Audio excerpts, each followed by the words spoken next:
Yo, Joel, why you harassing the bot, bruh? Alrighty, fellas, I'm here. I'm sorry. I went to the bathroom. Hope y'all doing well, man. My fault, I'm an hour late. I was watching something. Big event. I had to watch. Okay. But I am here now.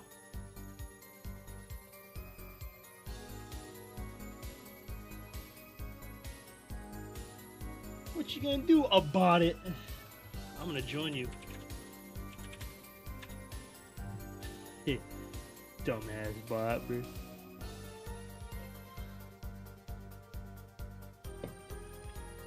Hope y'all doing well, man. It's time to get into this final trial or final case. There was only 4 cases in the first one. In the first out of the 3. I was kind of surprised. But the next 2 have 6. So I think that's going to take a little bit.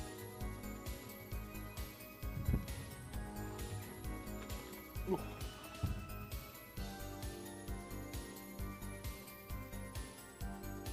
Sub, you cheated, bro. Cheater.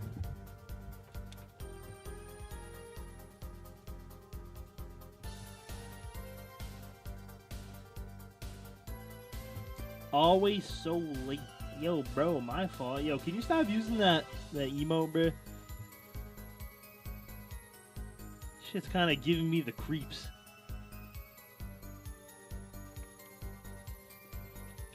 Alright, let me turn this off, bro.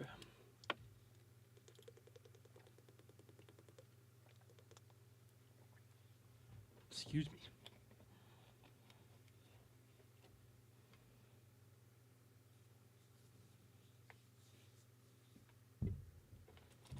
Like I said, my fault. I was watching something, so. Ew, bruh! Stop! What a band. Ew. Reminds of the Tusk movie. I don't think I've ever seen it.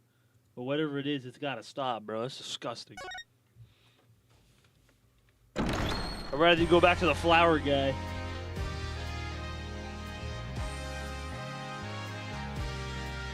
Like, what even is that, bruh? Who do you watch on Twitch, you freak? Justin Long gets turned into a walrus. Oh. That's interesting.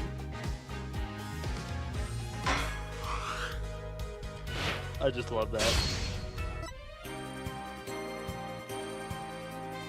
Yeah, next time I play, it's gonna be probably next weekend. Dual Destinies.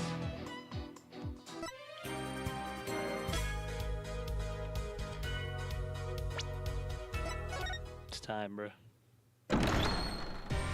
Camera goes off. I'll see you fellas later. Bada bing, bada boo. Get into it, bro. Ew! I'm about to ban all those emotes, bro.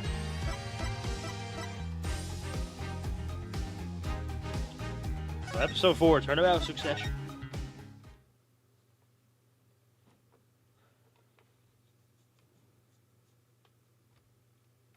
And that is the whole truth of this case.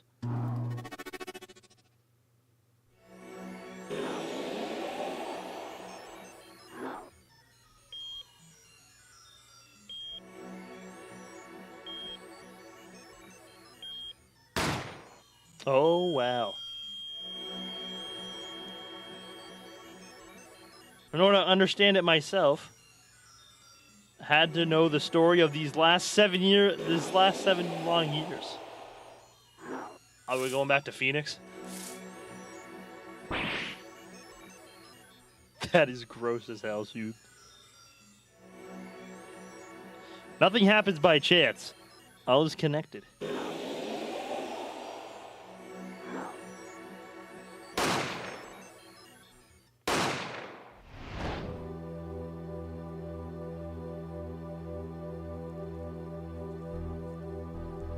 And now you stand ready to begin the final chapter of this story.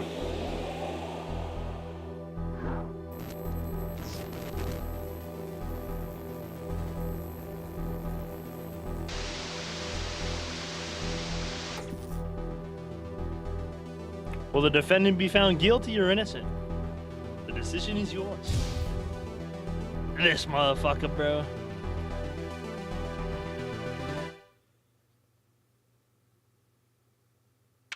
Like, no way you actually like those emotes, bro. Go back to the flower guy. Hey, Paul, look on TV. Look. Yeah, I'm kind of busy. Oh, look at that. He's the lad's, the Grammy. All right, amazing. Apollo, you should be watching this. What? I was writing about our last case in my journal. Lawyers are supposed to write things in records, Apollo, not journals.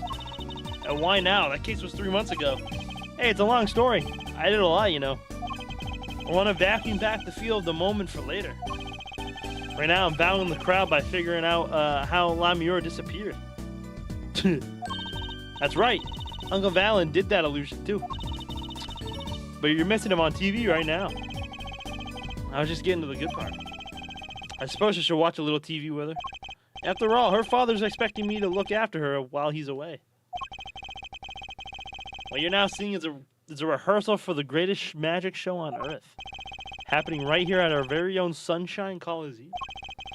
Sunshine Coliseum? Hey, that's where the Governor's concert was. Only three more days until miracles happen here, right before your unbelieving eyes. The legendary trope Gramier is performing for the first time in 7 years.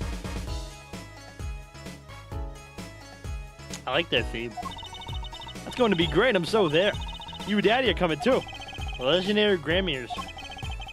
If Trucy's real father were still there, he'd be on that stage performing miracles. I've got the tickets and everything. $70? Hell nah. Here's yours, Paulo. $70? I better be front row.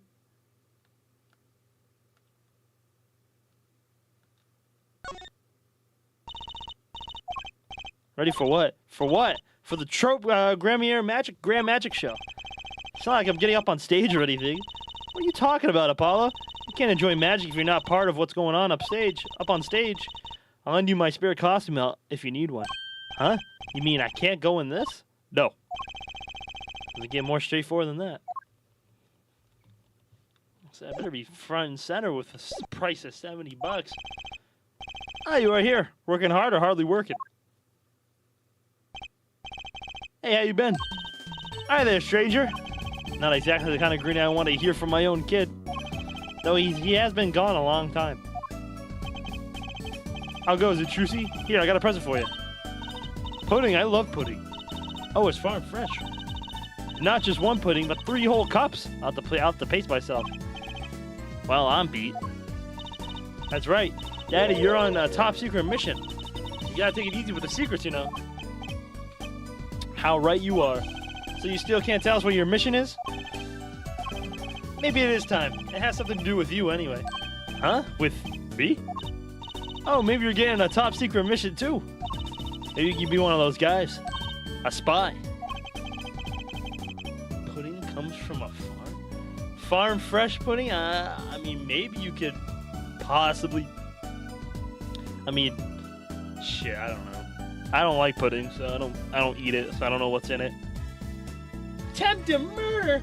Holy shit, I honestly think I'm trying to take out a whole region. What the hell with that many counts? Are you sure you're not talking about yourself, bruh? What the hell? Talk about some 63,000 counts of attempted murder. What the hell? Nah, you? Nah. That's insane. To be honest, telling you about the mission was my whole reason for coming here today.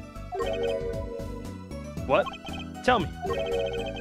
You've heard of the Juris system, yes? Juris system? That's right.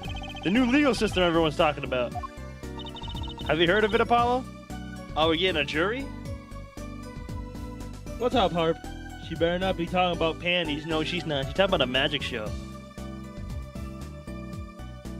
France, best paper. The France crowd was going stupid. The Yeats, pretty much every entrance. Yeah, that was insane. Huh? Maybe. Maybe not as many people are talking about it as I thought. The jury system, huh? You're gonna have a jury for 3 hours straight. I know, their throats must be dying. That was a really good show. So, Daddy, what's this jury system thing? Well, Trucy, do you know what a jury is? I've heard of it. Isn't that those people who sit in the court in those old cartoon courtroom dramas? The ones who get to decide if a guy's innocent or guilty? Do you know of all? Only from TV. It's 12 people chosen from the community, right? Well, they're thinking about reviving that system. They're calling the new system the jury system. No more doing whatever you like, Your Honor? Not quite that harsh. The jurors cooperate with the judge. They help analyze the case from different angles. And there will be 6 of them under the current proposal, right? We're going to the Great Eight's attorney style, huh? Let's go. Nugget! Hi, hello, Nugget. What was your favorite match, Namus? Oh, yeah, obviously you know mine. Wow, you know your stuff, Apollo. The findings directly affect the verdict. Hopefully people will start taking the courts a little more seriously now. We're going to the Great Eight style. I feel like I'm on some kind of educational TV show, starring Dr. Wright. Dr. Wright, his assistant, Trucy. And mascot Apollo, the perfect team. Mascot? Hey! Yeah, Cody AJ was really good. That was probably my second. Not even that is my second. Oh boy, Gorilla. And is that Razzie? Hey fellas, hope y'all doing well, man. My fault, I was a little late. I was watching something. So, yes, I am a little late today.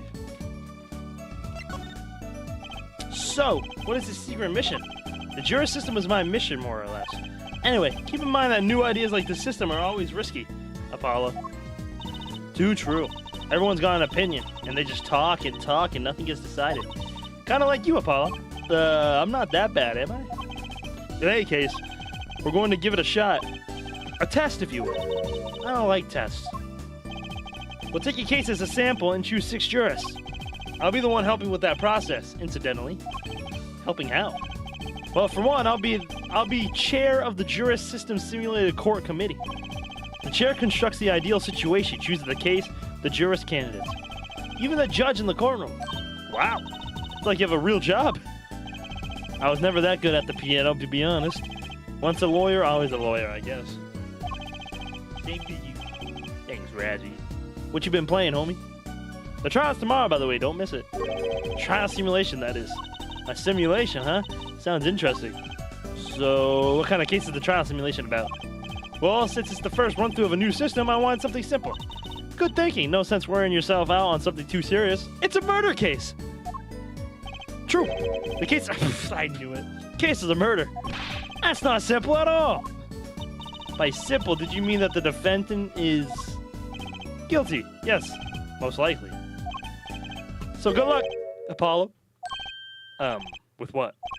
With the trial tomorrow. You're defending, of course. Recall that I said it had something to do with you. Go for it, Apollo. It's just a test case anyway, no sweat. Yeah, but there's still a verdict to be decided. And a potentially serious sentence. The most serious and a worst case scenario. You mean the verdict's for real?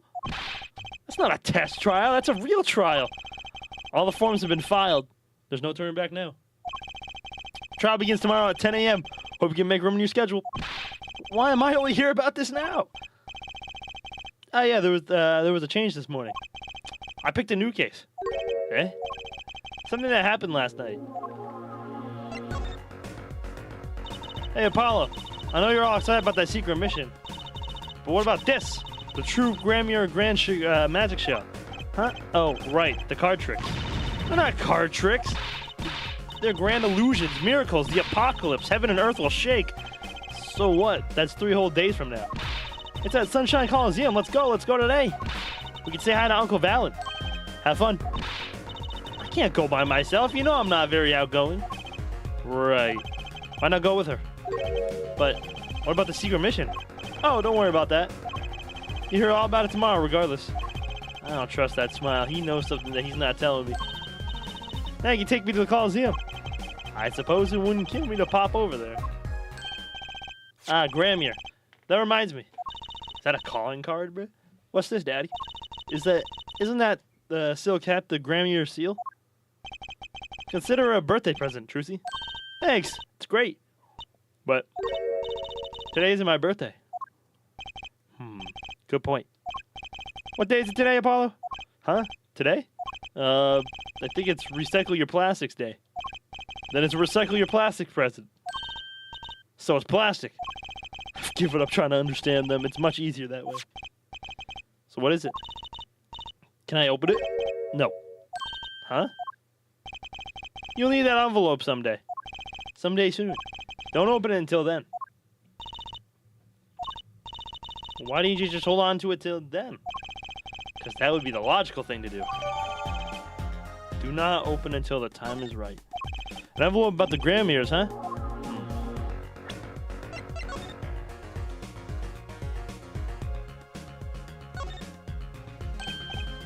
Handwritten signature, it says I can't read it.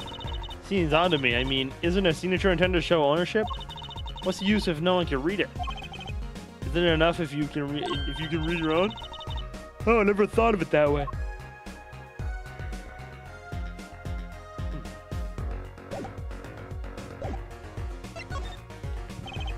Alright, so what case are you going to use? You really want to know, don't you?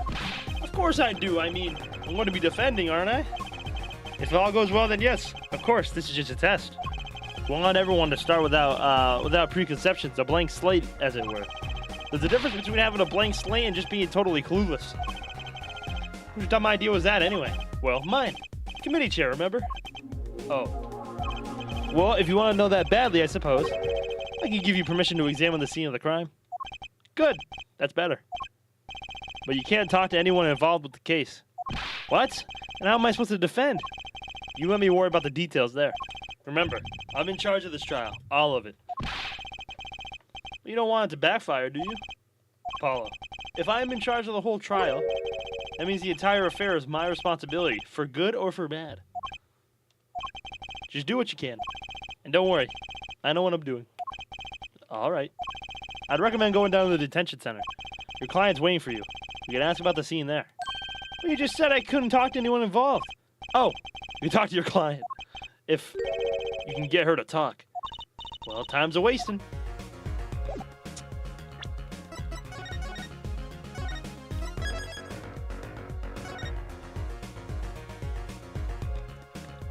Case of poisoning, huh? Why did Phoenix get so whimsical, bro?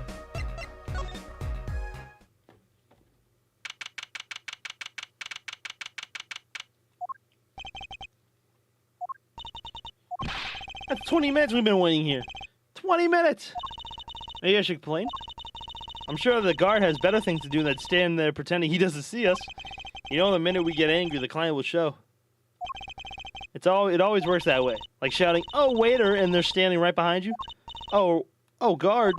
Is our client going to be much longer? What are you talking about? Haven't you already started the meeting yet? Huh?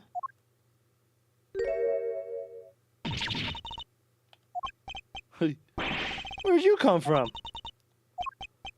Well, anyway, please have a seat. Fucking freak. I'm nervous, Apollo. It's the silence. It builds suspense. Why don't you do something, Trucy? You're a magician, aren't you? That's right. Okay. Ah, Mr. Hat, bruh. I'm the amazing Mr. Hat.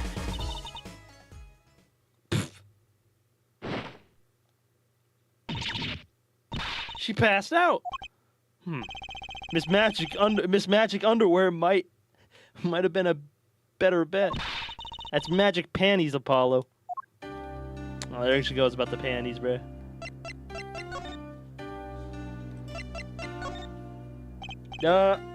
Hi. Well, I'm your defense. I really think it has to be fate, you know? And by fate, I mean destiny. Did you know I'm good with astrology? Tell me, what's your sign? Oh my god. I can tell you mine, if you'd like, Apollo. No, never mind. I just got carried away there. I seem destined to get difficult clients, it seems. So what's your name? All right, I'm supposed to introduce myself first. Oh, Apollo Justice. And I'm Trucy Wright. I know. This is getting nowhere fast. Hey, no, maybe you can tell us what happened. I'm your defense attorney, after all. Anything out of the ordinary happened lately? Well, the other day, this tourist from out of town stopped to ask me directions. Later, Trucy. I feel like I need to ask directions myself here. Well, that was fruitless. Though I think I understand despair a little better now. You did good, Apollo. Look, she's doing her nails. What? Are nails more important than defense? Is that it? Let's go, Trucy. Why'd you just leave? Excuse me. Oh shit. Could you read this? Sure. I feel like a teenager on a first date. And this is the love letter we pass from desk to desk at school. Stop looking so wistful and read it, Apollo. It's a business card with a name and an address. The name is Vera Misham. The address is for Drew Studio. And you're giving me this card because... Well, looks like we're finished here. I wonder if Drew Studio is the scene of the crime. Let's go find out. Yo, Soup, get those whack-ass things out of here, bruh.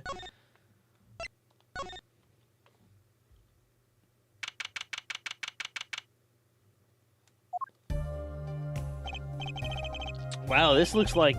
It looks like a studio. It's like life imitating art, or maybe it's the other way around.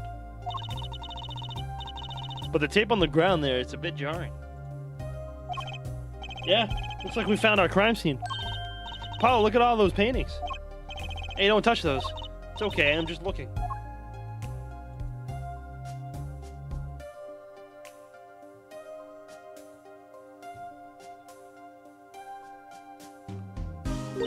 Huh? Apollo, look at this one. Looks half finished. You can still see the rough sketch underneath. That's odd. The rough part doesn't look like the rest of the painting at all. Yeah, good point. That is odd.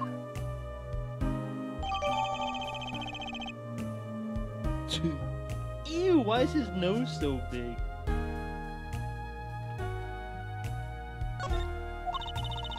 All the paintings have a really different style, too. Ah, I thought I might find you two here. Emma. Emma, long time no see. Oh? Seems like I run into you far too often. I'll bet I know why you're here, too. You know about the trial simulation tomorrow? I've heard about it, sure. So Mr. Wright chose you, huh? We don't even know what the case is about. Well, he was killed. The artist who owns the studio, that is. Mr. Drew Misham. Misham? His daughter was put under arrest. Yeah, we just saw her at the detention center. It was funny, though. She seemed more like a victim than the kind of person who could commit murder. You don't say. Not even by poisoning? That's how it was done, you know. Poisoning, a common way to get the job done when the murderer is a woman. Poisoning? Anyway, Mr. Wright told me you'd be coming. Feel free to take a look around. I'll just be over here with my snack ooze. Can't talk to anyone related to the case this time around. Which means we better find out as much as we can here at the scene. Or else.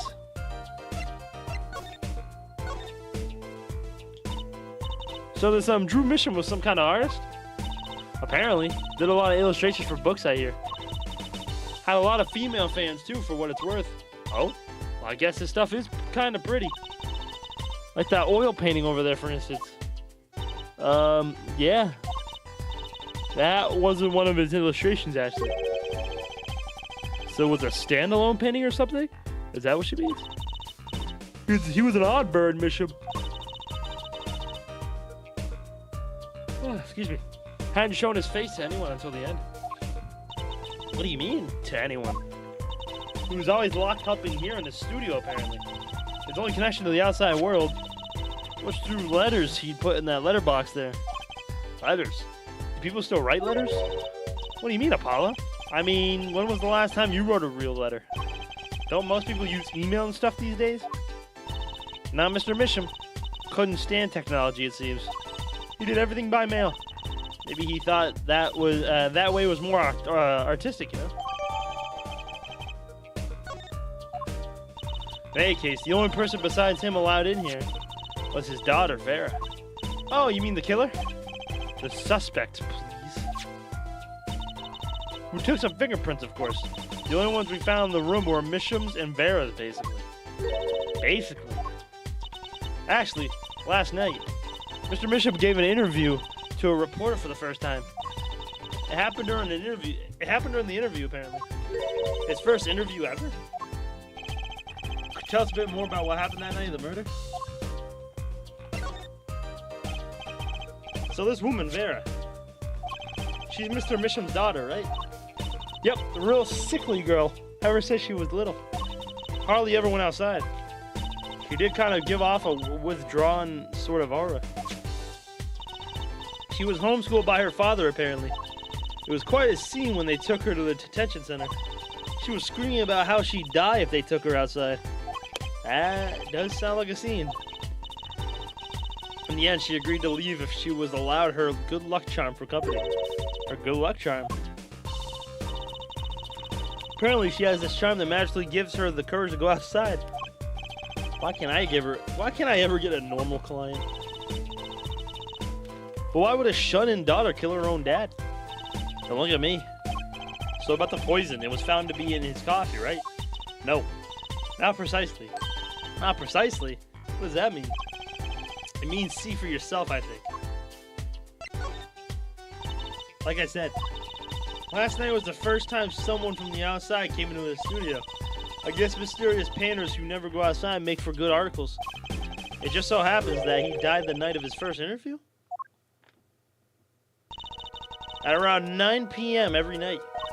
Vera always made him a cup of coffee. Last night he drank his usual coffee and suddenly became violently ill. And died? She poisoned him on the night of his interview? What did the reporter say? He wasn't near Mr. Misham when she brought her father's coffee. He was checking out some equipment in the back of the room. Excuse me. Supposedly, that's why she didn't notice he was there. It was a reporter who called the police, in fact. Wait, why is she the suspect? If anyone's suspicious, it's the reporter. Yet the reporter never got near Misham's coffee. Even Vera acknowledges that. Regardless, I want to know more about this reporter.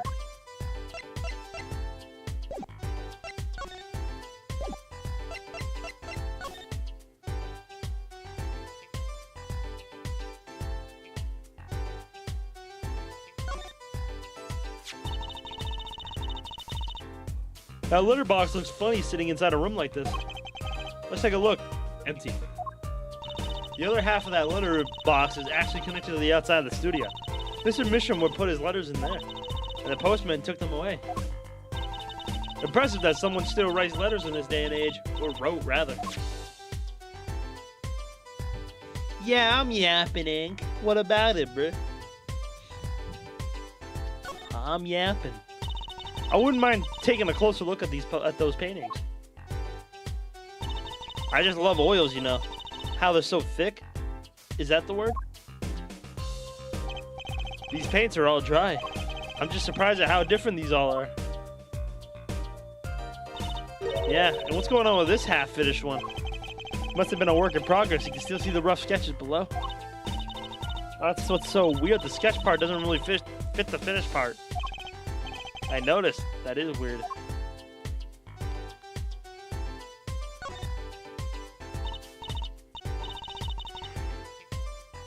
That's where the body was.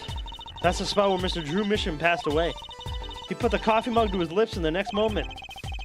There's quite a bit of paint on the ground. See that half-painted painting there? He must have been working on that right up to the moment he died. Wow, true artist to the end. Or maybe he started a year ago and was procrastinating.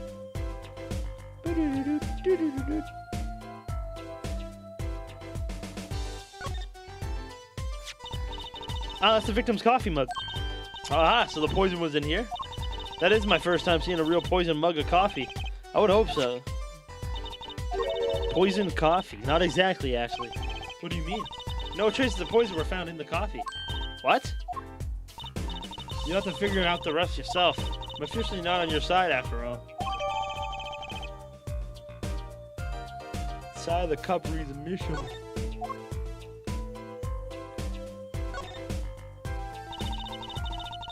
I imagine this coffee cup was for guests to use. Guests? Did the police already analyze this cup too? Not a trace of poison was found on that cup. So the killer was after Drew Misham alone.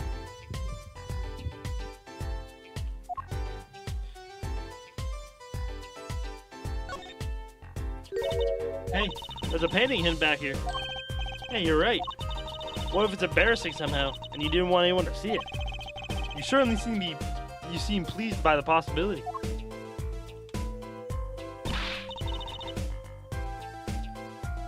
It's so normal. That's hardly something to get mad about. Huh? What is it, Apollo? Well, doesn't this painting look like... Never mind. I better get a professional opinion on this. Notable for the large plum in the foreground. I mean, it's the same painting.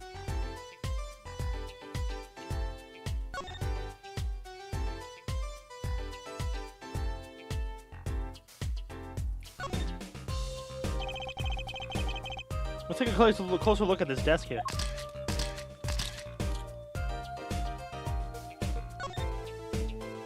So this is Drew Misham? And this little girl must be Vera. Yeah, they took that some years ago. They look close. A happy little family. Until you arrested his daughter. Look, I was personally against that, okay? She didn't seem very suspicious, scientifically speaking. Uh-huh, right.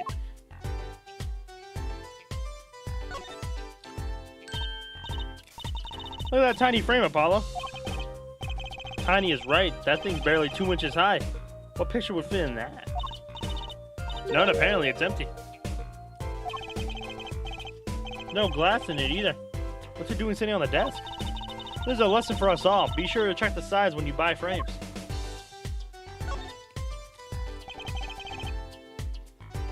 Is this a journal?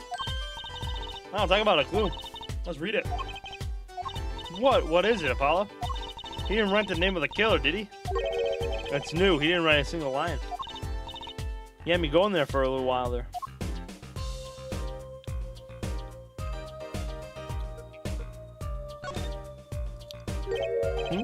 Something about the way the figure is posed. I've seen that pose before. It's you, Apollo. You're the one making what are your flamboyant gestures? Please, I am a professional. I wonder why it's posed like that. Coincidence?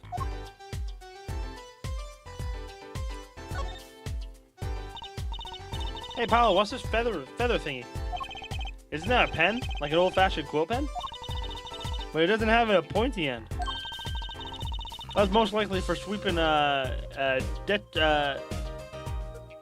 detritus off the desk. Wow, you sure know a lot, Emma. Bold and scientific, that's my motto. Exactly what about that was bold or scientific?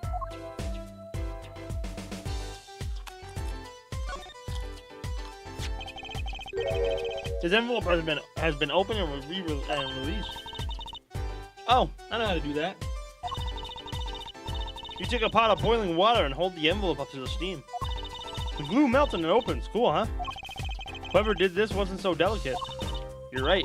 Looks like they just ripped it open and stuck it back together. Postmark of this letter is from 7 years ago.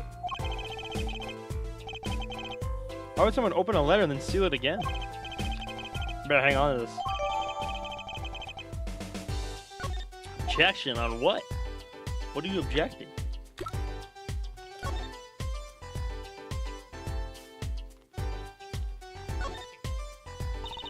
Paul, look! It's been open once here.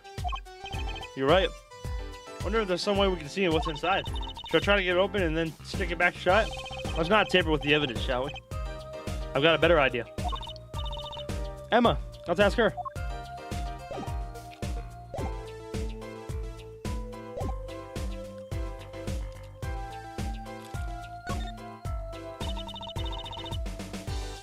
Got to use the objection pose. I feel like it should be like in front of them, right? Like, because they point in front of their body, not to the side. What is all the equipment here for? It doesn't look very artistic, really. He had everything from a lathe to a laser cutter. Looks like he was ready to work on metals and wood, too. Those equipment's a bit old, to tell the truth. Why would a painter need all this? From the dust, I'd say he hasn't used this stuff for years. This corner doesn't fit with the rest of the studio. Oh, do you think I could borrow this? I want to cut a quarter in half to make a trick coin.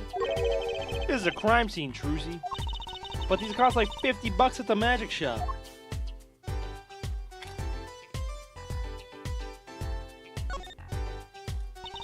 Is it just for painting, Apollo? That'd be a drafting table. Drafting? Basically, it's a tool for making precise diagrams. Wow, painting is harder than I thought. Why would a painter need a drafting table? Was he an architect too?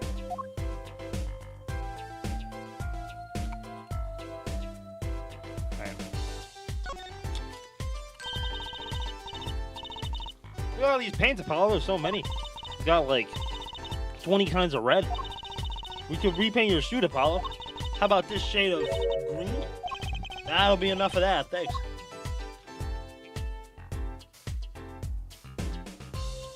Nothing else?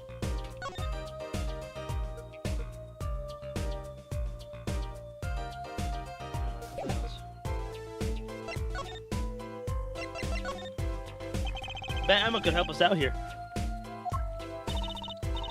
Don't forget, flattery will get you everywhere with her, Apollo. Huh? What are you two whispering about?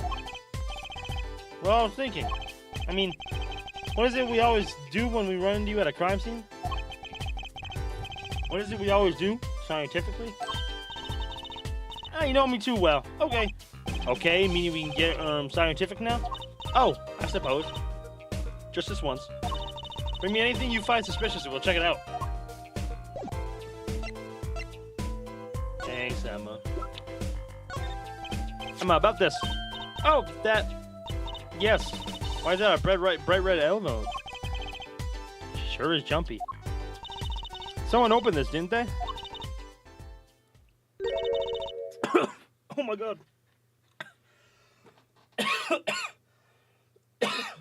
Excuse me. That did not go down right. Holy fuck.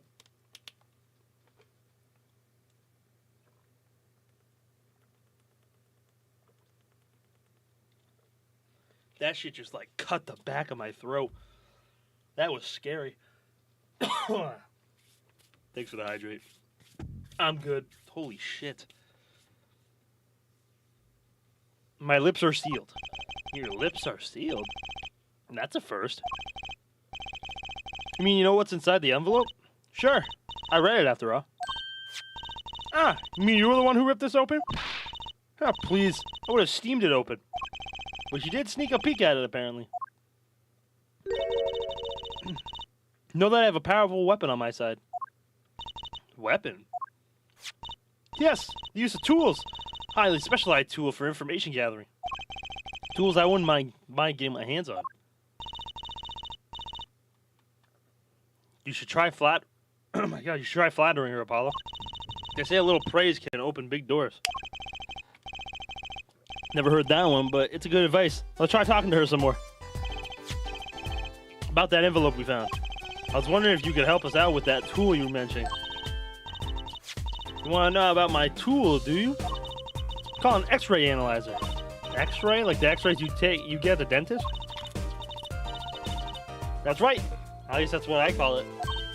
It has a real name, but it's much more complicated. The X-ray spectralization.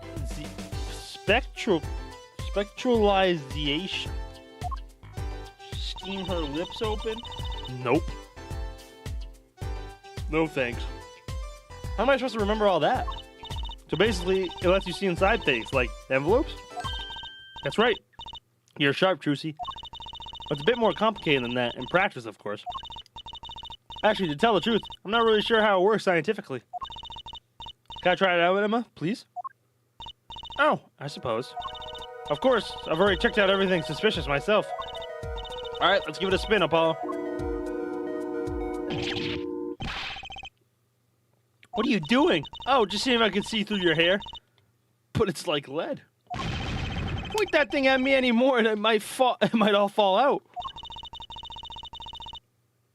I wouldn't need an X-ray machine to see through it. Let's just get down to business, shall we? Right, let's test it on a sample first. It just so happens that I have a lottery ticket here. Wow, what a way to fucking cheat on the lottery, huh?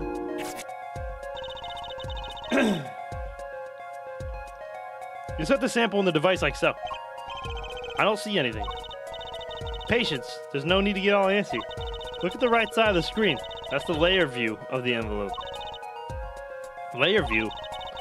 You gotta set it to display the outside of the envelope now, see? Actually, it's quicker to just have you give it a try. Turn that dial there for me, would you?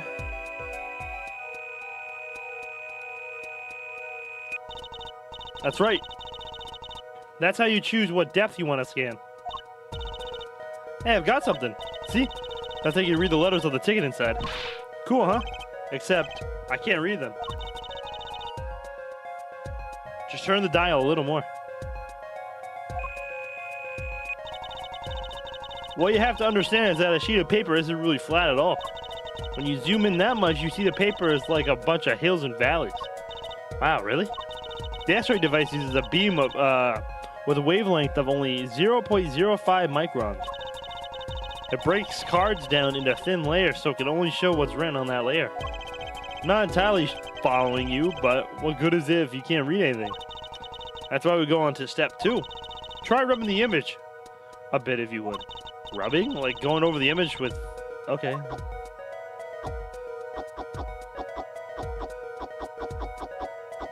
Excuse me. There, that fixes the image on the screen. Now turn the dial again, just a little. I'm not even turning the dial. Good. Now you can rub this image to fix it too. Hey, I get it. We just keep doing this till we got the whole thing. Exactly, not bad. Neat, let's do some more.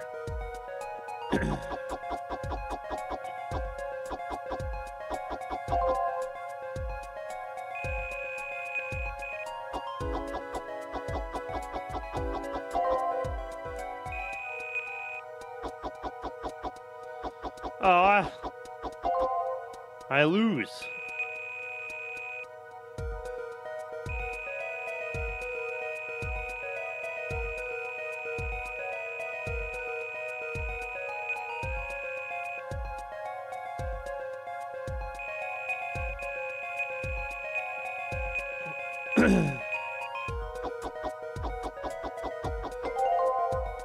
Demonic, can I help you, bro?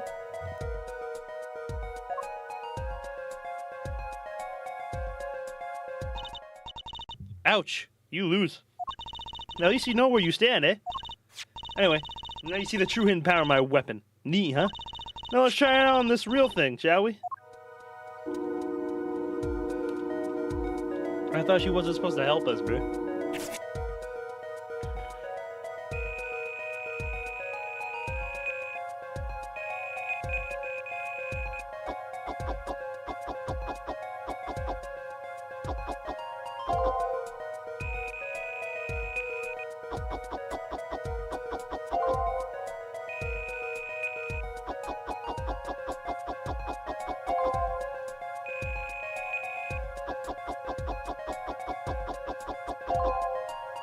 $100,000?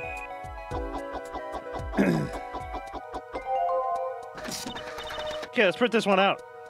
Mr. Drew Measham, I've deposited $100,000 in the designated account.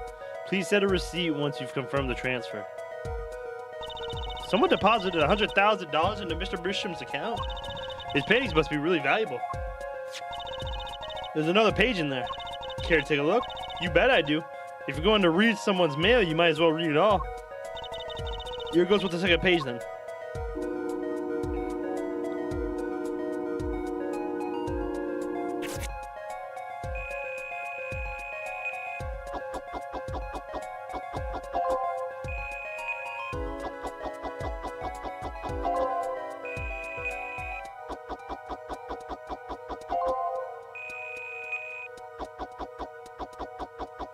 Sign the paper. It's send in the enclosed.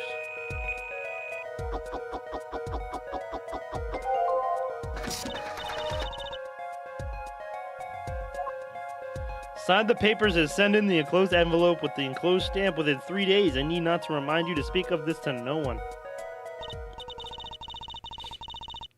So it was a letter about payment for one of his paintings. Why all that secrecy, though? And what? Why was this letter the only one in here? It's 7 years old, right? Maybe it had some special significance to him? Well, Emma? Well, indeed. She knows something she's not telling us. Looks like she's keeping mum about it.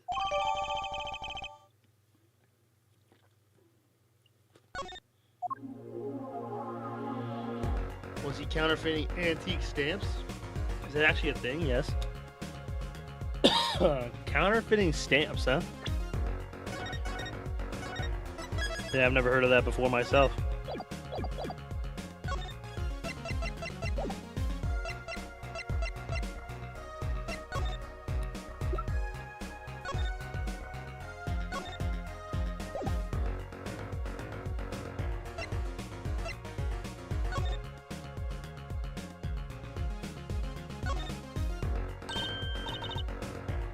Hey, look there. That stain doesn't look so healthy, Apollo. That must be the Blue Mountain stuff we've been hearing about. Something tells me that even Blue Mountain coffee isn't this blue. No, this stain is probably... better ask Emma.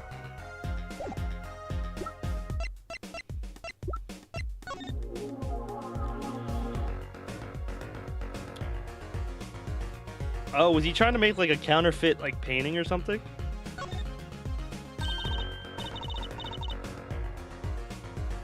Hey, Apollo, this painting, I know it.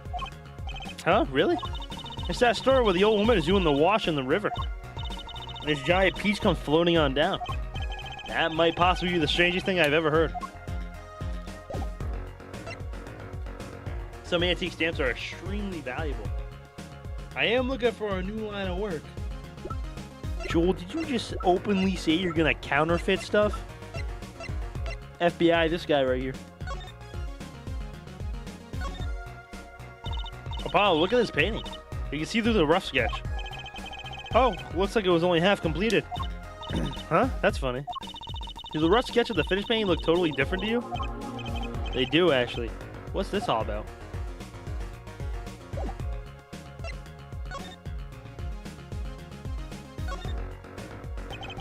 Is that a pufferfish?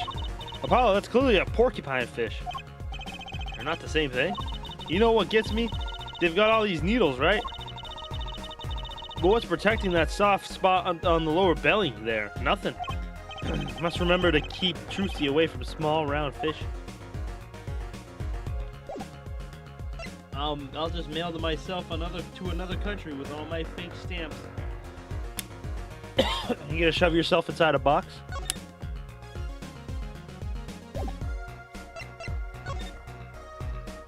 This is a wacky looking painting.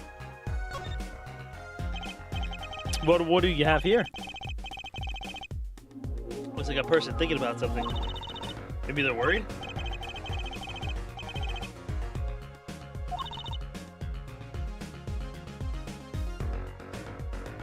Oh yeah, it's definitely been done before. You know, I've always wondered about that. Why is there a supper and a dinner? Are they different meals or the same thing? Maybe that's what this person's thinking about. Wish there was nothing on the back.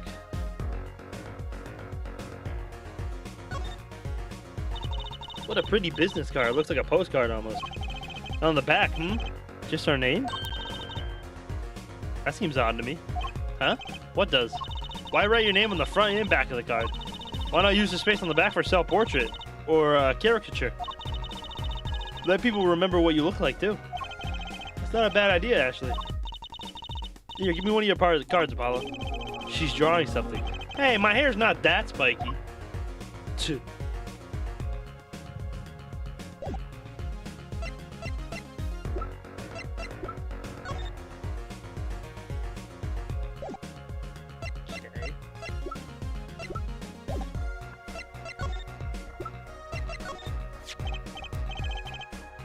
Emma, about this mug. There's a pale blue residue on the rim. Eh? Ah, that. Yes, well, it's just a rumor. But I've heard there's a kind of coffee called Blue Mountain. Oh, I'm pretty sure it isn't actually blue, Emma. Ah, right. Okay, you got me. That's left over from my testing spray. Forensic science. I knew your hobby was behind this somehow, Emma. It's not a hobby. So what kind of scientific stuff were you up to? This spray, that's what it turns blue when it touches poison. So the poison that killed the victim was on this mug? That's right, see? It wasn't in the coffee. The killer applied it to the rim of the mug itself. Wow, science is amazing. It certainly is helpful. Maybe Emma would be willing to help us out a bit more. You should try butting her up, Apollo. Alright. It's certainly worth talking to her a bit more. About poison analysis.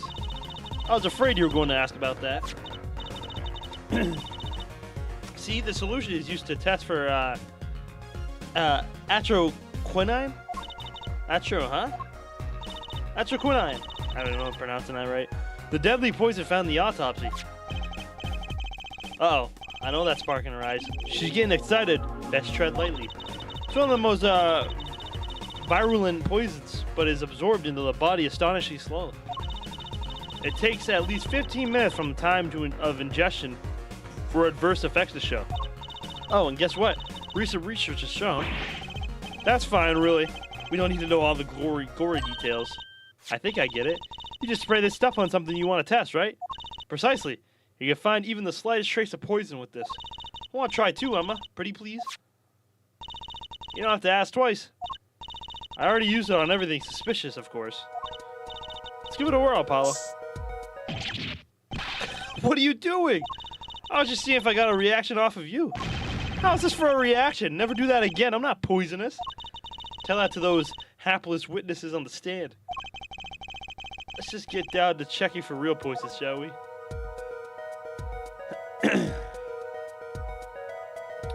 Chair. The other coffee cup.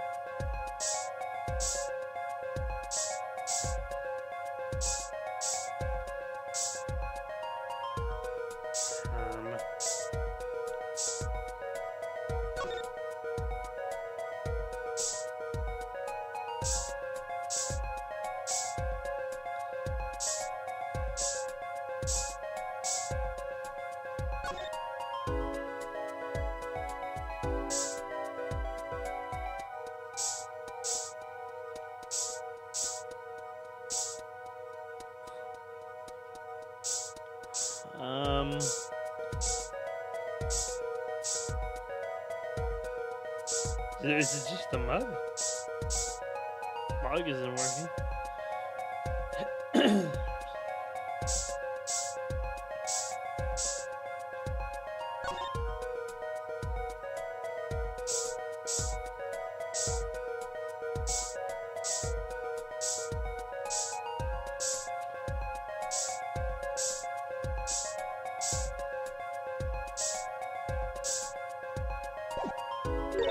Too bad, no reaction there. I'm sure Emma checked out all the likely spots.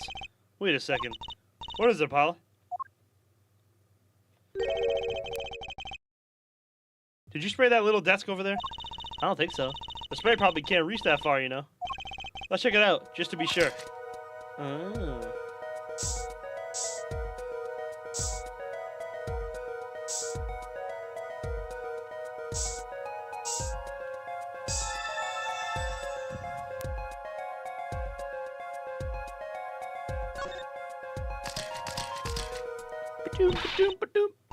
Reaction, Apollo? Where? Where? The inside of that cute little frame. Look. Well, would you look at that? Nice going, Trucy. I'm known to work magic. Never mind that I was the one who found it.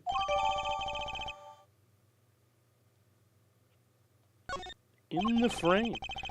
Why would the inside of the frame have poison on it? Looks like we found the only other place that was poisoned in any case. So Emma, I was wondering, what's the story about this reporter that came here for a story the night of the crime? Ah, I'm afraid I can't tell you because he's going to be a witness tomorrow, I hear. I thought so. I'll never forget that face.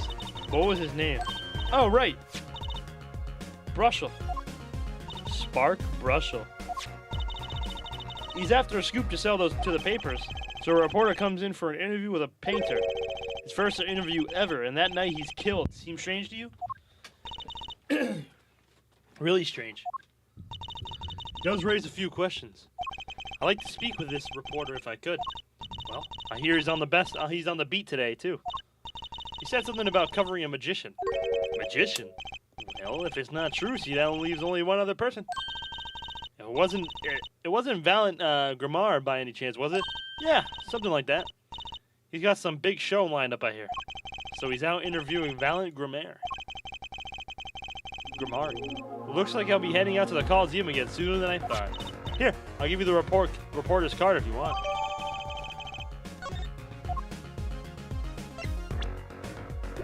We already have so much evidence, bro.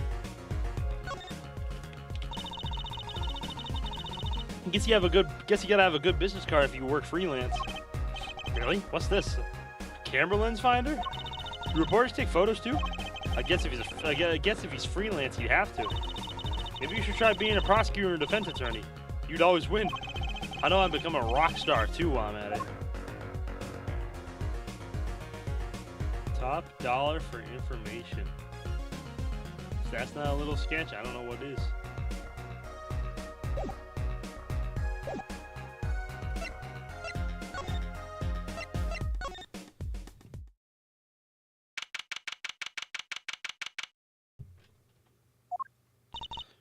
This is it, Apollo. The place where magic and dreams converge. Just a while ago, it was the place where murder and nightmares converge. Let's go say hi to Uncle Valent. What about this case? Oh shit! Only a performer laughs like that. The young Miss Trucy. How often I hope we meet again, only to tell myself it was an impossible dream.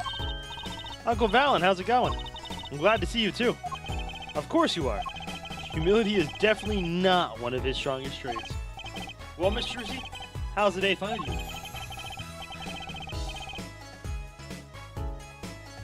That chip that cut the back of my throat really fucked up my throat. Holy shit. But I'm good. If you come to give me flowers, do it after the show, I beg you. Actually, we came to wish you good luck. And congratulations on your big magic show. Oh? But it is I who wish to congratulate you. Not everyone is so lucky to have witnessed miracles such as the ones I shall perform.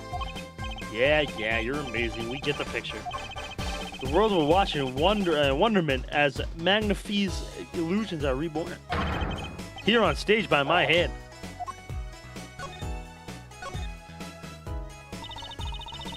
Everyone's talking about the big magic show. Is it true that the Grandmere miracle is back after a 7-year absence? Miss Trucy, I must apologize. This show and this honor should have been his. Daddy. My co-magician in training, Zach Grimari. If that terrible thing hadn't... It's okay. Your father was a great magician, Trucy. If he were alive, then I, Valent Grimari, would have been proud to stand upon this stage as his assistant. Thanks, Uncle Valent. You know, I'm happy you're doing the show. Today we get to see the great Magnifi's illusions again. She really is looking forward to this, isn't she? My mentor, the magnificent Magnifi Grandmere, was a true deity among magicians. A creator god who gave birth to magic and illusions that defied our very imaginations. I was so little when I last saw one, but I still remember his shows. He did wheelies in a sports car through the air above the audience, and then sped off to outer space faster than the speed of sound. I'm guessing that memory was a bit embellished. For 7 long years, the world has been waiting for a miracle to match his. As heir to the Grandmere Troop's secrets, it falls to me to provide one. It is my God-given destiny. Yes, you, nameless face who speaks for the nameless masses. How can I help you? If the world was waiting, why did you hold off for 7 long years? It appears the lad is uninformed. Perhaps you have heard of the magic known as law, which governs our land? I have, though I'm not sure it qualifies as magic. The performance of Magnifi's miracle is impossible. A certain law prevented it for 7 years, but no more. 7 years. That phrase sure likes to pop up, doesn't it? Why was that? A little matter called performance rights, Miss Truthy.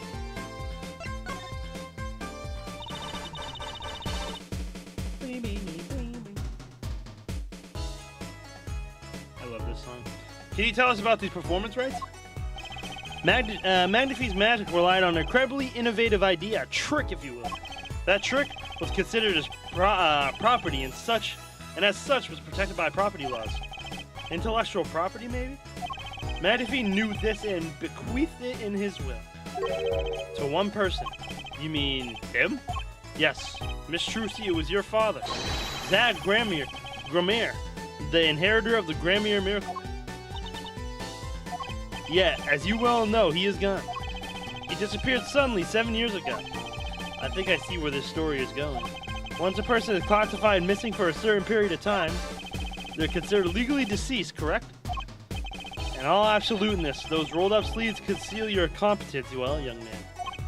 That certain period of time of which you speak, 7 years. Ah. Yes, Miss Truthy. Though it pains me to say it, this past spring, April to be precise, was the time. Your father was legally declared deceased. In the absence of a formal will, the secrets of our mighty mentor, Magnifi, passed to me. This was, in fact, stipulated in the will by Magnifi himself. Is that how it works, Apollo? Yeah, it's called death in absentia. He's declared missing permanently.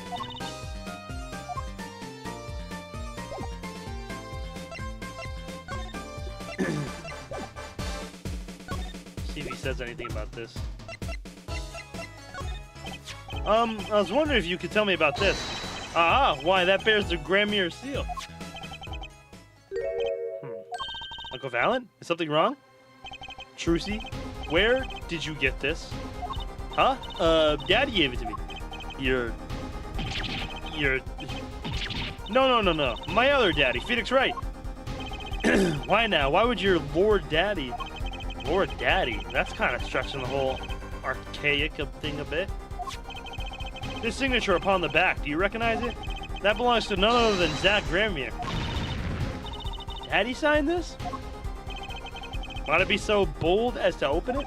I'm sorry, but I can't let you do that. What's in this envelope, I wonder? That must be his will or something.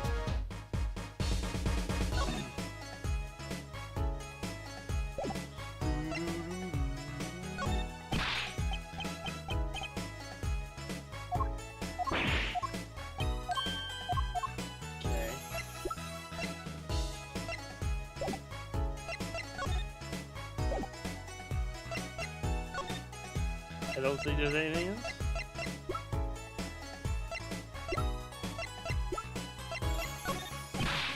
Oh wait, I can ask him about the reporter. Motherfucking gorilla. So, a journalist was here on a story? All eyes in the universe are upon my stage. All pen seek to commit its mysteries to paper. Oh shit. Actually, I haven't saved. His name was Brushel.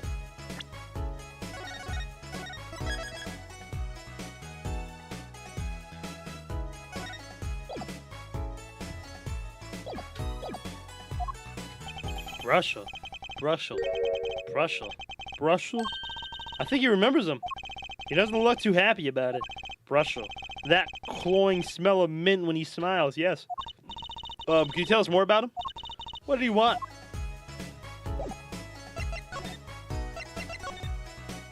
A man by that name called on me just now.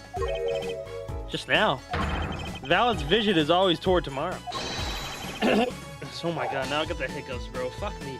Valen's feet step will always forward. That is all. That's all? Very confusing. I am to perform a big magic show, yes? I want someone to cover it. Yet, he had ears only for that incident. That incident? In any case, I requested that the rapacious reporter removed himself. So a painter has died. What of it?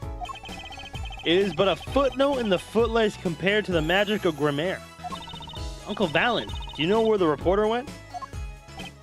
I recommend he visit that place popular with penalize perpetrators. Detention center. He was a rude individual. Might I see that card? Sure. He would tear apart my respectability, I will tear apart him. Oh, here comes upon Uncle Valen's big magic trick. It's going to fix the card. Not sure that qualifies as big magic. What happened to the big magic? It's not more miraculous for it to stay ripped. He must have really not liked that journalist. Now the time has come when I must return to make my prestigitation preparations. By your leave, Miss Trucy.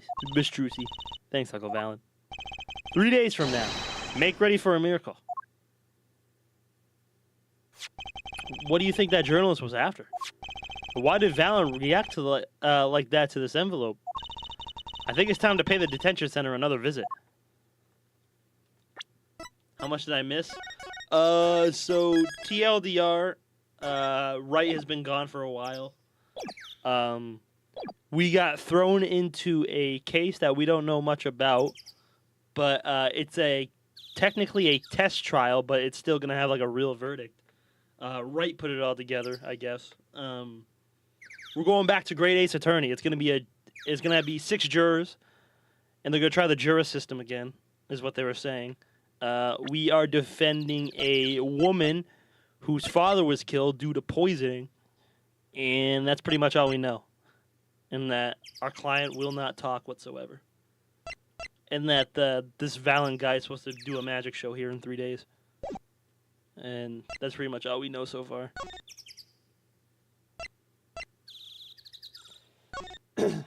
Excuse me. Smug ass, bro. Yeah, it's called the juror system. So we're going back to Grade Ace. I'm gonna have a bunch of jury on trial. Well, not on trial, but in the courtroom.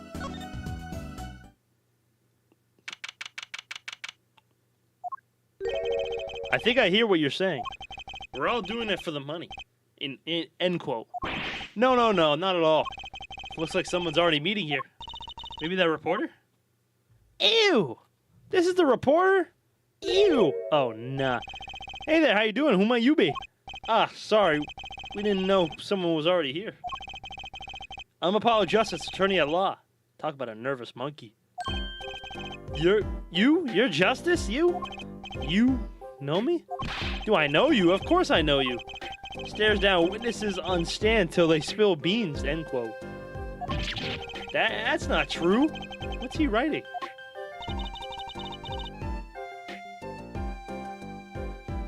So Valen is involved in this case? We don't know yet. We were just visiting him, because Trucy wanted to see him before the show. We don't know if he's involved with this case yet. This is like an artist. He's an artist that never went outside, and he got poisoned. So these two, from what we know so far, don't correlate in any way. All we know is that they arrested the painter's daughter for killing her father. So, or accused of poisoning her father, I should say. So. And that this reporter, the painter, did his first ever interview with this reporter, and he happened to die the same day. So they wanted to talk to the reporter. You're Trucy? Eh? Am I famous? Oh yeah. Trucy Wright hates carrying a bag. Puts everything she owns in her panties. End quote. That's so not true. Just hold on to your breeches there. I'll wrap up this interview in a jiffy. Interview? So, guard, I think I know what's going on here. Guarding rooms is my life. What else could I possibly need? End quote. Yeah, I don't like this guy at all. No, how many times do I have to tell you this? Look, I've got work to do. You deal with him. Did you come here to interview the guard? Oh, what a pickle. Accused wouldn't talk. Had to interview someone or go plumb crazy, end quote. I want the interviewer back. I want the reporter back from Grade Ace. I forget his name. What was his name, bruh? What was his name? Start with an M. Mementos or something? It was a play on words on that.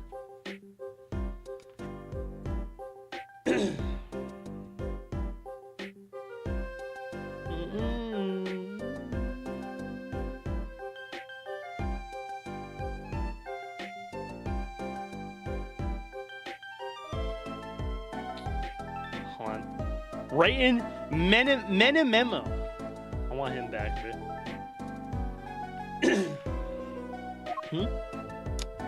She's our client. I should have guessed. Where's my manners? Name's Brushel, Spark Brushel. I'm not picky. Journalists just close eyes, right? End quote. What's that nauseating, strong mint smell every time he grins? Until you've been interviewed by me, you don't know what thrilling is. Wild romp through crossroads of mayhem madness, end quote. I can see that. He's writing something again. What's that face? We all don't know, bitch. But I will point something out. This feather was found on the desk of the victim. So, well, if he's a reporter, maybe he knows something.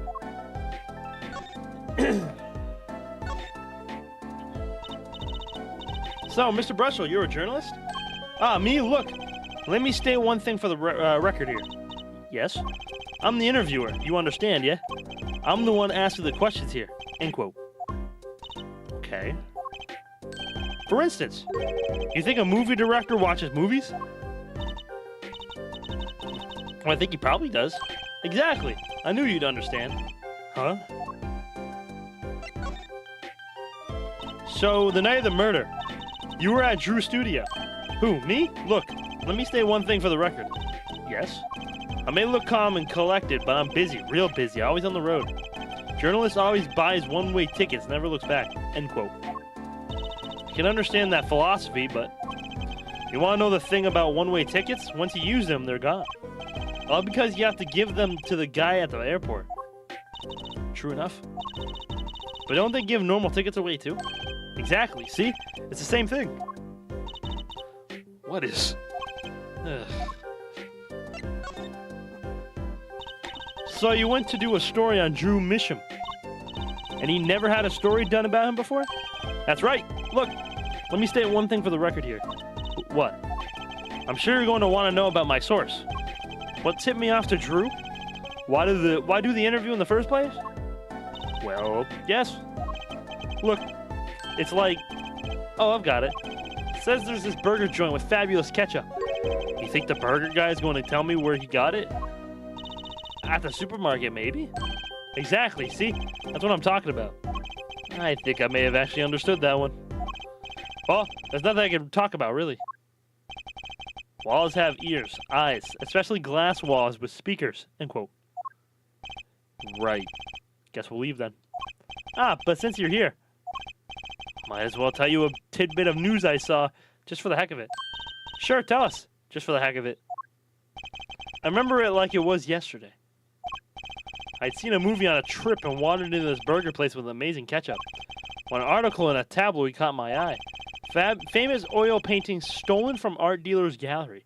End quote, I believe it was. Ew, what the hell was that? An oil painting. Happens every day, right? But I thought I'd seen that painting somewhere before. A painting of a giant peach floating down a river. Someone stole an oil painting of a giant peach? So, the painter that died was forging, huh? Because we found this painting there. So, they're talking about this painting.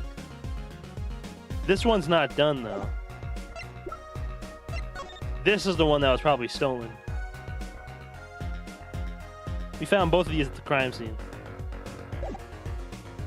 That man got bristles on his head. What is this haircut? Don't ask me, bruh. I'm surprised you thought about the hair first, let alone the weird-ass makeup he's got going on. Even the truth, he's getting disturbed by this guy, which says a lot.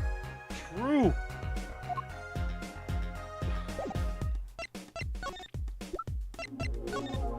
Ah, right. Okay.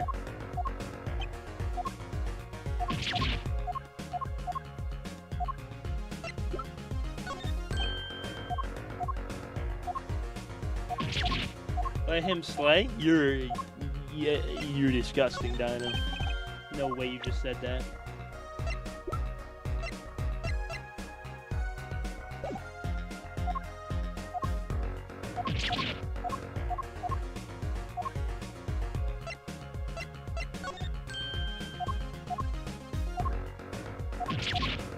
You're just hating? Damn right.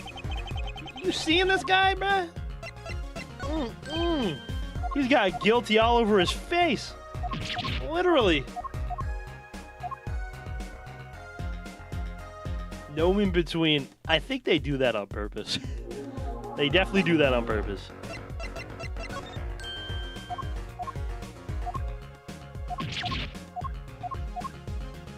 Put on the same makeup.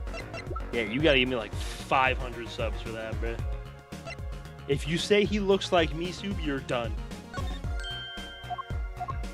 Oh, nah, no way you decided they had the same hairline, bruh. No way.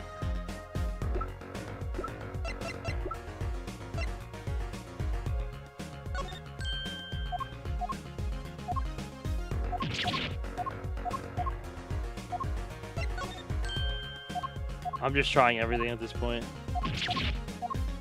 Gotta be something I could talk to him about.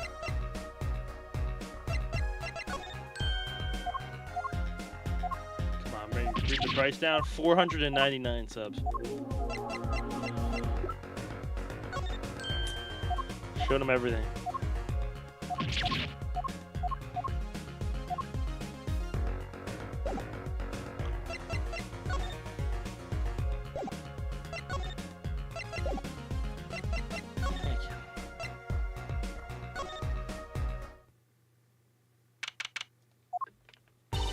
Well, how'd it go? Find anything out?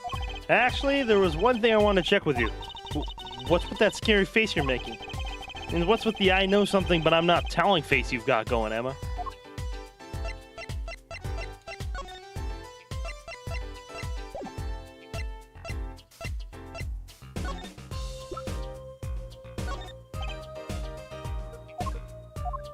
Okay.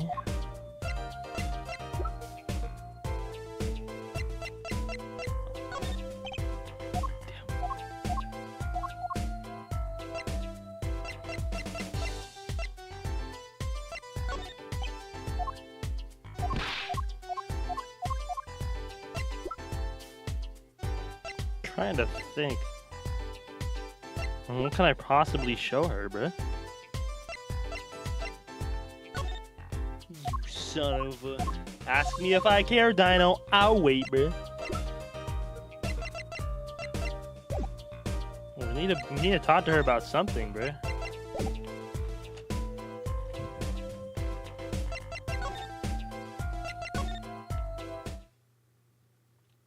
Can I go inside? No, I can't go inside.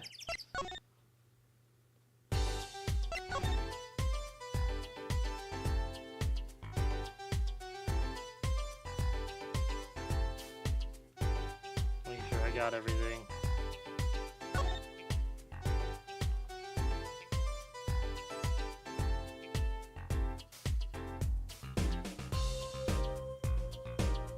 Care, damn it.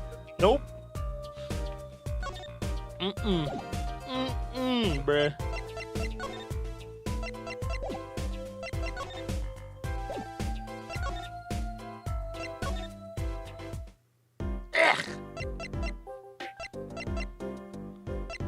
Am I missing something here? I'm missing something, bruh.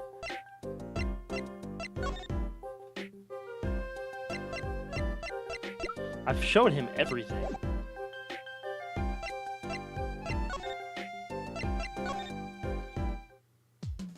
Right, you bitch! Say something!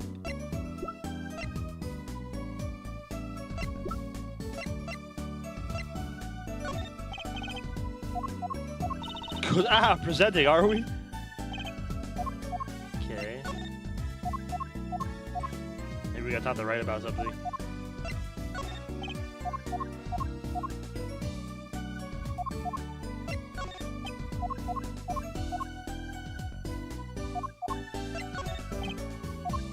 I did my fair share of that back in the day. Show my attorney's badge a lot too. I mean, I showed my attorney's badge to him already. It didn't work.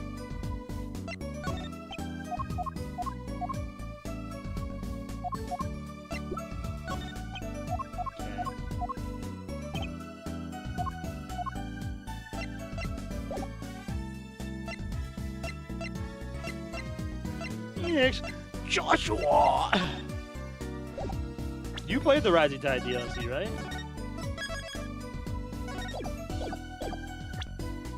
Sure, bitch. So we got the funny ticket.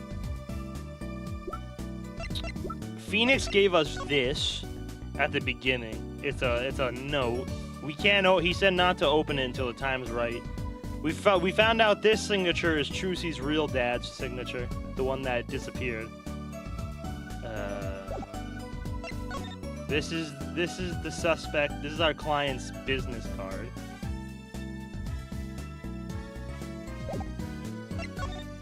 This is just some whack painting. This is just some whack painting. Another whack painting. A letterbox. The victim used because he didn't go outside. This is the coffee cup that we found that had a trace of poison.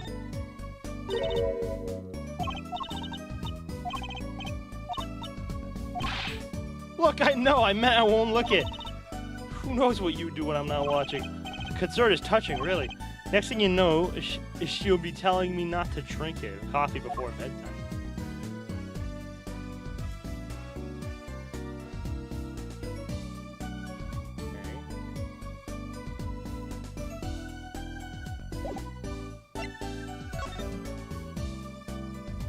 Loved it.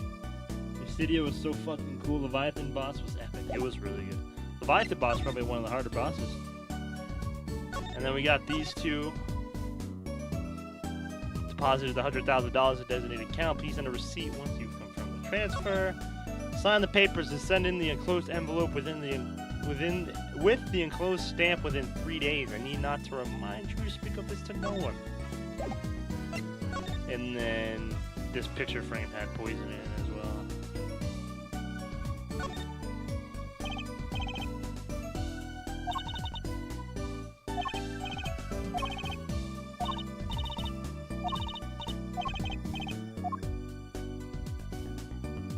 That's it.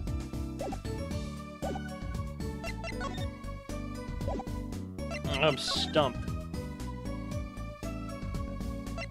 Nobody's here.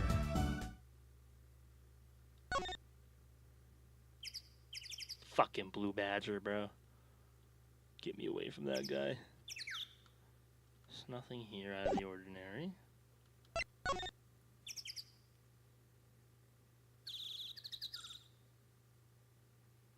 Is that the name in the coffee mug? Is it Drew Mishap? Drew Misham? I mean, that was his name. Misham. What do you mean in the coffee cup?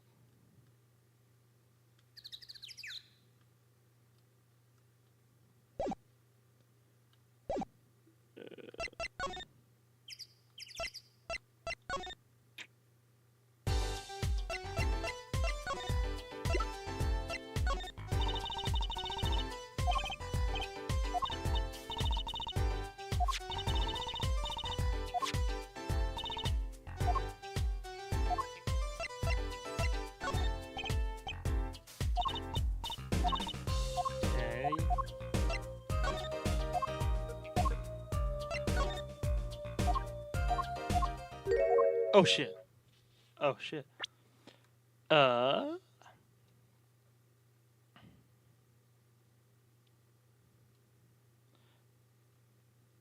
was wondering if you could look at this, look up a detective. You just ask me any old question, expect me to answer. I think you need to be a little bit more specific. But we just did the X-ray detection. Oh wait, hold on. This painting came from behind the dresser. Ah, yes, so? It was stolen, no? I was hoping you wouldn't figure that out. Do you think you could tell us a bit about this? I suppose. It's what you think. Drew Misham was a forger. A forger?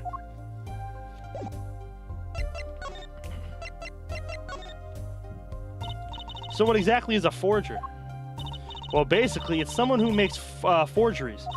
Fakes, in other words. Fakes. Copies of an original. Exact copies, so precise you can't tell them apart. Well, why not just photocopy them? The big problem with forgeries is that people try to sell them as the real article. It's a crime, of course. So Drew Misham was a criminal? I'm afraid so. He received money to create elaborate forgeries. To supplement his work in illustration, I guess. I see. Actually, that's why I brought this here in the first place. What do you mean? Well, you're trying to determine if a painting is a forgery. The rough sketch underneath can be a valuable clue. So the rough sketch is like practice for the real thing? Like doing a magic trick in front of a mirror before you go on stage. But not in the case of a forgery. Not necessarily, anyway. You know what the finished product is going to look like after all. Oh, yes. Oh, yeah, I guess you would. That's why I brought this. I'm going to use it to see what's under the paint on the finished pieces. I get it now. Not that I really need to go to such lengths, seeing as how one of the paintings was only half finished anyways. Still, it'd be neat to see Mr. Mishap's rough sketches. Kind of like what he was drawing when he thought no one was looking. True. That would be interesting. It may be valuable for our case. You should try buttering her up, Apollo. Flattery will get you everywhere, they say. Maybe I should ask Emma to help us out.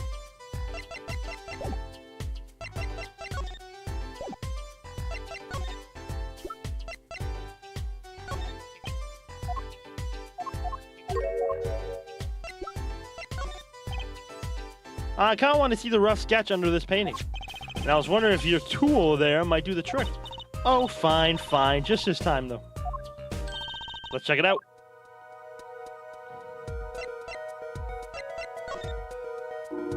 And this is the new tool we got.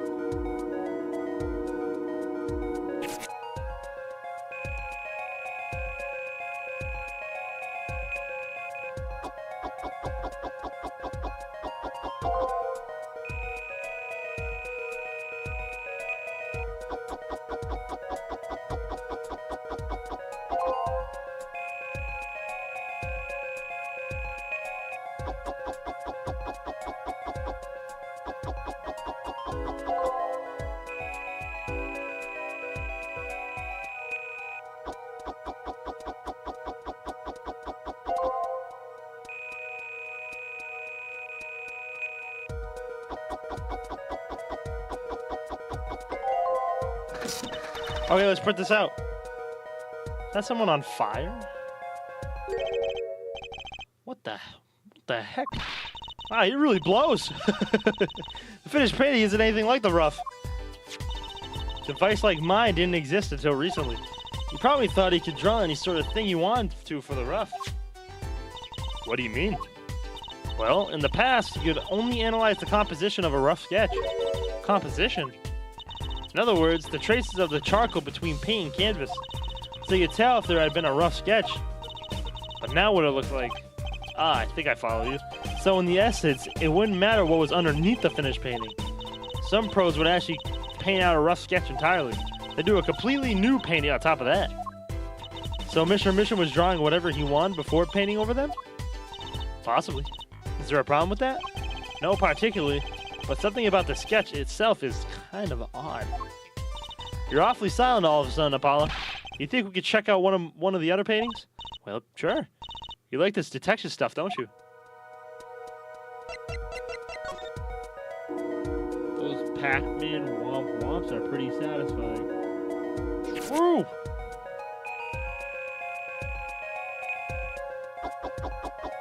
Yeah, this noise. I like this noise.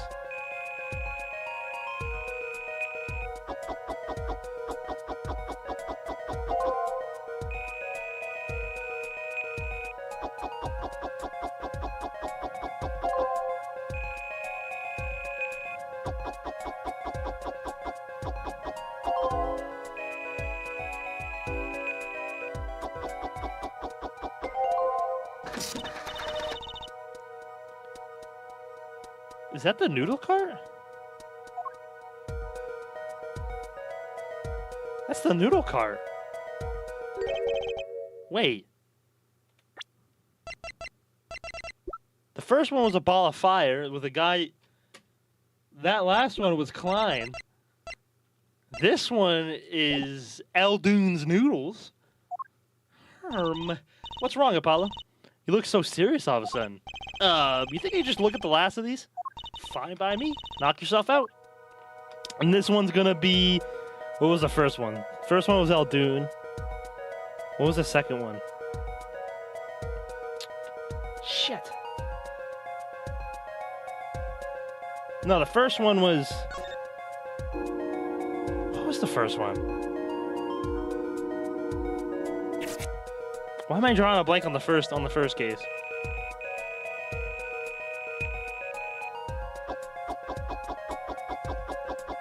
Oh, it was the poker guy. So if anything, this is gonna be yeah, this was because Phoenix Wright was on the stand. Right. This one's gonna be the poker incident.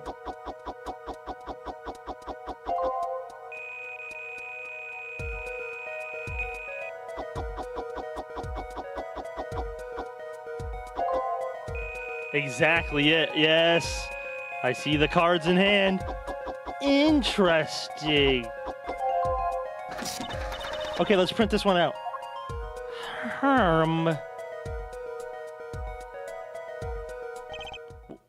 What the heck is all this? I hesitate to ask why you're getting so excited. You sure your device isn't leaking some kind of strange radiation? Trucy, look at these 3 sketches. Do you notice anything?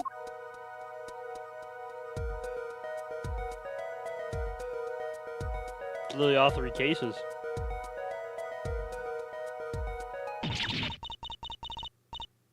There. Now you're both white as sheets. What's going on? These sketches are of the 3 cases I worked on. What?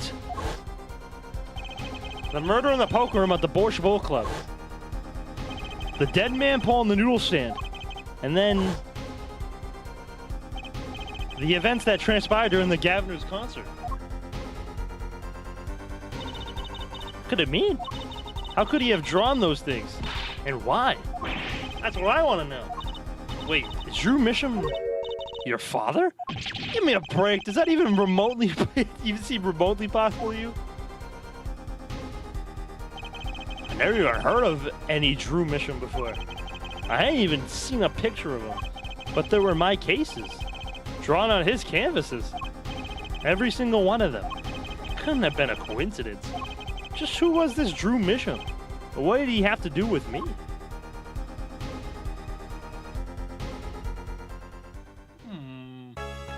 Nom nom nom ass sound effect. It's a good sound effect, you hacker.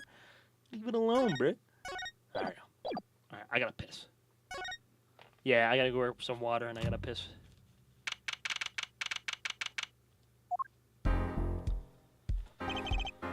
Hold on, I'll be right back.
Alright.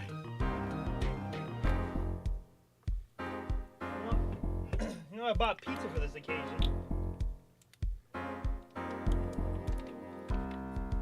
You can't just say you have pizza and you're not gonna share it, Gorilla.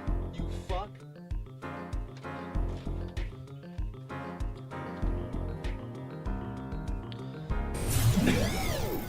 Let's go. I actually had pizza earlier. I have Domino's, leftover Domino's. Good morning. So, shit. So you're Vera, right? The usual trash pizza you eat? It's not trash. And this time it's just pepperoni. I'm Trucy. Trucy Wright. That's right with a W. But not right, right? We're on your side. You can tell us anything, please. Good morning. She speaks. Not bad, not bad. But I think you do better with a little smile, you know? You're so pretty, you need to sell yourself, you know? Trucy, let's take it easy for starters.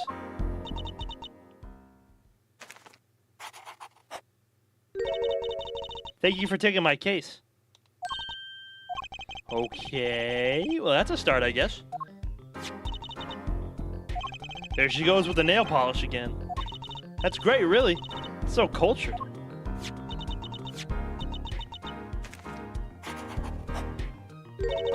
Wanna try? Oh, really? Girls. The victim, Drew Mission, was a forger. Vera was like, I didn't ask. Morally acceptable. Alright, bruh. She just told her to go make an OnlyFans. Wild. I know, she said to sell herself. Like, what the hell? And a stolen painting was found in his studio. A life of crime, really. And maybe one that led to his death.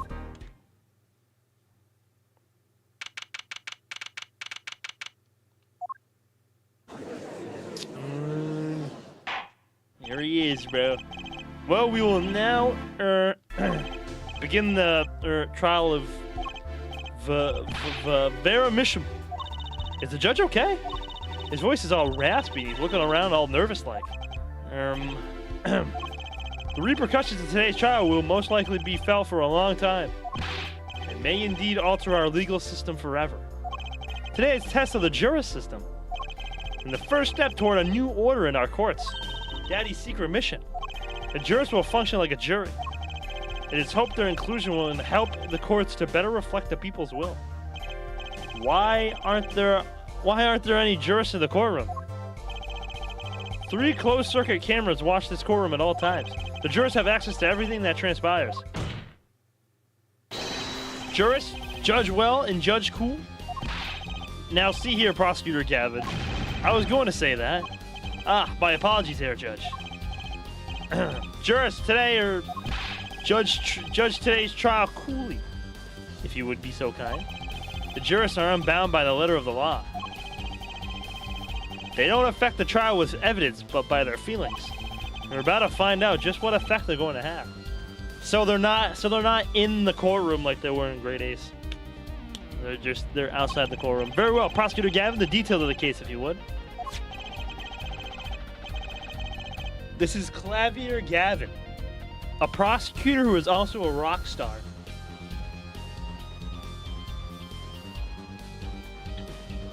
The victim is the painter Drew Misham, who was killed in his own studio.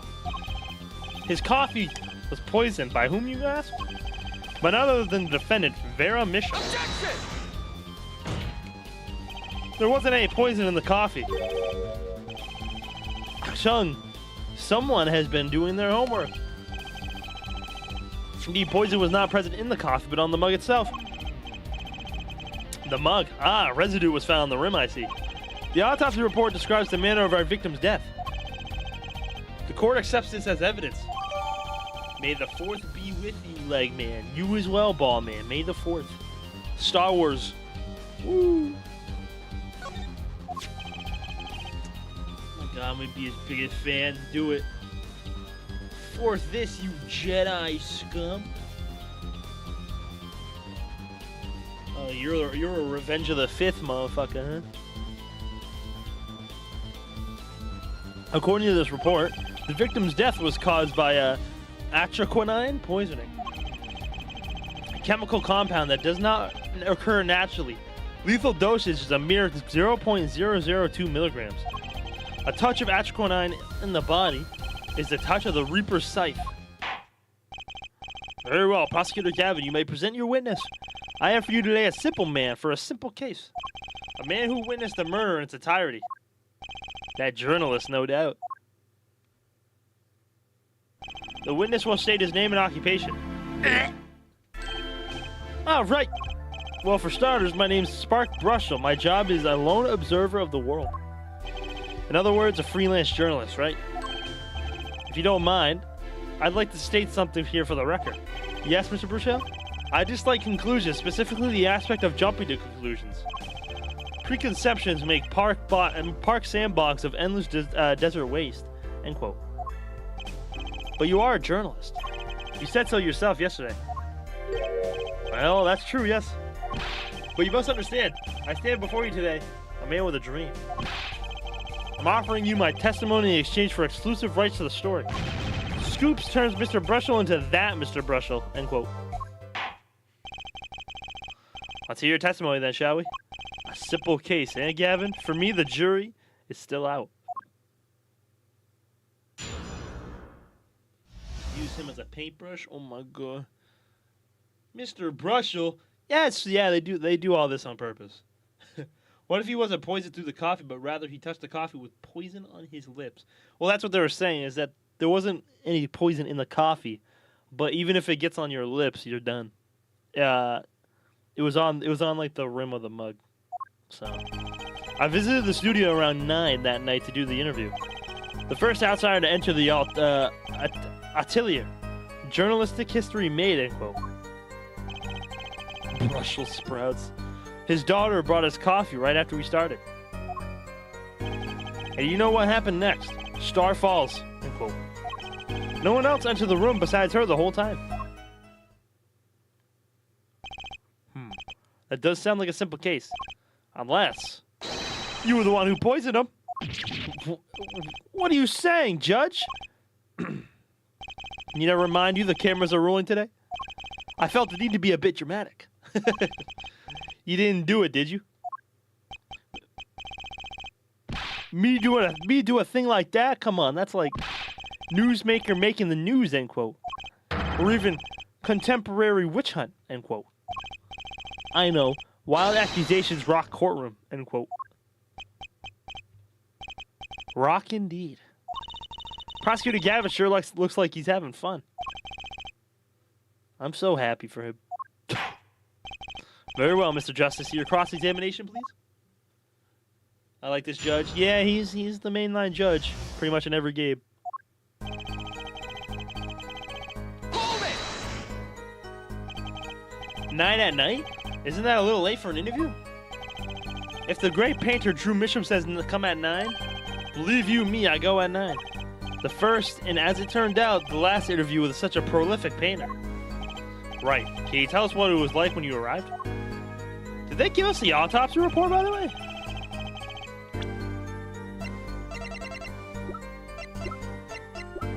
Okay, here we go. Death between 9 and 9:30. Okay. Hold it! You were the first reporter ever in Drew's studio? Posterity will look back on that night as a turning point in journalistic history. A basically insignificant step for all mankind, but a giant step for that Brushel guy, end quote. If no one on the outside ever had access to the studio, it would serve to reason that the deed was done by an insider, by which he means Vera did it. So how did this epoch-making interview go? Hold it! Would you mind being a little more specific? Oh, let me tell you, I enjoyed a cuppa. In fact, it all began when I was in 3rd grade. No, wait, that's not what I meant. I believe I know what Air 4head is driving at. This coffee, sir, the victim was served. Did anyone other than the defendant touch it? Right, that. That's what I was going to say, really. Well, now if you've got a question to ask, you best straight up ask it. That's what I tell all the new recruits several times if necessary. Right for a grade schooler. That's my motto. Which is it to say, okay. Who touched the coffee? Don't know. I was in the back looking at the studio's equipment when she served it. And what happened next? Hold it! What's this about a star falling? Stars fall, huh? It's like an old telegram. Send money over. That way you don't know? That's like a journalist code word. An important personage passes away. A star falls, get it? But there's no gravity in space, is there? I wouldn't think stars could fall, really. Does this matter? Oh boy, this is good stuff. Good stuff. How about star breaks? Nah, lacks punch. I know. Star dies. Nah, lacks imagination. Of course you go with Drew dies, straight to the point. I like it. I think we need to hear about a little more, something a little more substantial.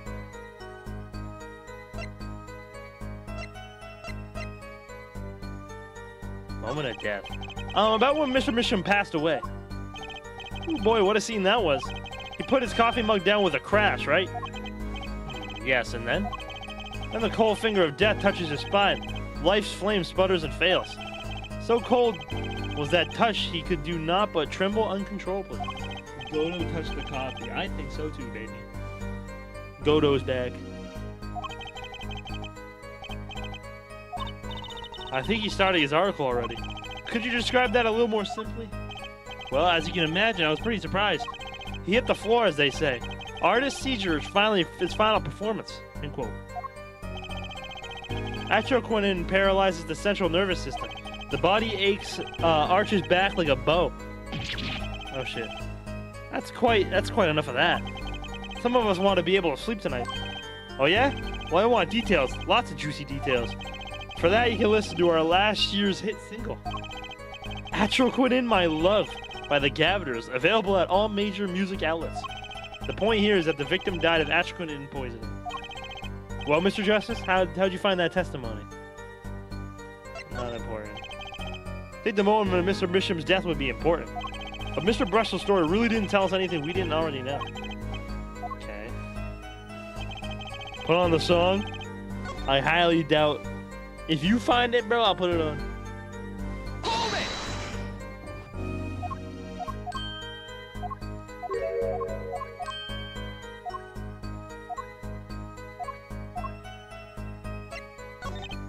So you drink the coffee that Vera served you, too. Of course. When someone serves you coffee, you drink it. That's what my old boss always used to say. I never did get what he meant by it, though. Well, you're still alive, which is to say you didn't die. Of course not.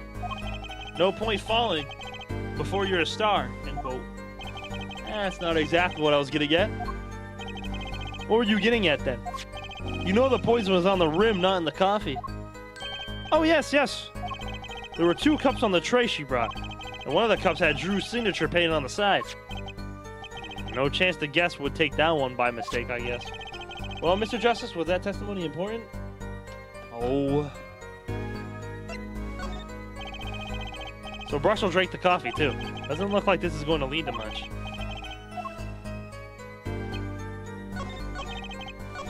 Hold it!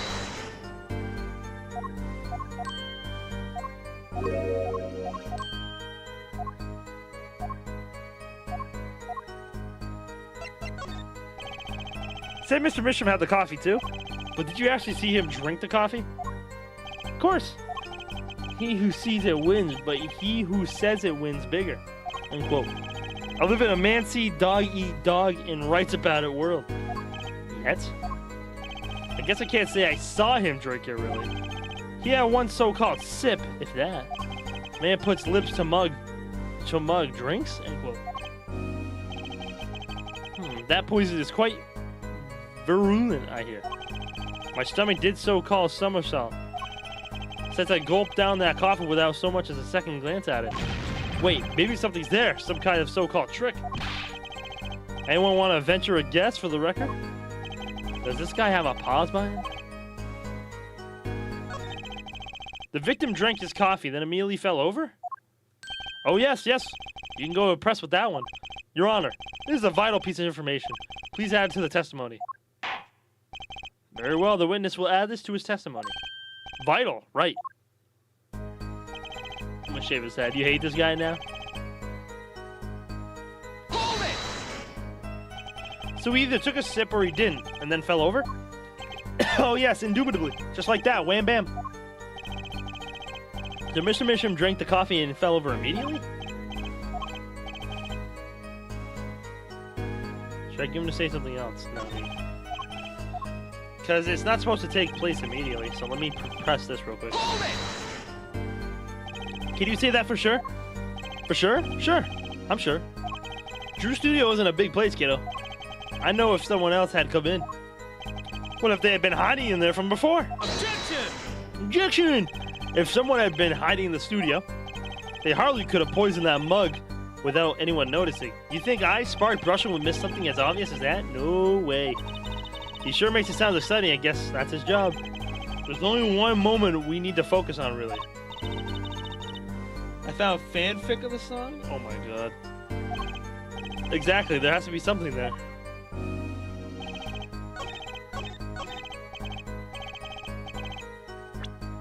Because this isn't supposed to kill you immediately, so he's... Fuck! That's not what I wanted.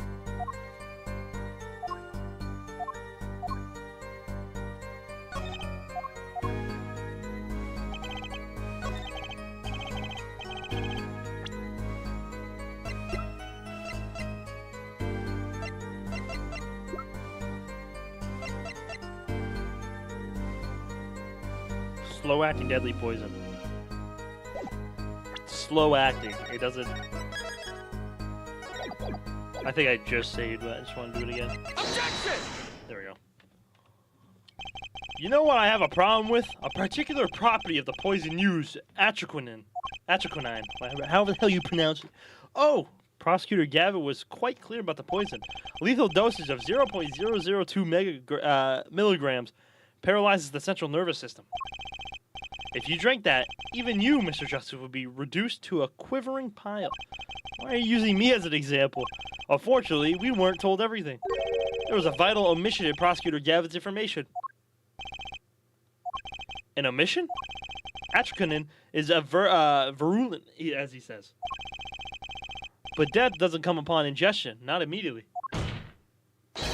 That's because atroquinine is slow acting. Slow acting? According to one forensic scientist, it's one of the most virulent poisons, but is absorbed into the body astonishingly slow. It takes at least 15 minutes from the time of ingestion for adverse effects to show. If we suppose that the moment of Mr. Misham sipped the coffee when he was sipped the coffee was when he sealed his fate, then he would still have had time left to enjoy his last cup of joe. Ew, why does he look like that from the bag?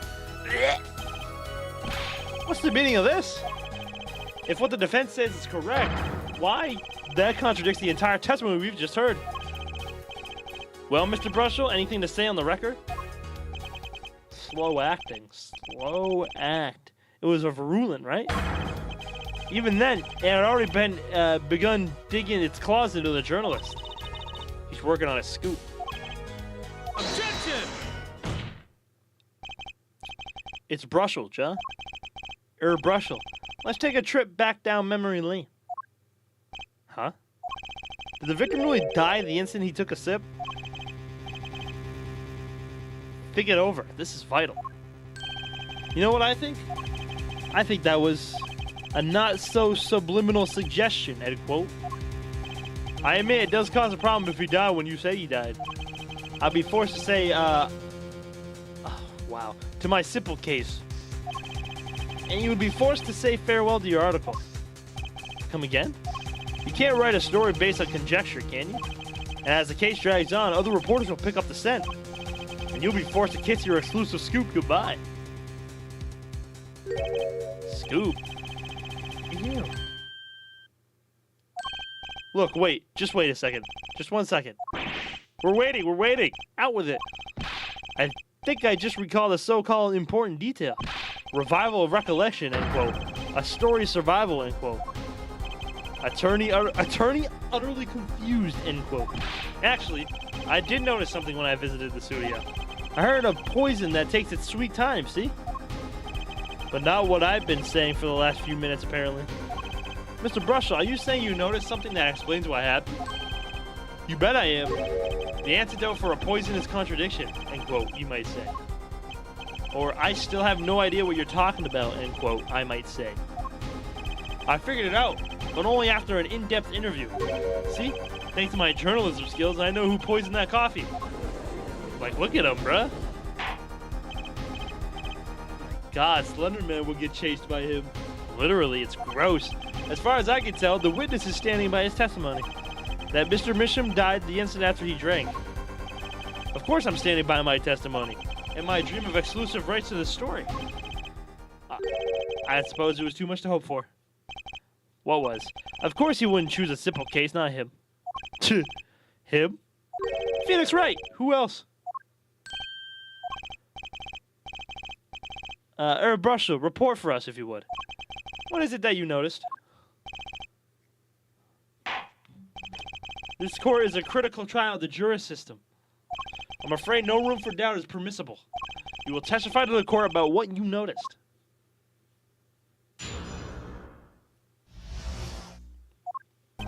When I arrived at the studio, Mr. Misham was at his desk. He seemed to be writing a letter, but he quickly sealed the envelope. I thought nothing of it at the time, of course. Now I think about it, what if he was writing a suicide note? Okay, bro. A suicide note? Yes, he had this look on his face. Man's face inscrutable as a quadratic equation, end quote. Suicide? Poor Mr. Misham. But that means Vera's innocent. Would someone commit suicide in the middle of an interview? Oh. Very well. You may begin your cross-examination.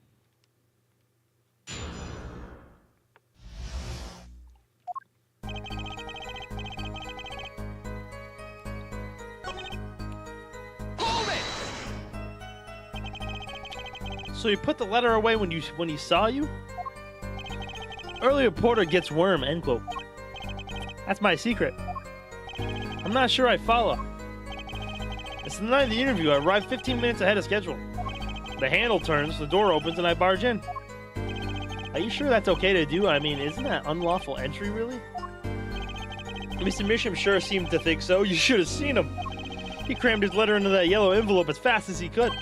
I know his secret when I spot one, and that was one. It does seem significant. Well, Mr. Justice, I wonder. It does have the ring of something important. The defense finds this testimony vital, Your Honor.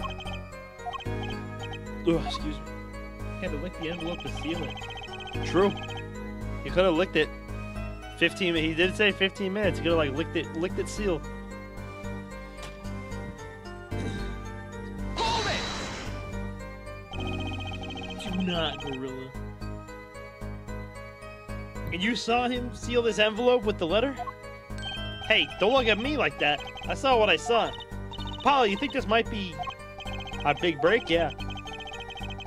What I need is to show some decisive evidence now.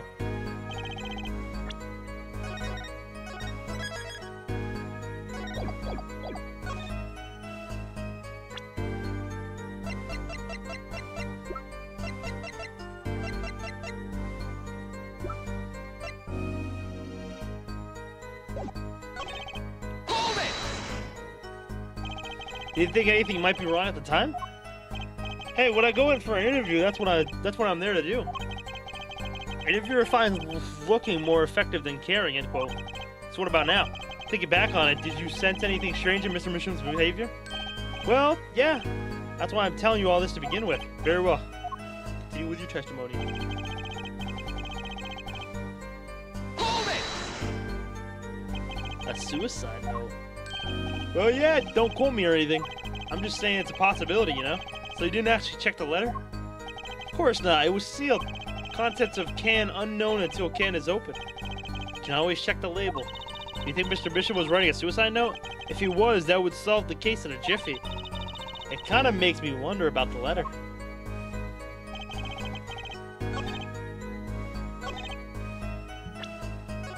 Well, we don't have a yellow envelope. All we got is red.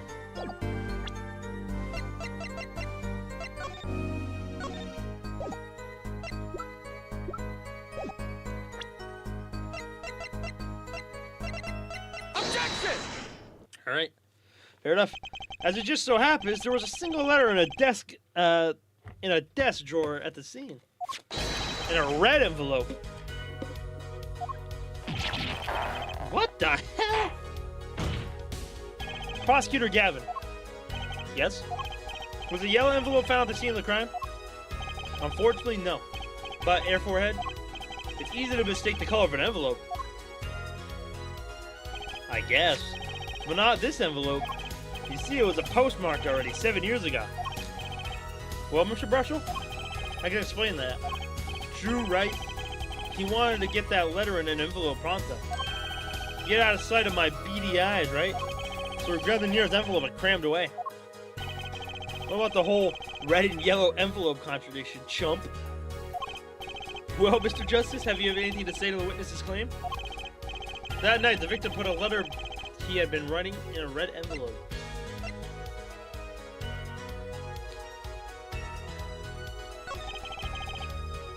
It's entirely possible. But Apollo, we checked the contents of that envelope yesterday, didn't we? Oh, you're right. God, the answer was clear if I had only given it a little thought. As it just so happens, the defense team investigated the contents of this envelope with the assistance of a forensic scientist. What? Note that this letter is addressed to Drew Mitchell. Oh? Why would he address a letter to himself? Let alone send a suicide note to himself. I've been scooped.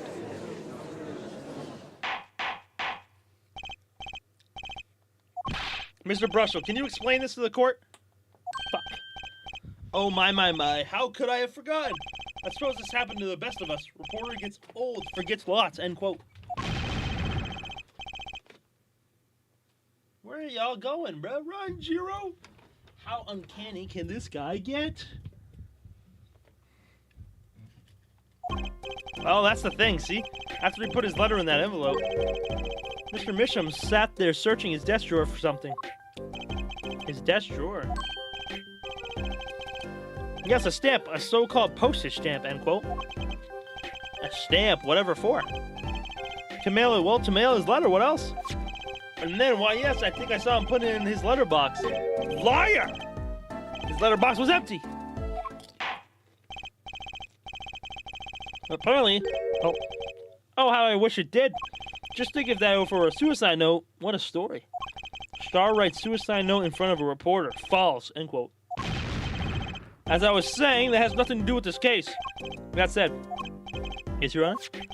Makes me wonder about the contents of that red envelope.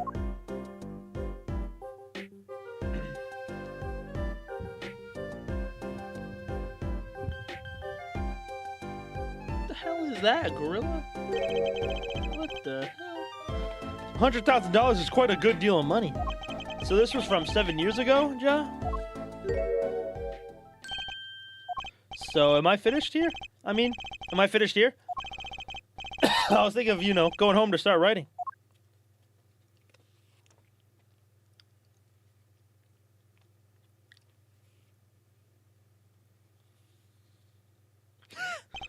Yeah, I hate to state what should be pretty obvious to anyone, but when you catch the scent of a story, you make that rather unique face. Come on. Attorney has active imagination, little else. End quote. Even I noticed something, and my eyes aren't what they used to be. I'm starting to understand what all this perceiving stuff's about. Judge has active imagination. End quote. Please continue with your testimony. Tell us about the scent of a story. Hey, I'm the one asking the questions here, usually.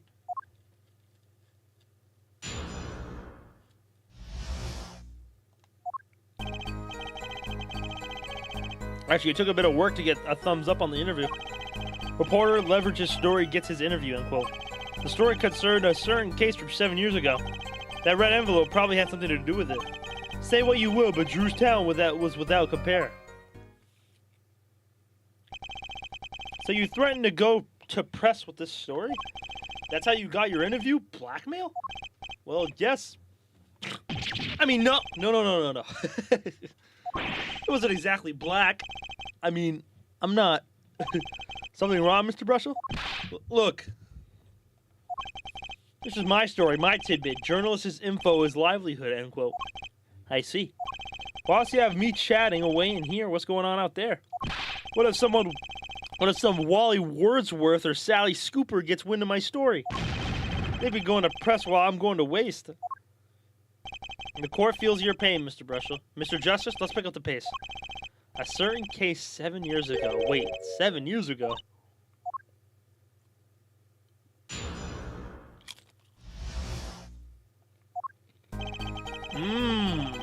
It's time to perceive.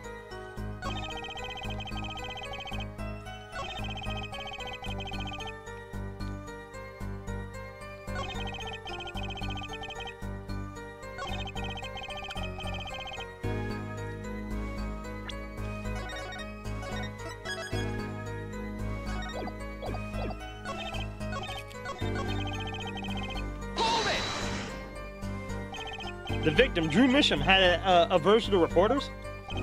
Boy, I guess. Not even my considerable charms did much for him. Until I finally got my thumbs up, that is. Maybe you can elaborate that a bit for us.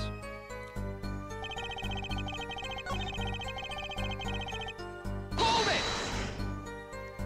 A certain case 7 years ago. Tell us, what case? Let me state one thing, Mr. Attorney, and you can quote me on this. I can't talk about that case. Why not? It's about journalistic pride and staunchness, and credibility and connections. Journalist reveals sources only over his dead body. End quote. So what'll it be? Gonna strangle me? Dead man tell tales, Mr. Attorney. He sounds pretty determined not to talk.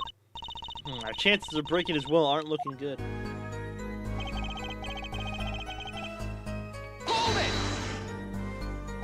On the one hand, we have your story, and on the other, this letter. What makes you think that the two are related? Oh, I was just saying it's possible. Call a reporter's intuition, end quote. Hey, I say a lot of things. You gonna pick all of them apart? Be my guest. All of them? No, just the incredibly suspicious ones.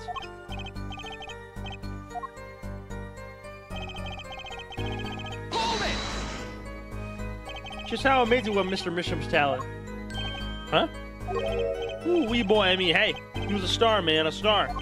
The flow of his brush is like a great undulating river across the canvas. Artist paints light up studio like sun. End quote. This guy's full of wacky gestures. But that one just now was wackier than usual. Looks kind of nervous to me, Apollo. Okay.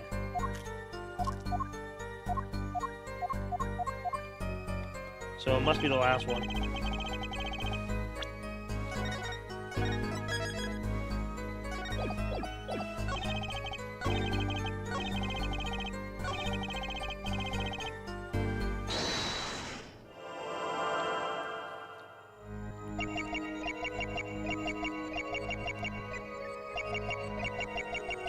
Is it another neck thing, bruh?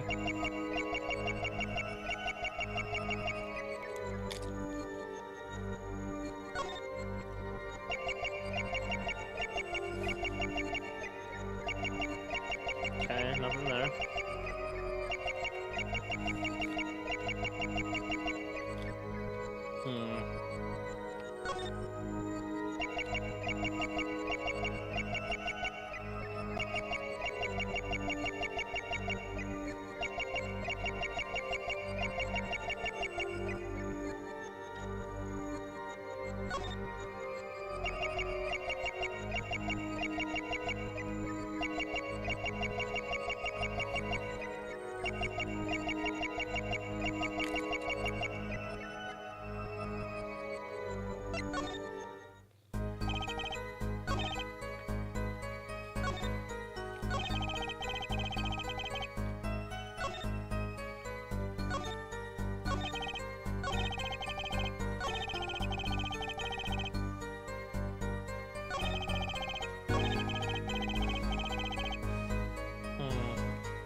this guy might be the victim's partner in crime? Could be. But why would he have to blackmail him to get in? You know? Because he was trying to report on something.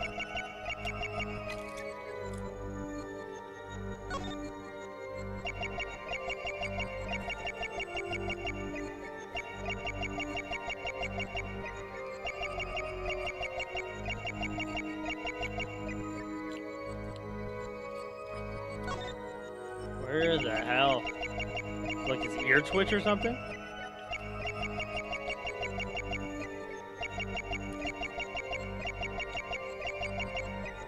I don't think it's this one.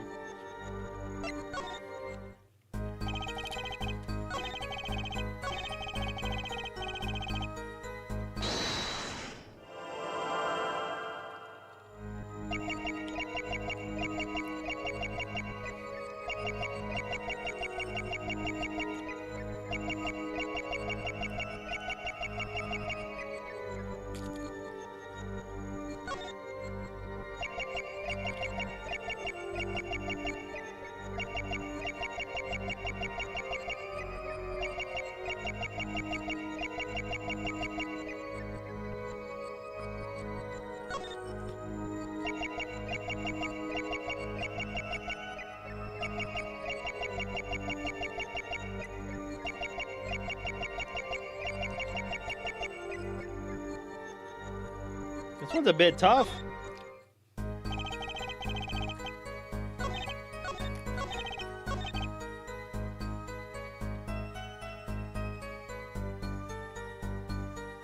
Hold it!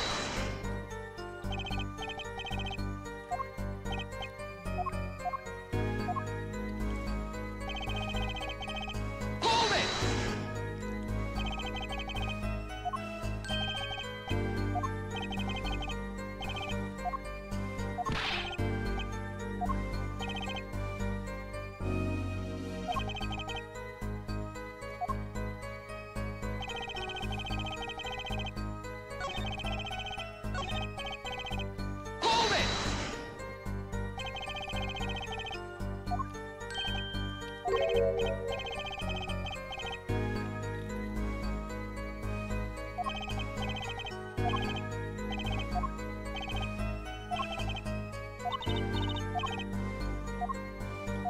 Except for that last one.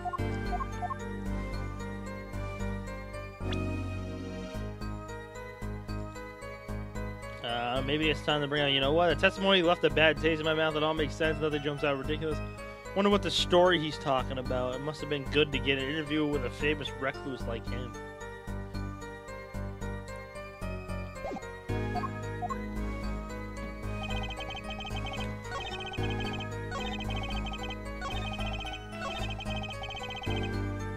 Talk about a story.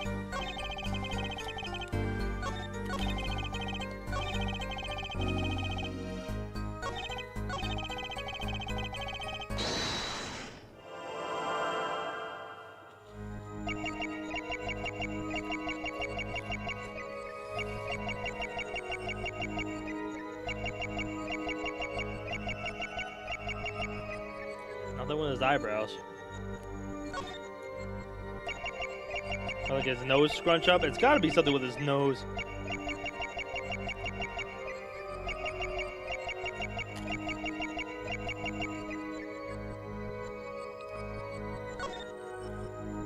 Look at his ear.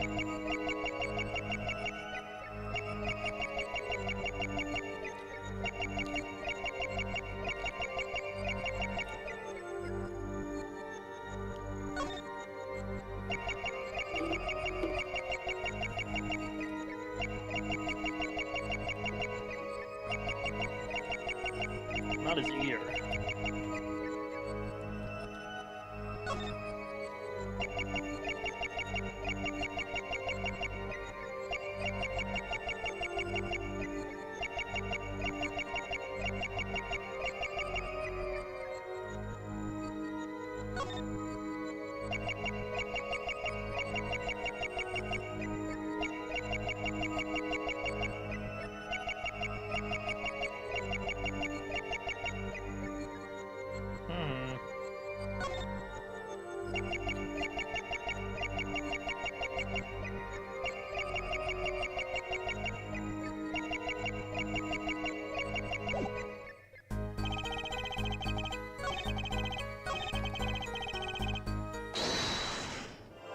One of these two, I think.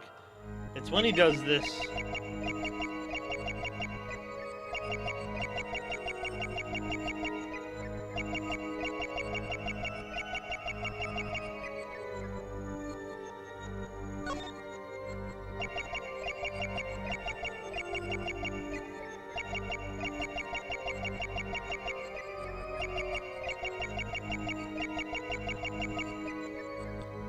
Elbows?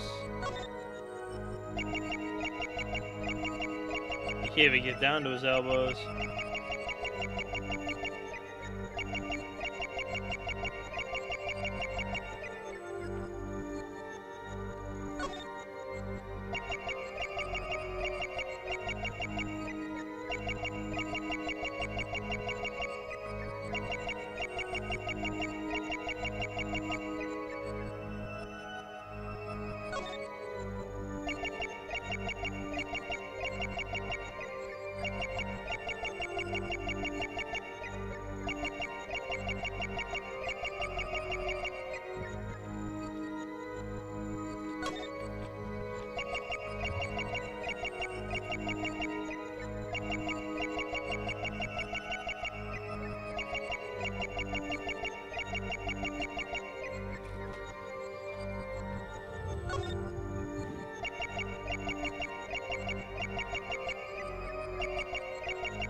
Whatever he's doing a good job of hiding it. 'Cause I am stumped.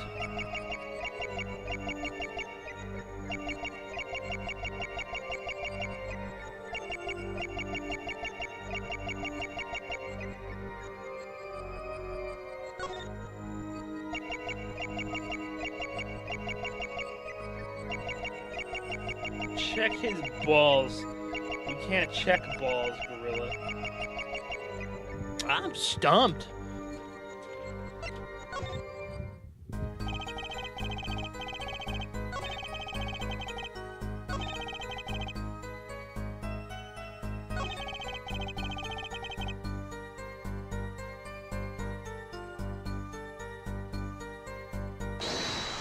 Might as well check these ones.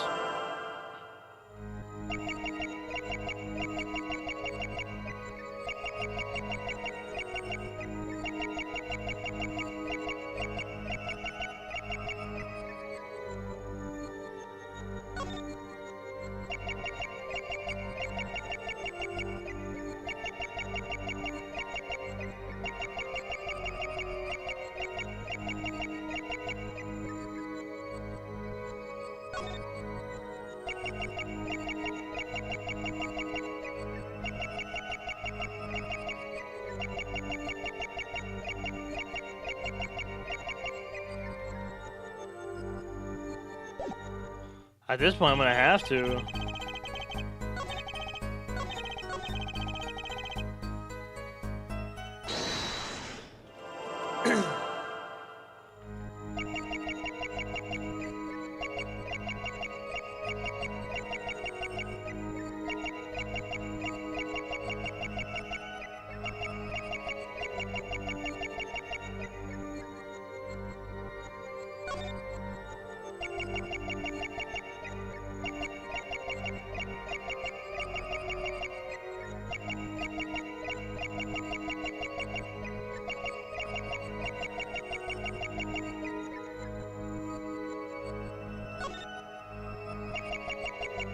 Looking for like an ear twitch or something.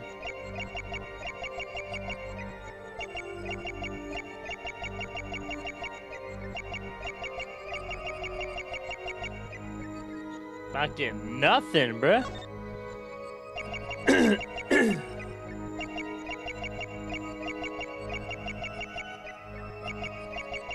Do you like maybe like his nose scrunched up or something? I don't see nothing on this one.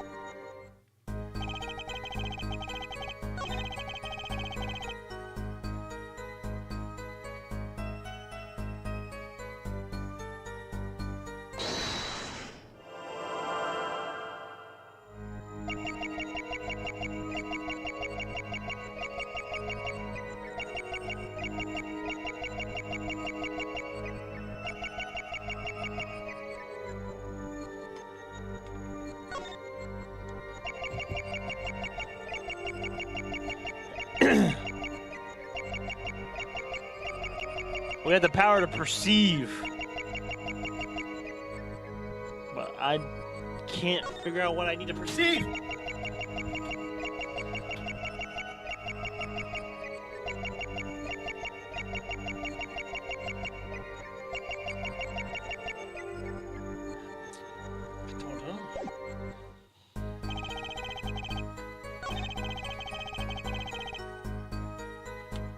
I know, I gotta keep staring at his ugly mug, bruh.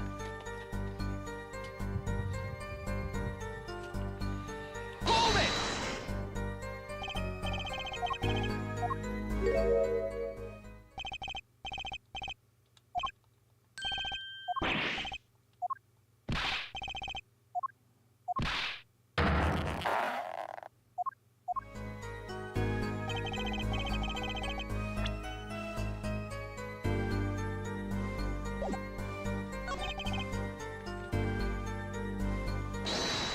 Oh, it's gonna be one of these. It's gotta be.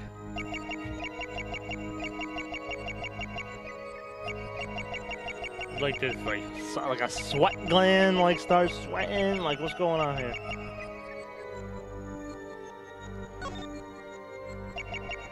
Like, how far can I go here? Now that it's tied, his arms.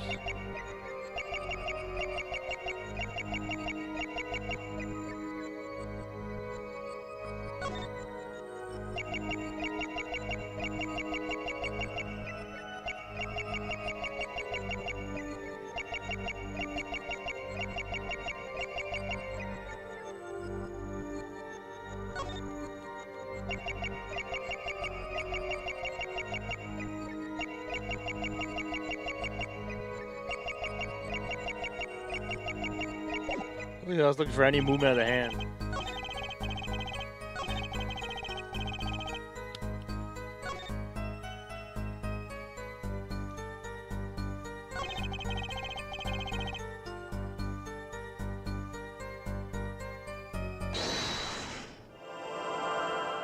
Holy frick, I'm so lost, bruh.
Hold it!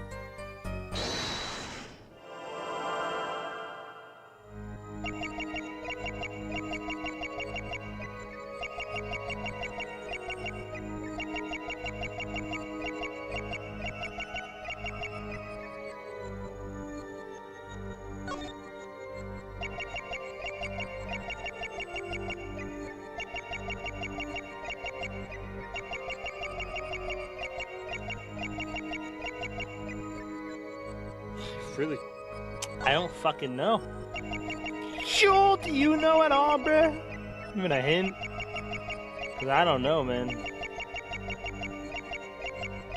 I'm so lost.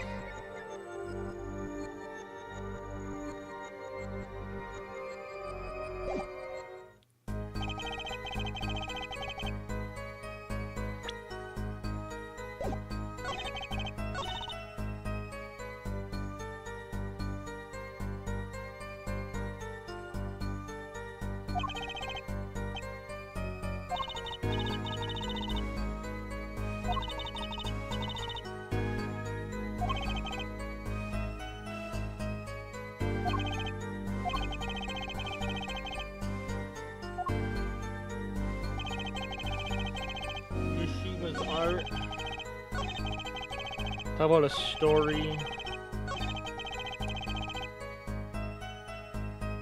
Hold it!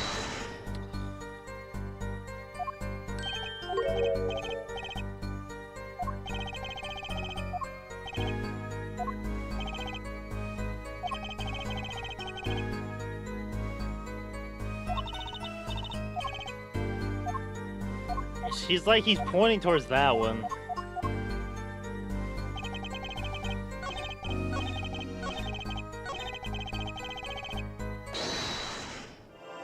It's the only one I can.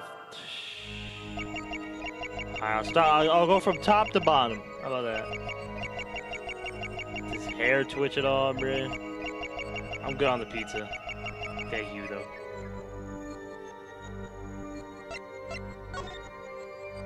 That's what I'm thinking. Let me try the pen, bro. Does the pen move at all?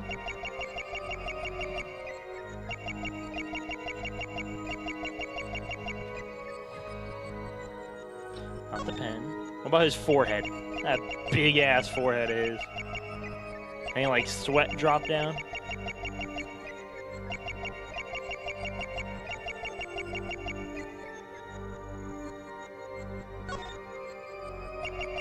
Head of the toothbrush.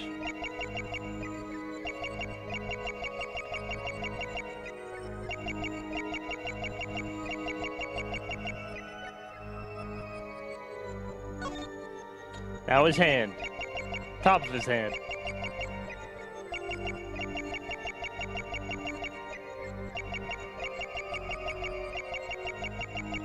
Does not move. Bottom of his hand.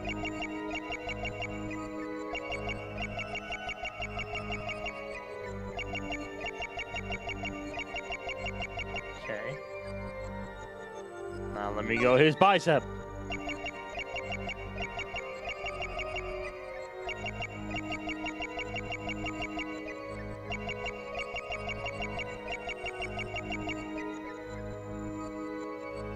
All right, let me go his little funny pouch.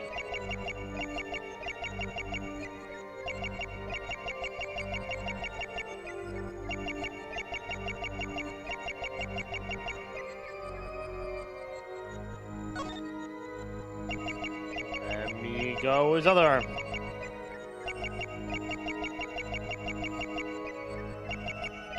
Okay.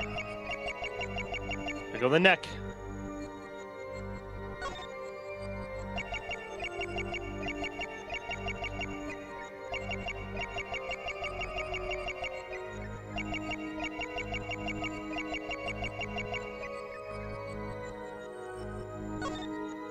Let me try the mouth area.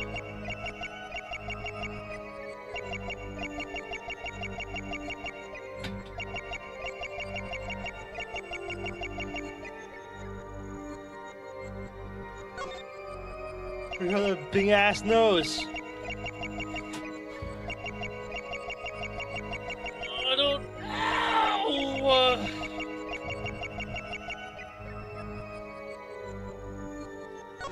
Let me try his ear.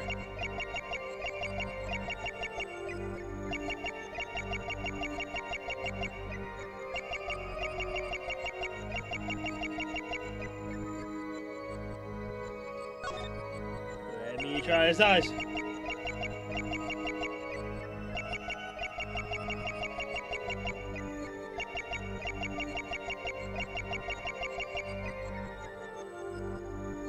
Let me try his other eye. And ear.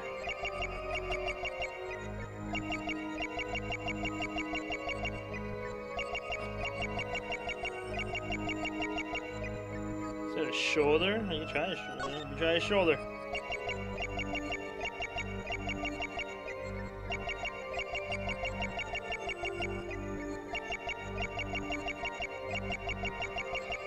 Is this gonna be my first look up? Let me try the other shoulder.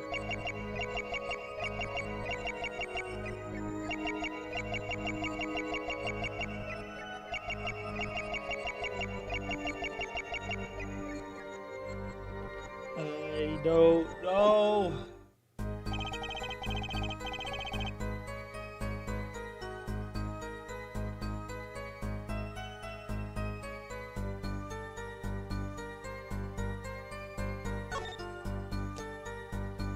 I know if I look up, I'm gonna feel fucking stupid, bruh.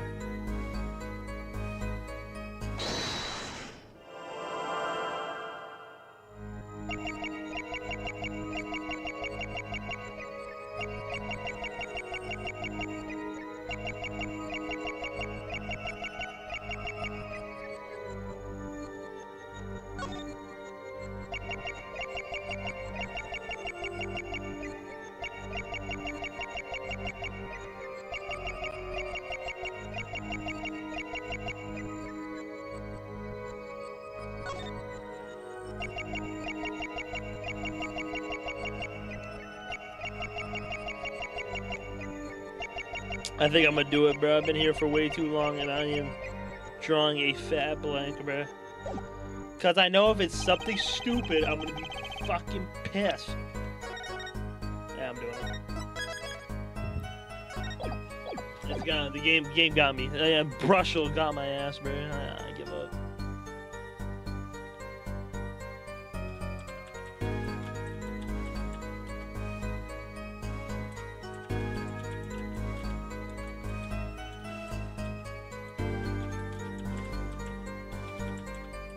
I did try his hair.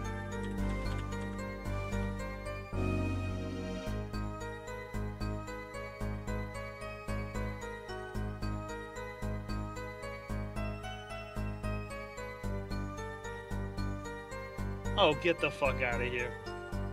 Get the fuck out of here, bruh.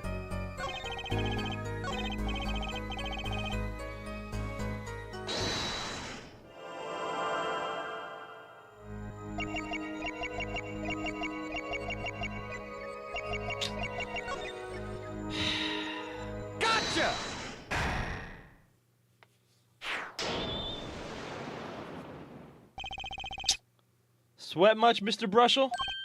Yeah, well, a man can't help his glands, you know? It's more than that. When Mr. Misham's talent was mentioned, you suddenly began to sweat buckets. Ugh, you're hiding something about his talent.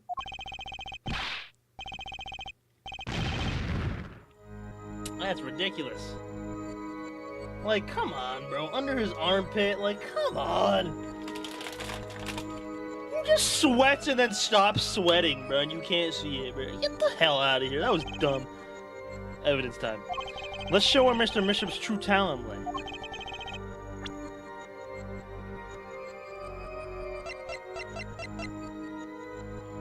It just so happens that I have evidence showing the talent mentioned in that letter.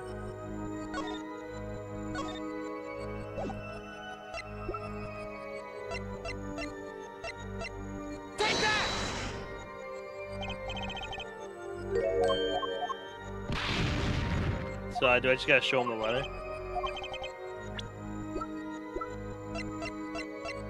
Take that! Okay, no, that's the letter. He's a pro sweater, I guess. Bro sweats and then immediately stops sweating? Like, come on, bro.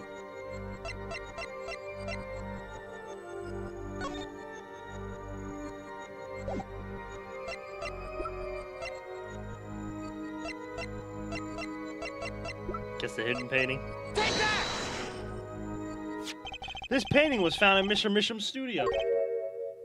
I couldn't save the game. I tried. There are two problems with this painting. The first is, it wasn't painted by Mr. Misham. The second is that there was another painting in the studio, which looked exactly like this one, except it was only half done. Then we have a letter discussing a payment of $100,000, which suggests a certain business operation. The business of making forgeries. Ew, bruh.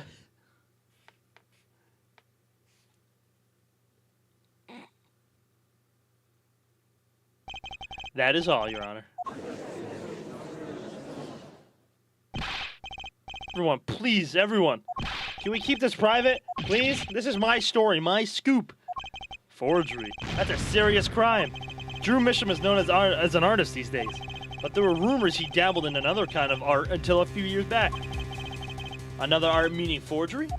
Drew Misham was talented, alright. Talented at making precise detail fakes. A fact that certain criminal elements were quick to discover. Criminal elements? What? You can't seriously be talking about... Exactly. I'm talking about forging evidence. The rumors started circulating 7 years ago. Oh. Was Wright in with this guy? Because Wright lost his job 7 years ago with forging evidence. Was Wright in with this guy? 7 years ago. So are we to understand that this letter, this payment of $100,000 was for? And was that card of the card in the first game? Was that the? Did that dude make it? That Drew Misha must have made that card from the first case. That was technically forged. Exactly. Forged evidence nets tidy profit. End quote. Why, it's like our victim was living a double life. Aha! This is by chance. So the victim had ties to the criminal world, right? He could have had plenty of enemies we know nothing about. Objection! This is my first time hearing of this criminal world. We certainly found no criminal connections when we conducted our investigation. Objection! But how do you explain all this money? You have to admit there's a possibility of some illegal activity here. Objection! Objection! But there is no proof tying this letter to our case. Our case was and remains simple from the beginning. Only the defendant could have poisoned that mug that night. And you, of course. Hey. The only thing I poison is my pen when I'm writing reviews. Mr. Brusher, your testimony to this point has been quite unreliable. It doesn't speak well of your reporting acumen. What are you talking about? My journalism is rock solid. Journalism's so solid you can stand on an elephant on it. You can stand an elephant on it. End quote. In any case, let's hear a summarized recap of your testimony. If we can ascertain the situation in that studio from the recap, the trial is over. Apollo, what's he talking about? The cross-examination showed Mr. Brushell didn't have any reason or means to poison him. As long as there's no other suspects. And the killer had to be Vera, that's what. This next testimony is our last chance. Mr. Brushell, your testimony, please.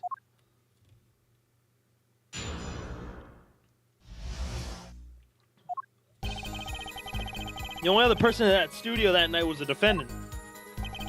It was Vera who poured the coffee. She admitted as much herself. The only thing that touched Drew's lips during the interview was that mug. Nothing left that studio after he died. Nothing. Clearly, the only one who could have poisoned him was his daughter. But we already found out it wasn't the coffee, it was the mug. Somebody else could have touched that mug. A nice testimony. Clear, such an and without room for doubt. Aw, shucks. You really think so? I believe this clarifies the situation that night. Very well, Mr. Justice. You may begin your final cross-examination. Right. I still have one trump card left to play. I won't let this trial end until I use it. Excuse me. Hold it! Well, that doesn't prove Vera poisoned it. Objection! How many times have we heard that one, Air Forehead? The poison reached its victim via that coffee mug. And from where did that coffee mug? And where did that coffee come? Not to beat a dead horse again and again, but perhaps you can fill us in.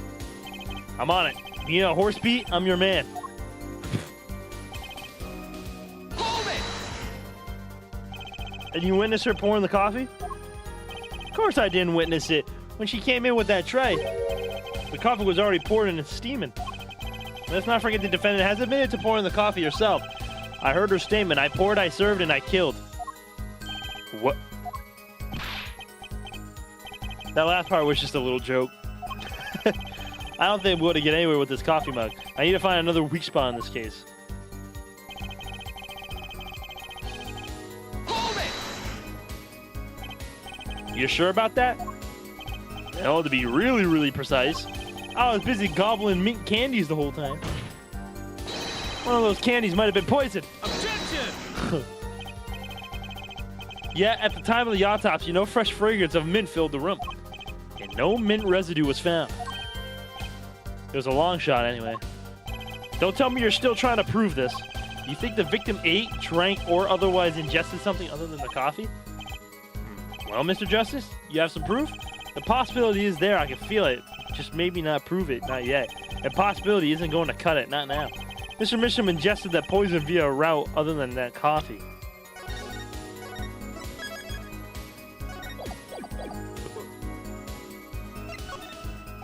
It can't be proven. I do believe our little forehead is growing up. Pity. We like the rash, youthful forehead best. Ugh, another hole in this case that needs plugging before I can prove anything. But first things first. I'd better uncover a weak spot before I try to strike again. Hold it! Not one thing. You sure? Yep. Sure can be.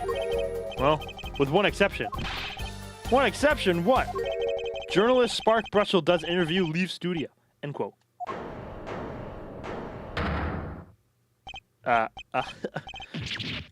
Come on, it's a joke. Get it? Not funny, I know, but still. Did something leave the studio that night? Why does that sound familiar? Where have I heard something like that before? Now that we've proven our witness is a comedian of sorts, I'd like to turn to our defense attorney before returning to the testimony. Do you have any idea what, if anything, might have left the studio that night?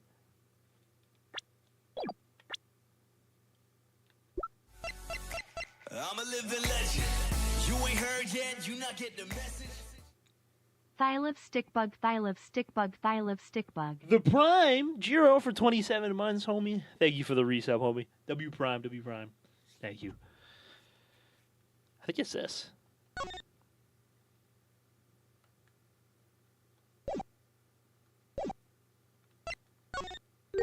I think one thing might have very well left the studio that night, Ashley.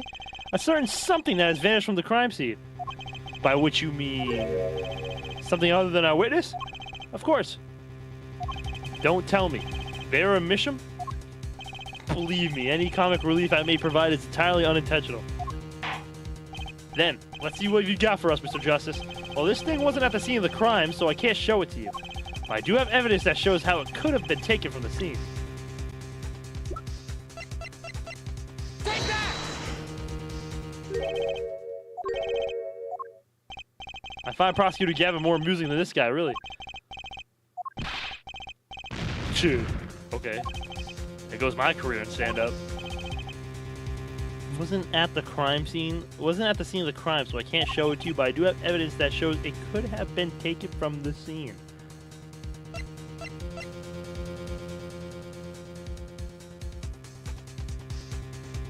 How it could have been taken from the scene.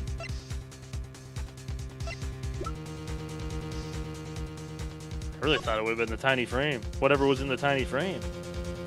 Because there's poison on the tiny frame. But it doesn't look like. Okay.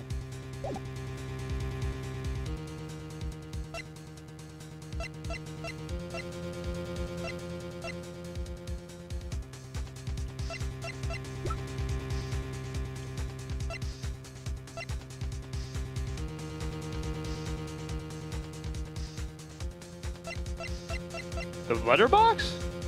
He puts a letter in there. Bada bing, bada boom. The letter gets taken out. Take that! This is the only link between the studio and the outside world. The letterbox? What did Mr. Brussel just tell us? When he entered the studio on the night of the murder, the victim had just finished writing a letter. Yeah, I said that. And yeah, it was true. Furthermore, he went on to tell us that he put the letter in a yellow envelope and put it in the letterbox. Ah. But that very same letterbox was empty. In other words, that night, the yellow envelope disappeared. Objection! Ah, yes, intriguing. So an envelope has disappeared from the scene of the crime. Of course, this changes nothing. Huh? He has a point, Mr. Justice. What we're trying to figure out here is how the poison got to Mr. Misham. Is it really important that this envelope, the witness says he saw disappear? Well, if it did disappear, then something did leave the studio that night. That seemed very important to me. Very well then, the witness will add this to his testimony. You got it. I still think this fails to change anything, Air Forehead. I wouldn't be so sure. A letter disappeared from the crime scene that night. This is exactly the opening I've been looking for. Hold it! Nothing could be more serious than an envelope disappearing from that studio. And you were hiding that fact from us. Yes, well, actually. I don't argue the possibility that a litter disappeared from that studio. But here, Forehead, isn't there a much more serious question before us? Right, how Mr. Bishop was poisoned, I know. But Mr. Brussels' testimony has changed, which means the fact of the case have too. Now, what he's told us means something entirely different now, I'm starting to think. Keep thinking, Apollo. Hold it! Say it clearly as though it were obvious. Disclaims, yeah.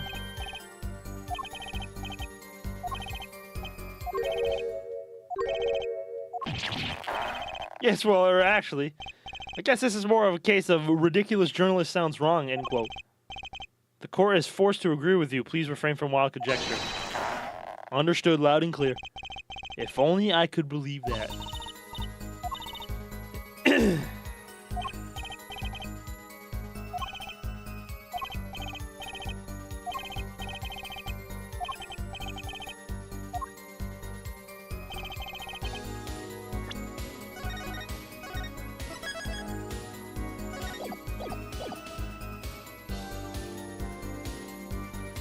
The address of the mailman would send it to him? Who's him, himself? The only thing that touched Drew's lips that night during the interview with that mug. Hold it! Nah, you were probably right with the licking thing. Licking the envelope. Objection!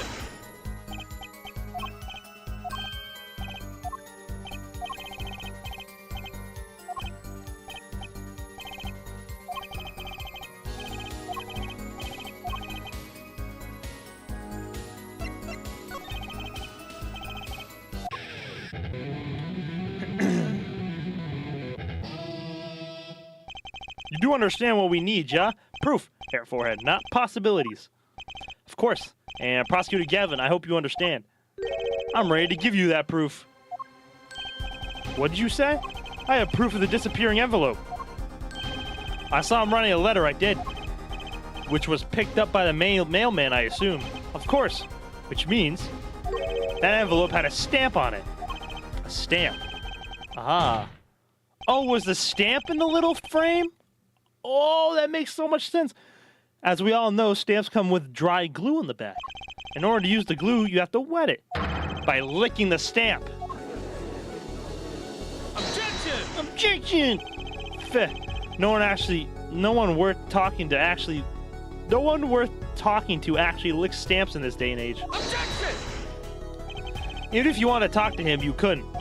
He's dead after all. Objection! Okay, so we licked the stamp. But wait, how does that explain the Ashcoin on the rim of the coffee mug? Objection! He licked the back of a poisoned stamp. The poison would get on his tongue, yes? He would then happen to put the coffee mug to his mouth,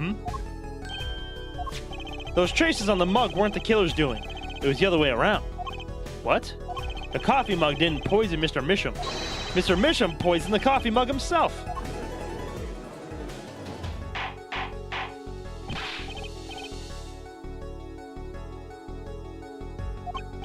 But that doesn't, does it? Recall, if you would. Atropine is a slow-acting poison, yes? The poison entered his body when he put the stamp on that envelope, but his time was up. It wasn't up until the very moment he touched his lips to that cup of the Joe.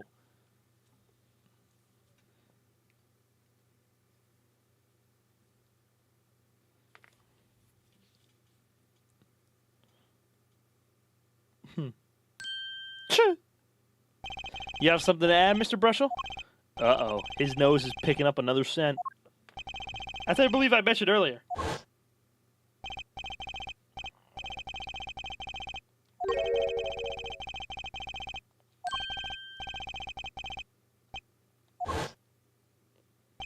But you know, I don't seem to remember him ever finding one. Maybe he just ran out? Incidentally, we searched the desk drawer at the scene of the crime. There was no stamps. Not a single one. That does pose a problem. How will you prove that the stamp was coated with poison? Actually, I'm glad no other stamp were found. It makes proving the stamp you used was poison possible. Good show, good show. You can't even prove there was a stamp at the scene in the first place. Well, let's hear what the defense has to say anyway. Where's your evidence that this proves that the evidence of the poison stamp? This fine fellow right here. Sludge. Why are we sludging, man? Take that! Well, that certainly is a cute little frame, and by little, I mean really little. It was on the victim's desk, Your Honor. Quite empty, as you can see for yourself. I noticed that too during my inspection, so what? Ah, apparently you weren't as observant as you should have been. You see, when you saw this frame, it was missing something quite important. Missing something? Yes, a pale bluish stain on the inside of the frame. Atropine residue. What? Why was I told about this? The frame is only 2 inches square. The face of the frame is even smaller. Maybe an inch wide at most. You aren't saying... Oh, but I am. Tell me, what fits in such a small frame? A commemorative stamp, perhaps?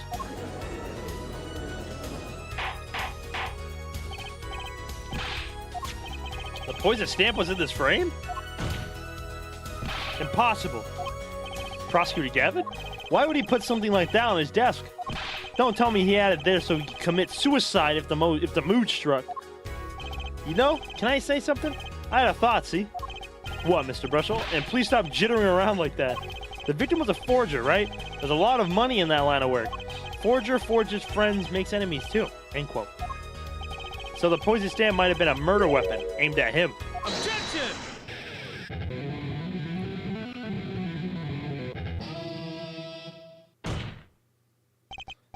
Oh, Rich. That's rich. Leave the ridiculous flights of fancy to the Gaviner's song lyrics, please. Finally, something we agree on. The stamp was a murder weapon? Nonsense. Murder is a simple business. Who would go to such lengths? No one. Oh, I disagree. Come again? Recall, if you would, the victim's reclusive lifestyle. Drew Misham had hid from the world that he avoided meetings. His only contact with the outside world was the mail. The mail. Now, if you wanted to kill someone you couldn't meet, but you knew read letters, a stamp would be the perfect weapon. Ridiculous. Where's your proof? I want proof.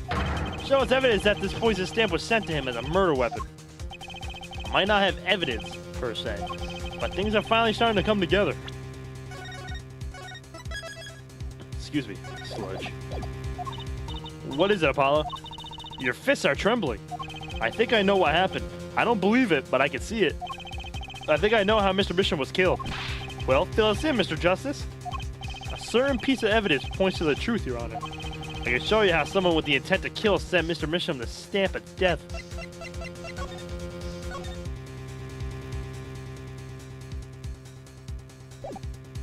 Take that! Isn't this the envelope? The one from 7 years ago? Think about the text of the letter again. There were 2 pages in the envelope. This page 1. And this is page 2. I want to draw your attention to one phrase in particular. Send in the enclosed envelope with the enclosed stamp within 3 days. The enclosed stamp, Your Honor. Ah. In other words, if I have this straight, the stamp, poison on the stamp, lick, lick, gasp, end quote. Now, what if he had done exactly as the letter asked? He would sign the document, put it in the envelope, and put the stamp on it, right? Then he would put it in his letterbox. 15 minutes wouldn't have elapsed between affixing the stamp and mailing the letter. But the clock started ticking when the time came. He drew his last breath, and the murder weapon would be taken away from the scene. Quite conveniently, thanks to the postal system.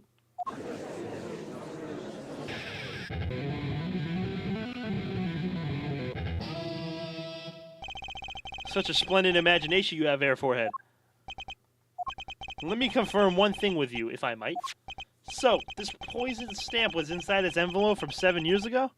Ja? Is that what you've have us believe, really? Well, it is a little bit of a stretch, but there's a possibility. Yeah, it's a very small possibility. How small, I wonder? A poison stamp to this envelope? A stamp that became the murder weapon?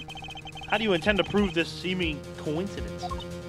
Well, it was 7 years ago. We didn't even know who sent that letter. And your answer is silence. I see. Very well, I move to. It's not nice to pick on the Frolane, Clavier. You're back. Emma. Ah, Emma. Well, like my Christoph Gavin impression? Did I sound like him? Don't quit your day job. Don't you have a crime scene to be looking after, Frolane detective? Someone had to come dig you all out of the mess you're making of this case. Mess. You know, none of this would have happened if you just trusted in the science a little more. You find out that stamp was in that envelope, easy. Care to explain yourself, Frolane detective? Glare at me all you want, but science is on my side. It's all in the residue, right? That's right. The poison detection spray. Produce the red envelope at once. You can open it on the authority of the court.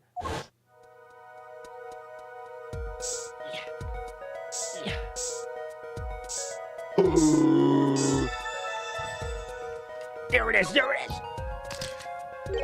Well, would you look at that? No mistaking it. That's atroquinine residue. I don't believe it. A murder weapon from the past. Now, 7 years later, it bears its fangs at last. Objection!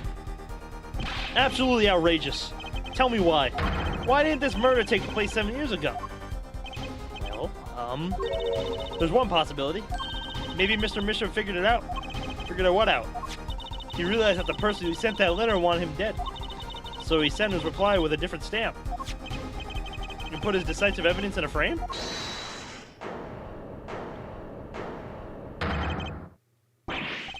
You're still here?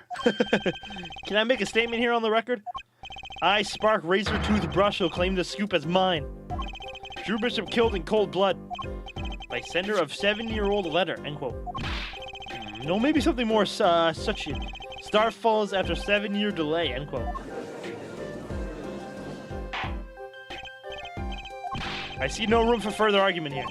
Though I admit this is all coming as quite as a shock, to think that the murder weapon reached his mouth after 7 years. Stamp his ticket straight to afterlife, end quote. Uh-oh. I think the witness is a bad influence on our judge. I see no need for further debate on this matter. The sender of that letter 7 years ago could hardly have been our defendant. Apollo? I think we just won. Very well. This court finds the defendant. Objection! Oh, come on, bro. We were right there. Is this the bright future of our legal system? Prosecutor? Gavin? A ticket to the afterlife from 7 years ago? Tickets for Gaviner's shows are invalid after 2 weeks. But it doesn't make sense any other way. It boggles my mind that so many people haven't noticed this. There's a fatal contradiction in Air Forehead's claim. I love his theme. Him and Godot's, I think, are my favorite themes so far.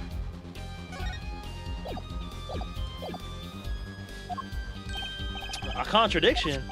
A poison stamp was placed in this envelope 7 years ago, whereupon it was framed until now. If that's the case, then why would Drew Misham have done what he did? I'm gonna explain that. You must have realized it was poison. Therein lies the rub. 7 years ago, the forger Drew Misham sensed a trap and put the stamp in a frame. I do not debate this, but this begs the question. Why, 7 years later, did he use that stamp on the night of the murder? Prosecutor's themes are gods here? No, they really are. Same with Van Zykes from Great Ace. I liked his a lot too. Surely you don't mean to suggest that Mr. Misham simply forgot. He put the murder weapon on a frame on his desk for 7 years and forgot? You expect us to believe he sprang the trap on himself? Yeah.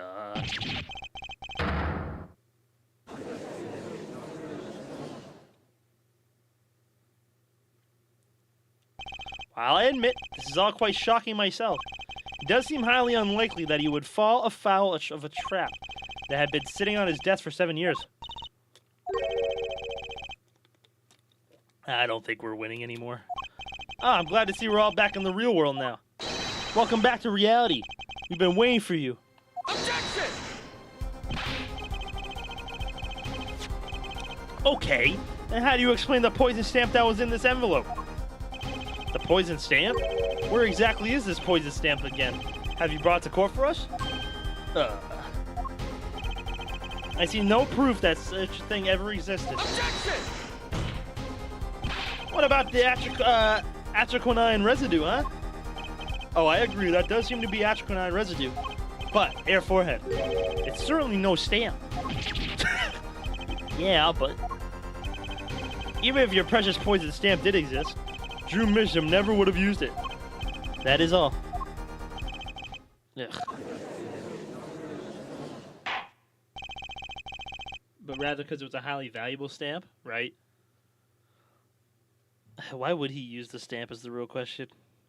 Maybe because he was in such a rush he just forgot or something? I don't know. Paul, were we wrong the whole time? I can't believe it. The poison traces match up. It can't be coincidence. But if this was sent 7 years ago, right? Why is he depositing the money now within 3 days? He would have been completely off by 7 years. Why send the stamp now?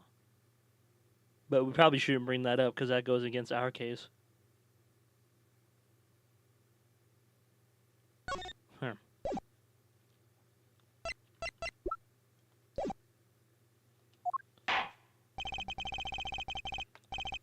I'd like to bring some closure to this issue sometime this year.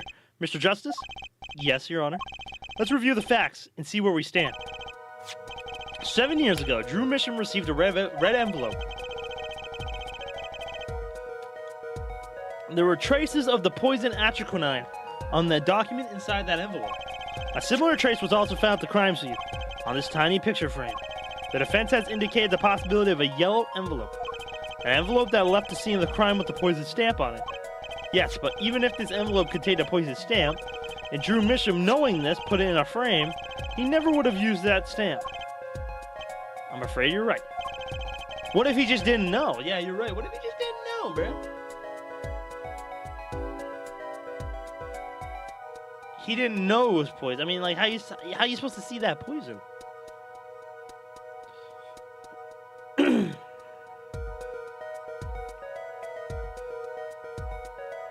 But he saved it for when he had to send the envelope back. I haven't been on the wrong track this whole time, I'm sure of it. The traces of atriquinine, that envelope, the frame, and Drew Misham's mysterious death. They're all connected somehow. Well, Mr. Justice, do you have a conclusion for us?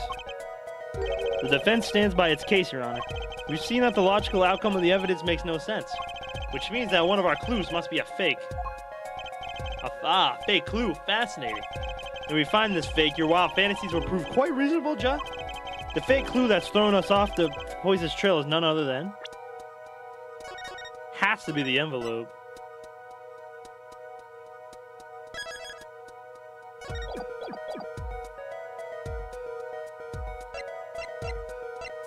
Drew Misham.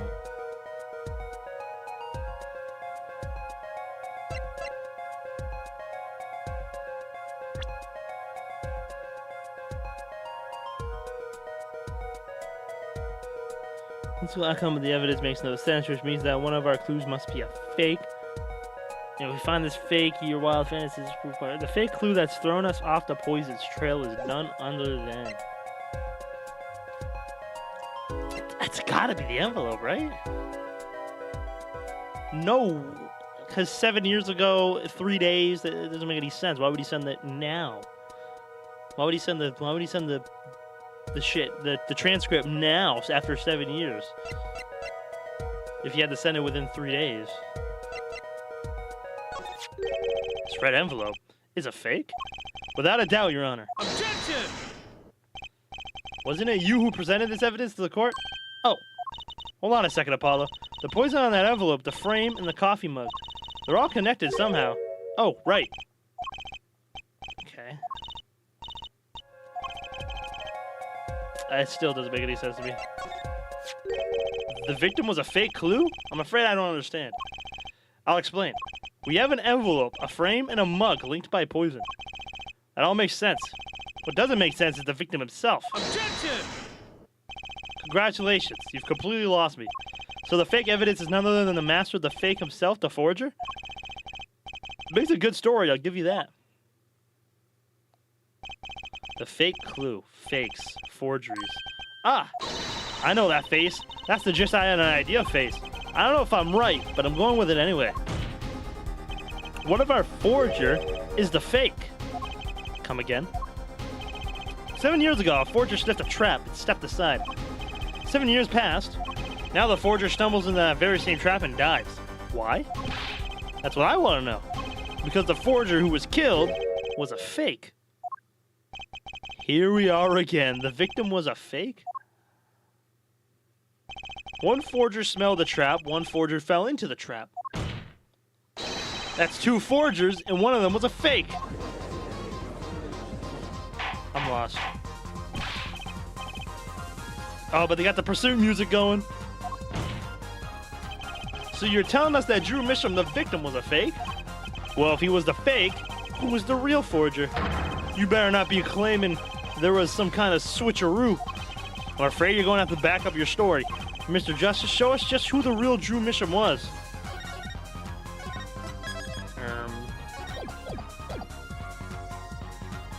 Hey, W Bat Jib. If Drew Misham wasn't the real forger, there's only one other person it could have been. Understood, Your Honor. Forger Drew Misham was himself a forgery. The real forger was... Take that!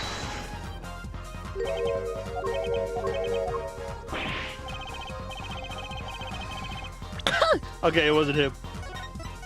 Oh, was it his daughter?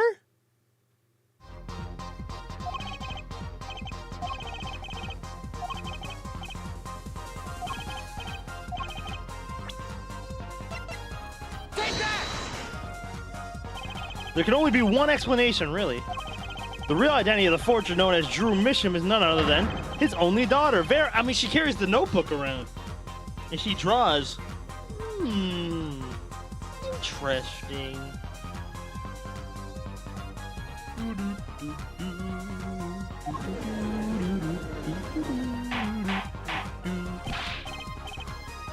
Mr. Justice, this is going out on a limb even for you. I kind of agree. I mean, Vera, a forger? Let's consider it before you write it off entirely. If you look at the paintings in the studio, one fact becomes quite clear. Forgery had been taking place in that studio for quite some time. The forger wasn't caught in the trap 7 years ago. This can only mean that the one who was caught in the trap wasn't the forger. Well, actually, that does make a certain kind of sense. One more thing. Only 2 sets of fingerprints were found in the forger's studio. Drew Misham's and Vera Misham's. If we know that Drew Misham wasn't the forger, that leaves only one possibility by process of elimination. The forger was Vera Misham. Well...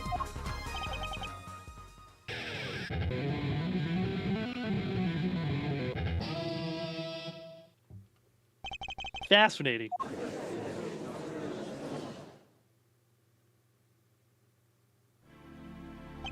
Vera Misham. You been paying attention to the trial so far? Let's just ask her and be done with it, shall we? Who are you? Who is the forger, Drew Misham?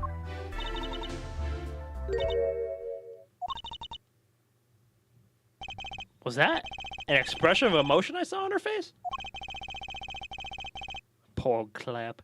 She's staring holes into Prosecutor Gavin's face.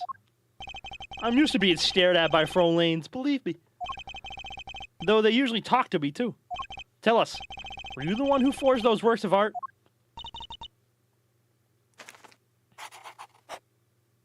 Yes. So the forger Drew Misham was you? Yes, it was me. What? Huh? That ass. That's how I think the judge sounds. The court was in an uproar and it wasn't coming down. We had to break for a 10-minute recess.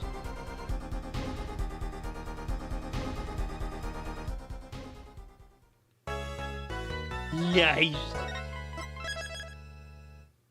The trial resumes.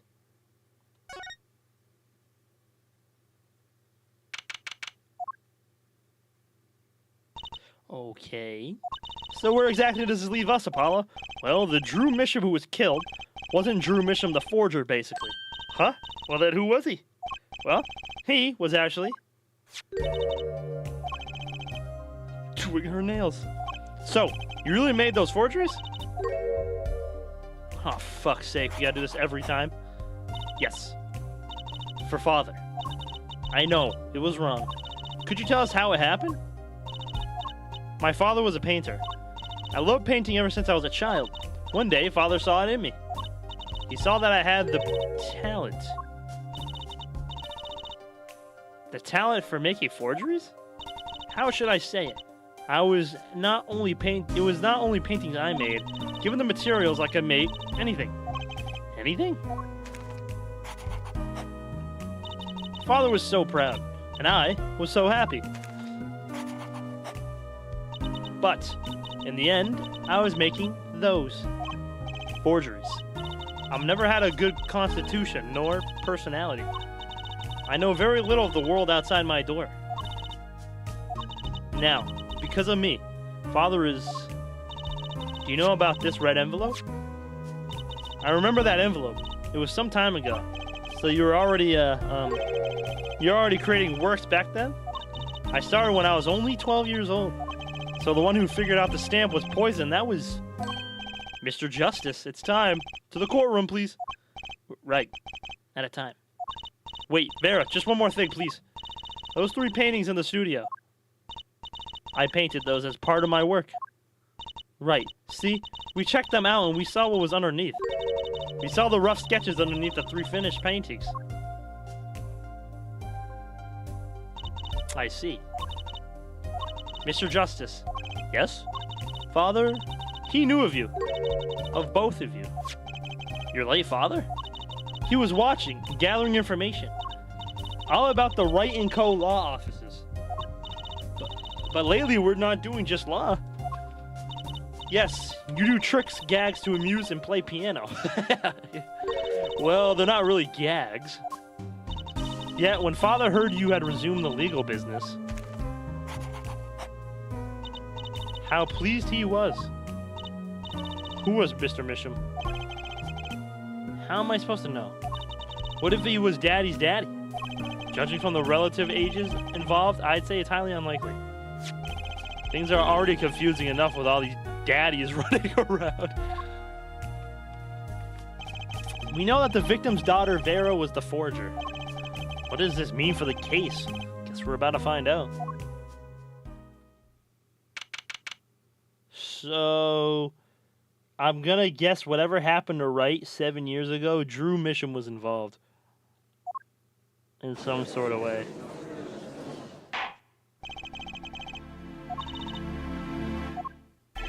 Vera seems pretty tense.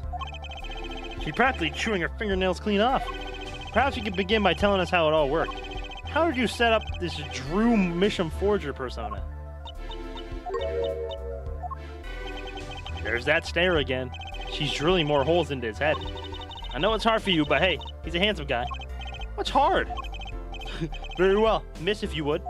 Did you really make those detestable forgeries? Perhaps you'd rather answer my question. Were you the one who painted that painting, the remarkably similar one? Ah, yes. I painted it, yes. Father praised me quite highly for it. So, she was the one who made the forgeries. Yet, she did not wish to reveal the truth of their operation.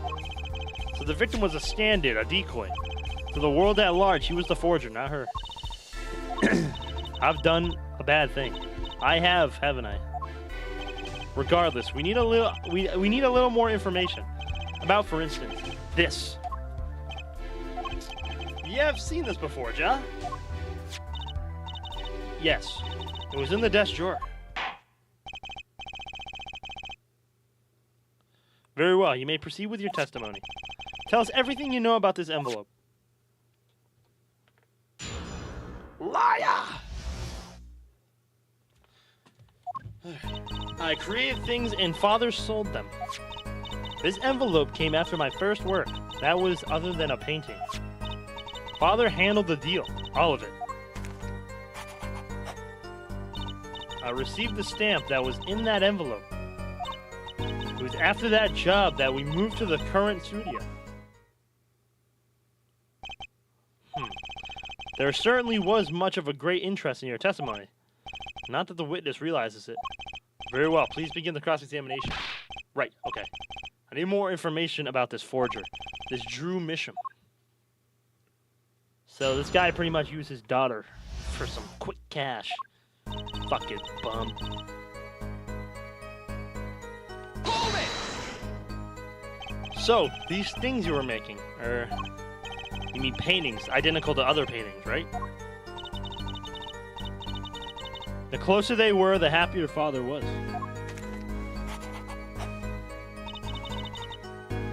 So you were saying. Okay. I was happy too. Still, you're quite young now. When did you begin this work? My first painting sold when I was 12. Your Honor, she had no idea what she was doing was illegal. Objection! Easy there, little attorney. You're not here to defend her for the crime of forgery. True. Please, tell us more about this envelope. This envelope that may very well have killed your father. Alright. Hold it! By other than a painting, you mean you'd only done paintings up to that point? But father had a realization. He noticed my talent extended in making things other than paintings. For instance, a letter someone had written. Or a fingerprint left upon a cup. She can, what? Okay, that's a pretty sick talent. If you can recreate a fingerprint entirely, that is something.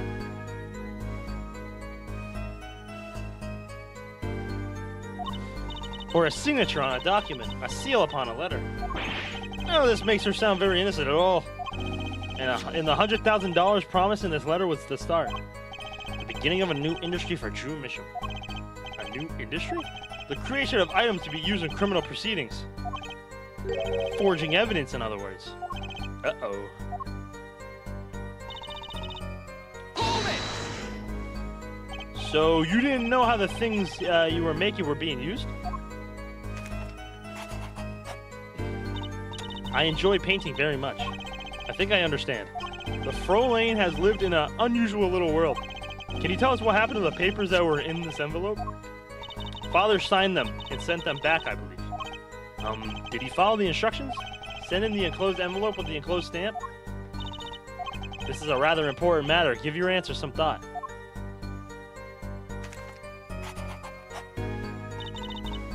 Hold it! What do you mean you received it? Did I do something wrong? You didn't use that stamp because it was dangerous, correct? Deadly poison on the back? Atchquinine? Objection! A moment there, forehead. You can't force an answer upon the witness. Now then, perhaps. Says you! What do you mean force an answer upon a witness? He was pretty much blackmailing that poor reporter, talking about someone's gonna steal your scoop. Real hypocrites, these prosecutors, bro. Why did you receive this stamp? Is something wrong? It was beautiful. Ah, you mean it was one of those commemorative stamps? Yes, I think it was. So you didn't know about the poison?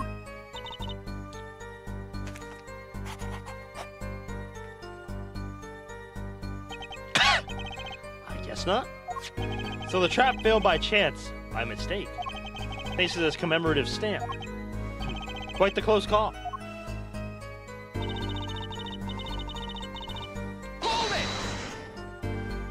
You mean you moved to where the current Drew studio is? Yes, we saw very few people there. I began drawing picture books. This single job had tied them to the criminal underworld. I think Mr. Misham would have wished to reduce their visibility in the world at large. When we had to meet someone for some reason, Father posed as the creator of the work. So that was the real essence of the artist, Drew Misham. You did the work and he supplied the face. So, you really didn't know anything, did you? You had no idea how much danger you were in.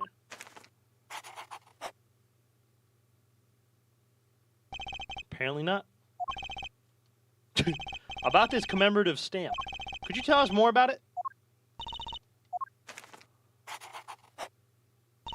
It was very pretty. And more than that. Yes? It was a picture of people I liked at the time.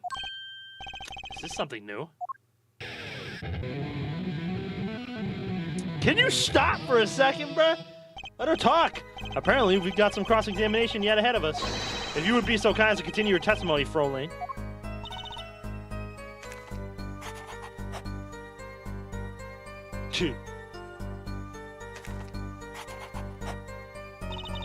Stamp was a picture of my favorite magician, so I kept it.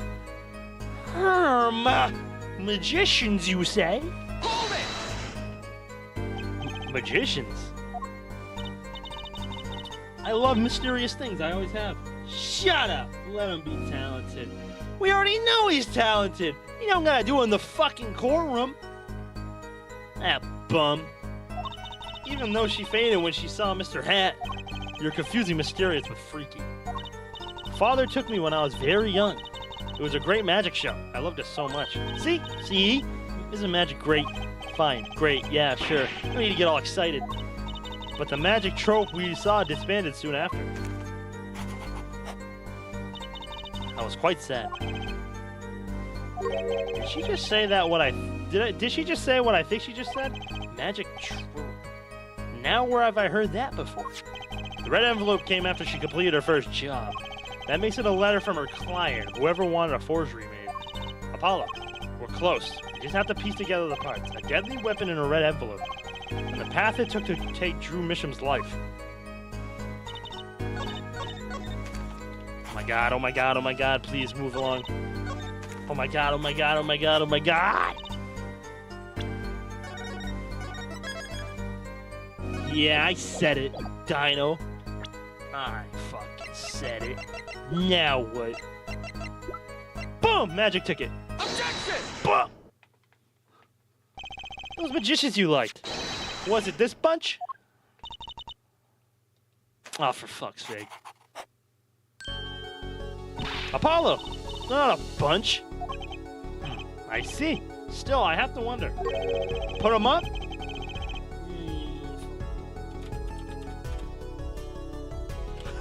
Why include a commemorative stamp like that in a business letter? Good question.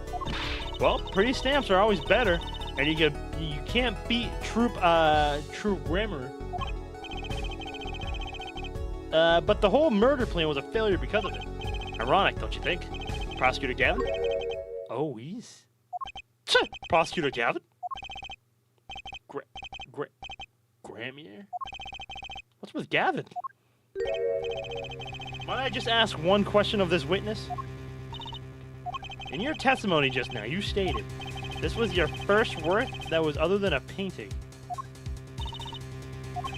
Please tell me, what exactly did you make?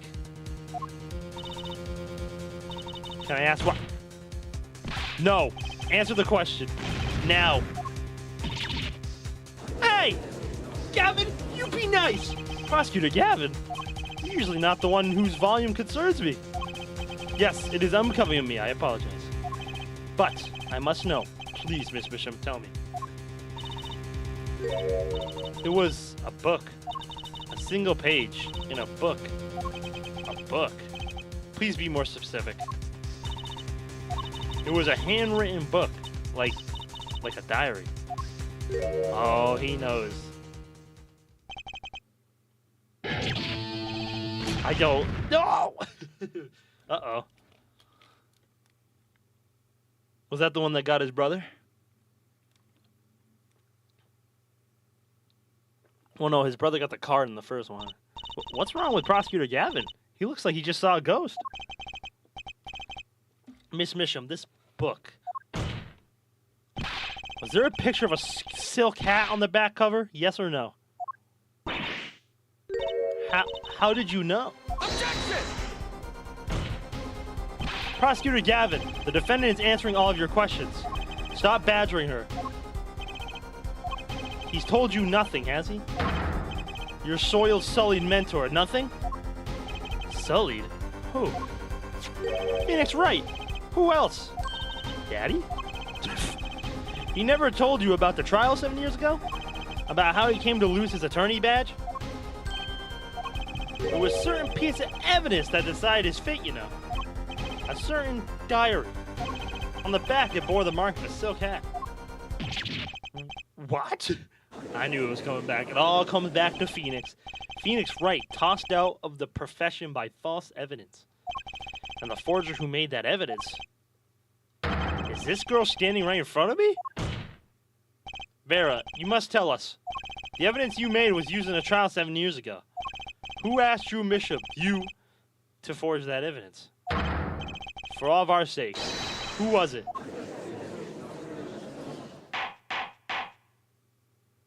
Boom, boom, boom.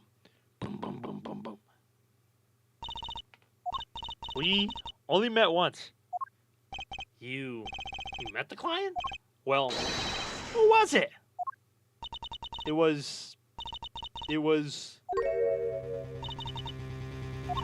What's going on with Vera? She's staring at Prosecutor Gavin's face again. Yes, what? Is there something about me? I remember clearly. I remember who gave me the book, the diary. Who was it?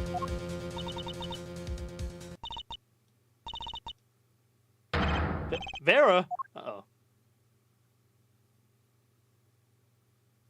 Doom. The devil? Ah, shit. I knew it was fucking Gorilla. That son of a bitch. Defendant Vera Misham, condition unconscious. Examiner's diagnosis, acute No, she... What? This ends the recording of the trial for the murder of Drew Misham. When did she ingest poison?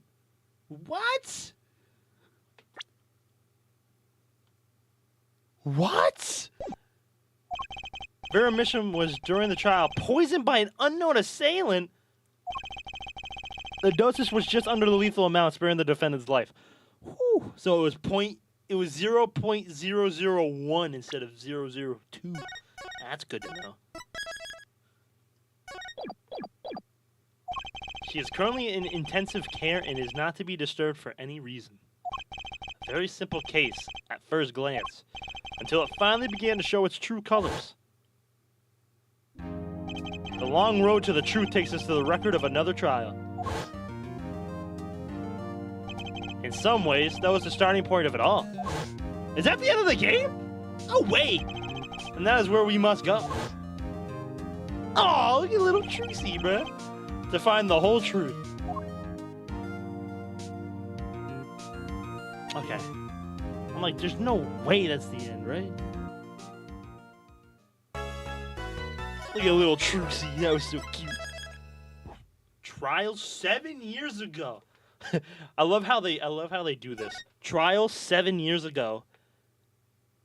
Trial 7 years ago.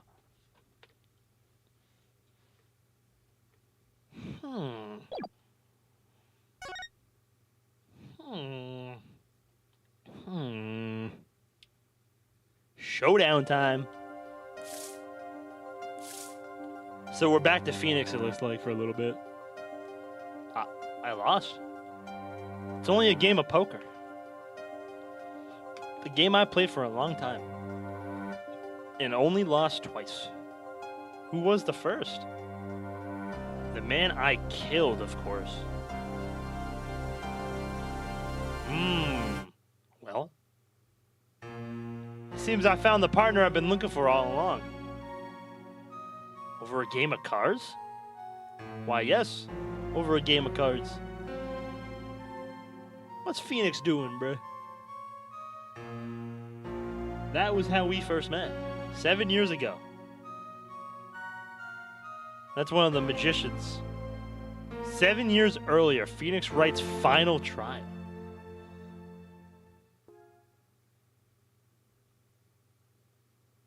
Damn. Oh, we're back to the old. Oh, this is so cool. Whew! Oh, we got the old music too! Oh, yeah. I'm jamming. Okay, hold on. I gotta go to the bathroom real quick. And then we'll continue. Oh, I'm fucking jamming.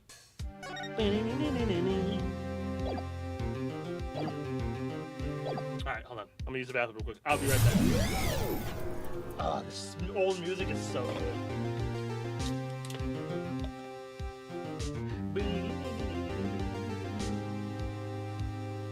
Valorant?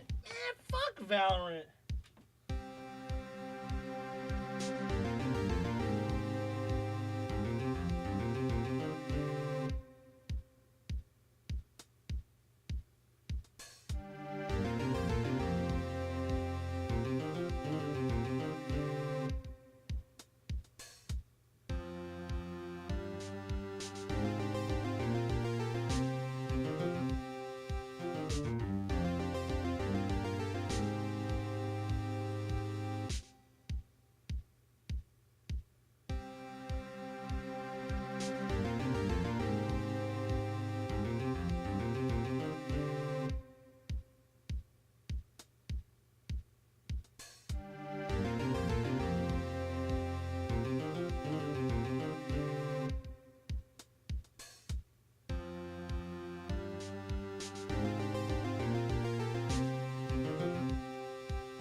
Alright, I'm back. Must depart. Get your ass back here, bro. Shit's getting good. Talk about somebody must depart. Get your ass back here. Oh my god, I love this music. Sorry, I had to take a shit. I'm good now.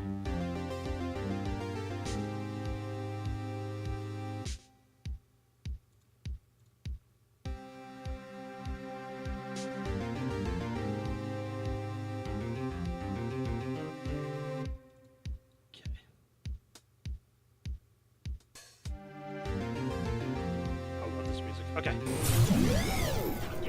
Did you lose a leg? What do you mean, did I lose a leg? No, I didn't lose a leg. What do you mean by that, bro? Okay, it's been a long time since I felt like such a rookie. Gotta try and relax. Ah, good morning, Mr. Enigmar. I couldn't pronounce that for a second. The toilet monster? I mean, I guess. Yeah, sure. It was a big one, bro. Sorry to have sprung this on you so suddenly. I received the files from your previous attorney only yesterday. Honestly, I'm not entirely sure I'm prepared.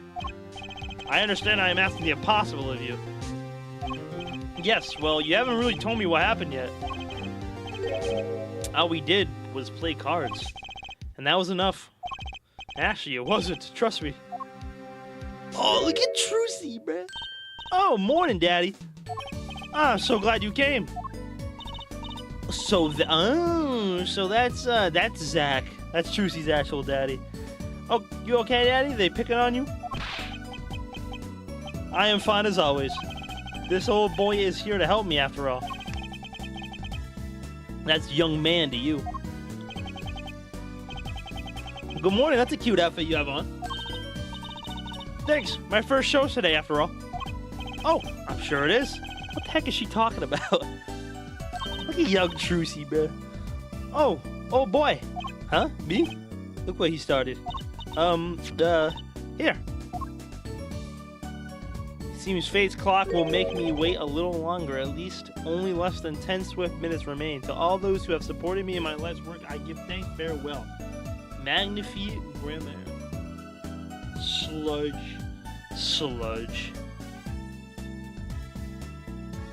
Did I just drop my diss track on your ass? 60 months of abuse you give me is coming out.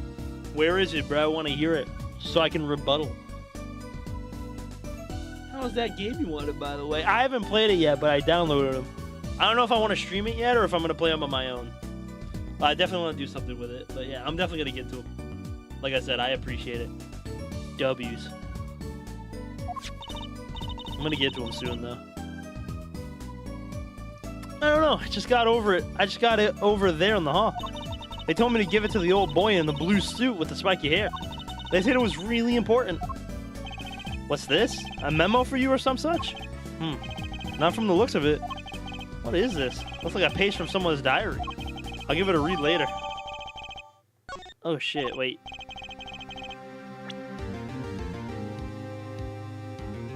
Profiting for yourself? I might. Or I might make it like a YouTube game. I hope that hole in his head isn't from the gunshot. But, I don't know. Actually, it seems like it is, because that... Okay.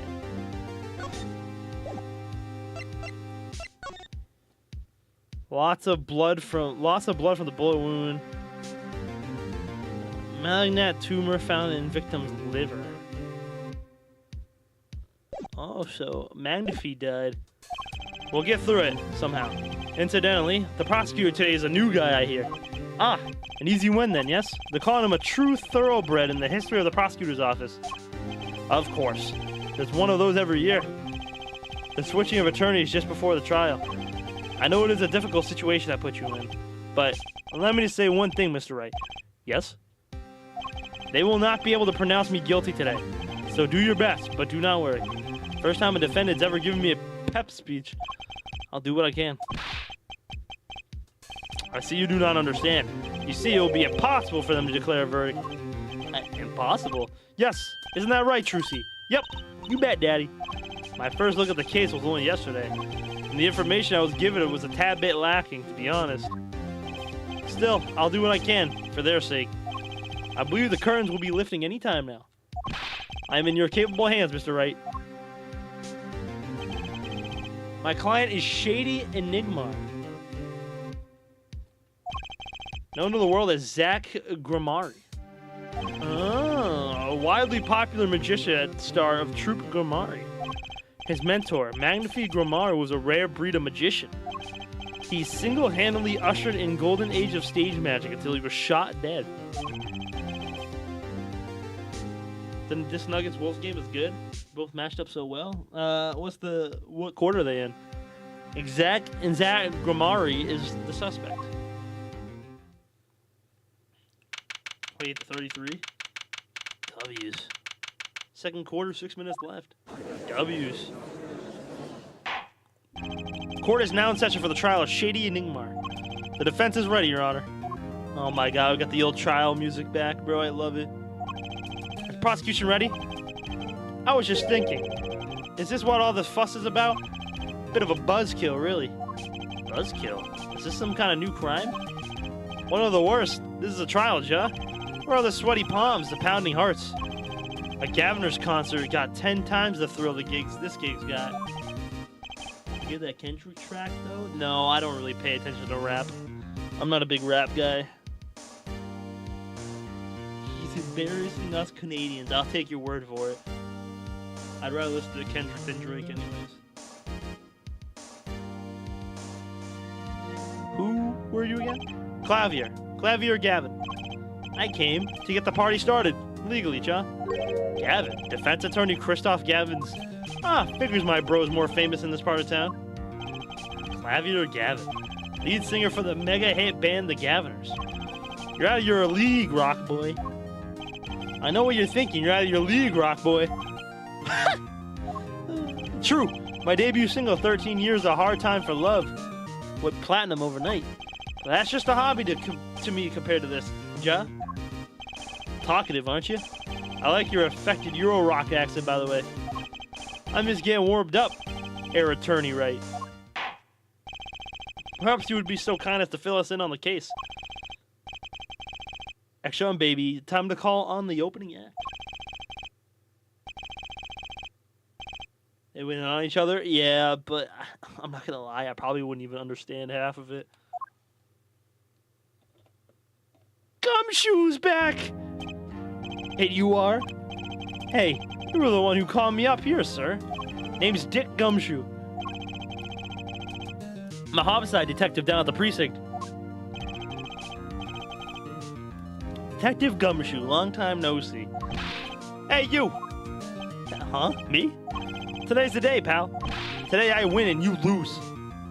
I got confidence in my testimony today, see? What? You normally lack confidence in your testimony? Air detective, this is my stage. Can the antics. Huh? All this hey-youing and such. I could care less about your history together. Gumshoe's back. Very well, Detective Gumshoe, if you would. Please tell us about the case at hand. It happened 6 days back in a room at the General Hospital. The facts are as simple as they come. Here's the crime scene. The victim was a patient asleep in the hospital bed. The killer comes in, puts a pistol to his forehead, and bam, lights out. Them's the facts. Not so long ago, the victim, Magnifi Grimari, was a famous man. He had the entire country under his magical spell, as it were. Ah, yes, the great magician. He retired years ago, though. Say the name Magnifi to one of my generation, and you'd be lucky to get a blank stare. Yes, though I'm sure the youngsters today know his disciples even better. I dare say the Trope Grimari has made quite a name for themselves. Anyhow, the retired Magnifis have been in the hospital for the last year. What was it? A ignorant tutor or something? Doing something to his liver, I think? Yeah. A malignant tumor, perhaps? In other words, he had liver cancer. He had only 3 months left to live, in fact.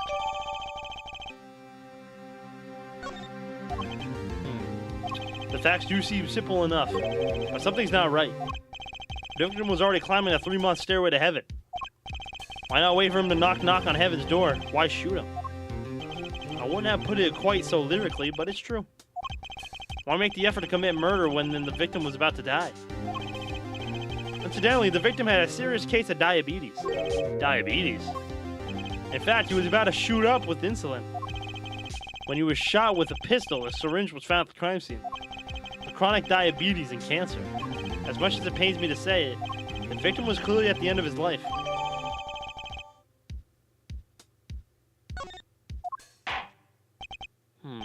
I believe the question before us is clear then. Why did the killer have to shoot this dying man? What reason could he have had?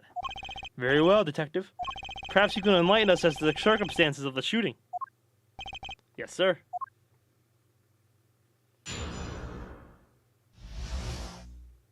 Just dropped 3 minutes ago again? Where are they dropping them? Like on Spotify? Actually, the victim kind of ordered the defendant to do him in. Oh, on YouTube. A few days before it happened, the victim sent a letter ordering his own murder. The defendant did what was asked of him and shot the old man in the forehead.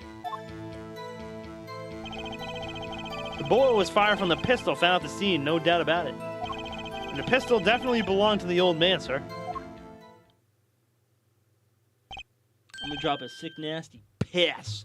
Can you not piss in my chat, Joel? How many times do I gotta tell you to stop pissing in my chat, bro? Getting kind of sick and tired of it.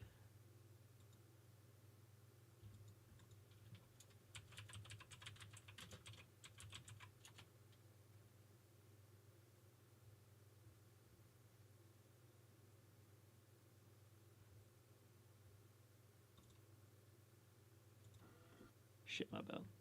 Not like us. Is that what you mean? Is that what it is? Not like us. What? You're saying the victim ordered his own shooting? Those are the facts. I have here the letter in question. To my beloved student, Zach. To you I entrust the task... Oh, shit. I couldn't even see it.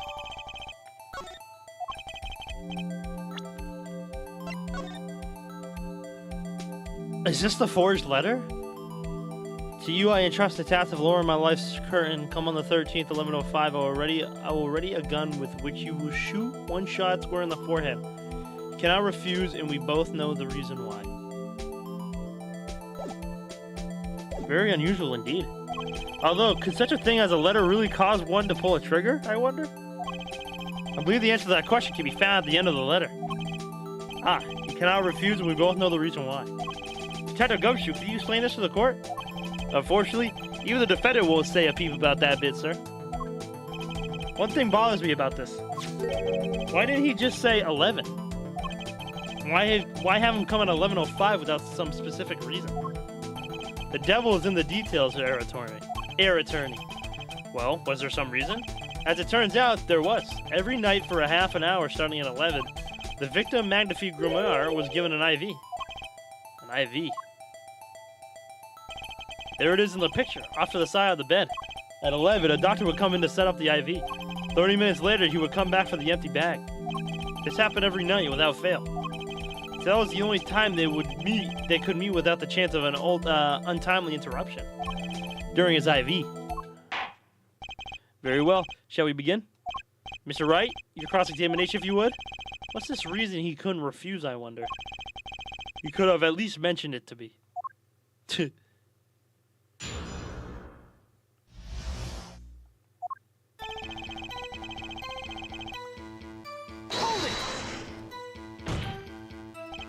Just because he got the letter doesn't mean he went through with it. Oh, I disagree. The victim was indeed shot in the forehead after all, just as he commanded. Could be a setup. But let's not be in such a hurry. Maybe we should let the witness talk for a change. Thanks, pal. Fine, I can play it as slow as well as I can play it fast. On with the testimony, Detective Gumshoe.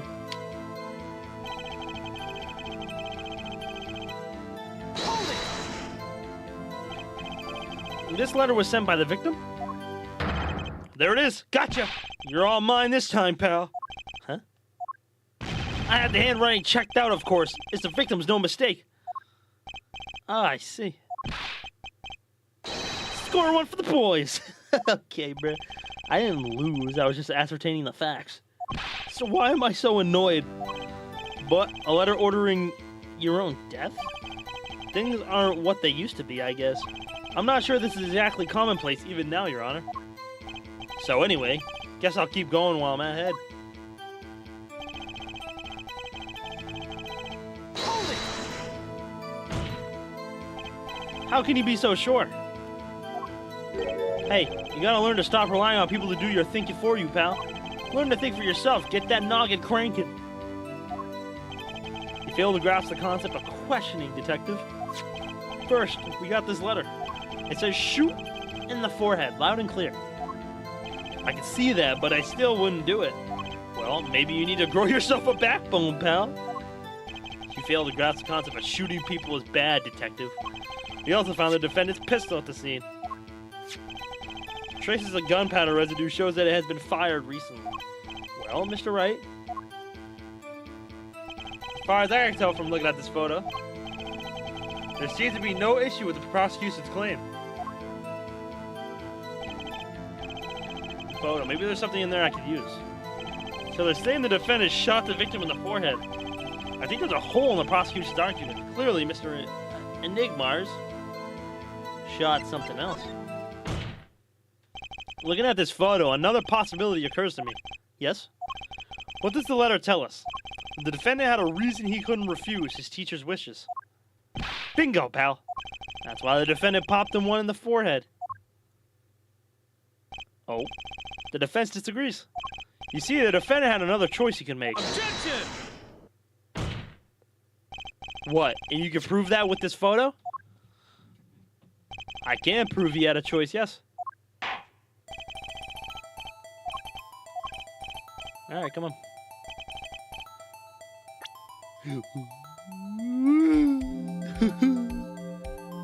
Dumbass clown. Take that!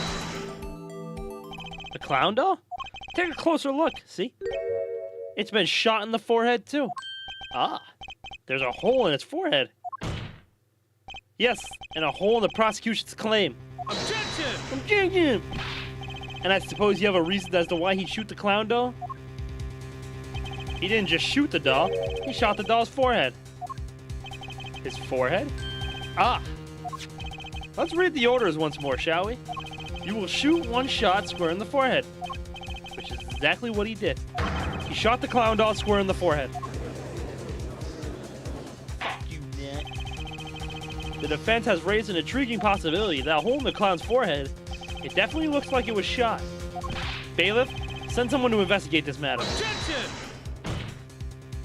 I admit I'm impressed, but I expected nothing less. Still, this doesn't mean he didn't shoot the victim. Objection! Objection! Perhaps he didn't have to shoot a forehead as ordered. But the letter says nothing about whose forehead. This was the only way he had to follow his orders without taking a life. The bullet hole in the clown's doll forehead does demand an explanation. It may very well be a clue, yet Prosecutor Gavitt is right. It alone does not prove the defendant's innocence. You cannot say for sure the defendant didn't shoot the victim. So sorry, Mr. Wright. How sad it is to see the mighty fall.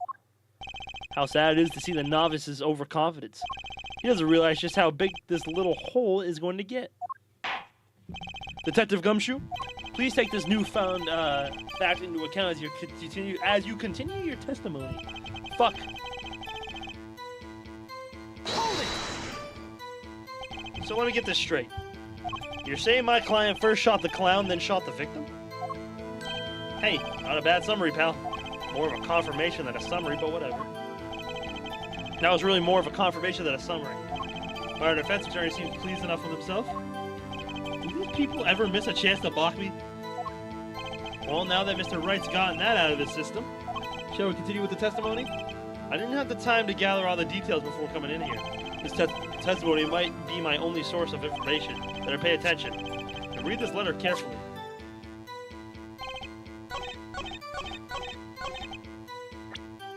I was gonna say, it says one shot, bruh. One shot, one shot.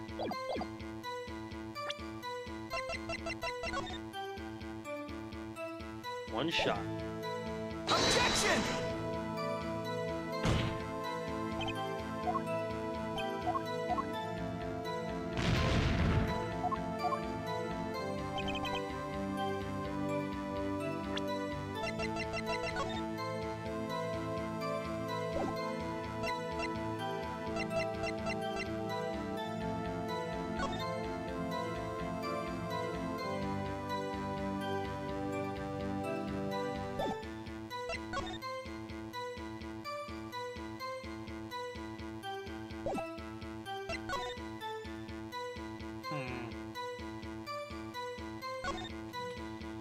I always hated getting shots. I guess Magnifi was giving himself the insulin shots. There's no way I could do that. Wait, Magnifi used this to inject his insulin. Why are there no traces of it having been used? Something to keep in mind. Has been washed and no signs of use.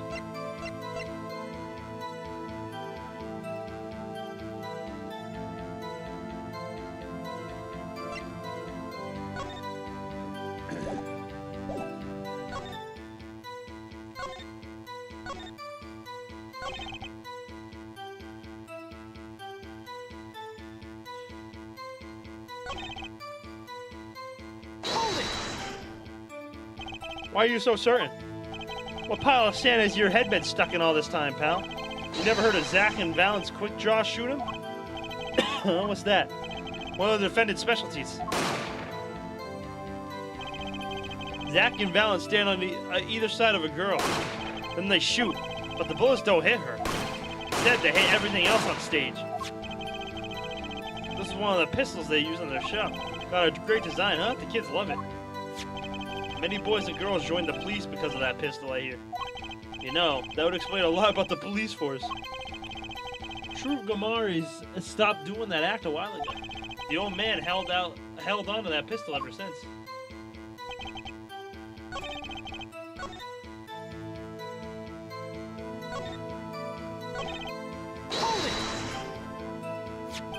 You mean this pistol, the one in the crime scene photo? That's the one. It's a funny looking gun, so there's no mistaking it. We compared the bullet taken from the victim's skull with a bullet fired from this gun. The rifle marks the bullets were a perfect match. So, you verified the murder weapon, in other words. You bet we did. The court would like to see the pistol in question. You got it, sir. Here she is. Well, this is truly a blast from the past. It's a stage pistol for magic shows, see? But it can fire real bullets. It looks so much bigger in real life than on TV. Yeah, but it can only hold one round. By the way, the pistol firing chamber is empty. It shows traces that haven't been fired recently. So, were any fingerprints found on the gun? Unfortunately, no. Of course, the defendant is known for wearing gloves. We might say a lack of fingerprints is, in fact, a fingerprint of its own. Intriguing point, well made. Whoa, whoa, whoa. Well, not well made, not intriguing. In any case, the court accepts his evidence. My grandchild will get a kick out of seeing this.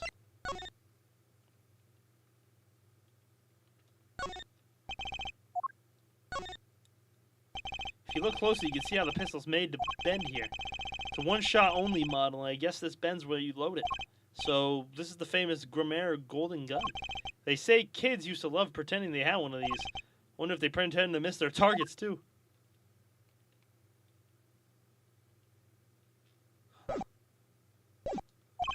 But now it's time to return to our testimony.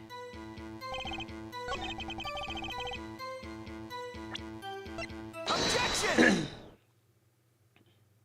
The trickiest cases often seem the simplest. Prosecutor Gavin, you missed a bullet hole in the clown's forehead. If you hadn't missed that, you might have come to a very different conclusion. Understand? Yeah, but like I said, pal, after he shot the clown in the forehead, he went and Objection! did nothing of the sort to the victim. The pistol proves he could not. The murder weapon? How? It's quite simple, Your Honor. This pistol only holds one bullet at a time. Ah. If he had shot the clown in the forehead, he could have shot the victim, too. Oh, we got the music back. Objection! That's not a contradiction, not even close. All I had to do was reload the pistol after the first shot. Objection! Oh? Where did he get the extra bullet? They're not so easy to come by, you know.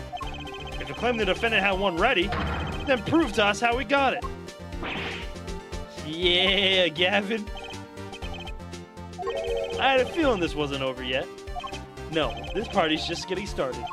I haven't proved anything yet beyond my good looks and startling record sales. An utter lack of humility. Ah, what's this? Seems the prosecution has another witness prepared. Like I said, Air Detective was just a warm-up act. Ugh. Now that the audience has gotten a taste of what's to come, they're ready. Ready for what? For my decisive witness, of course. A witness who, you will find, can prove one thing for us. That it was Zach Grimari who shot the victim in the forehead. Very well. We will pause for a 15-minute recess. This might be my lucky break. I'll need that 15 minutes to talk to my client, Zach. Court is adjourned. To be continued. What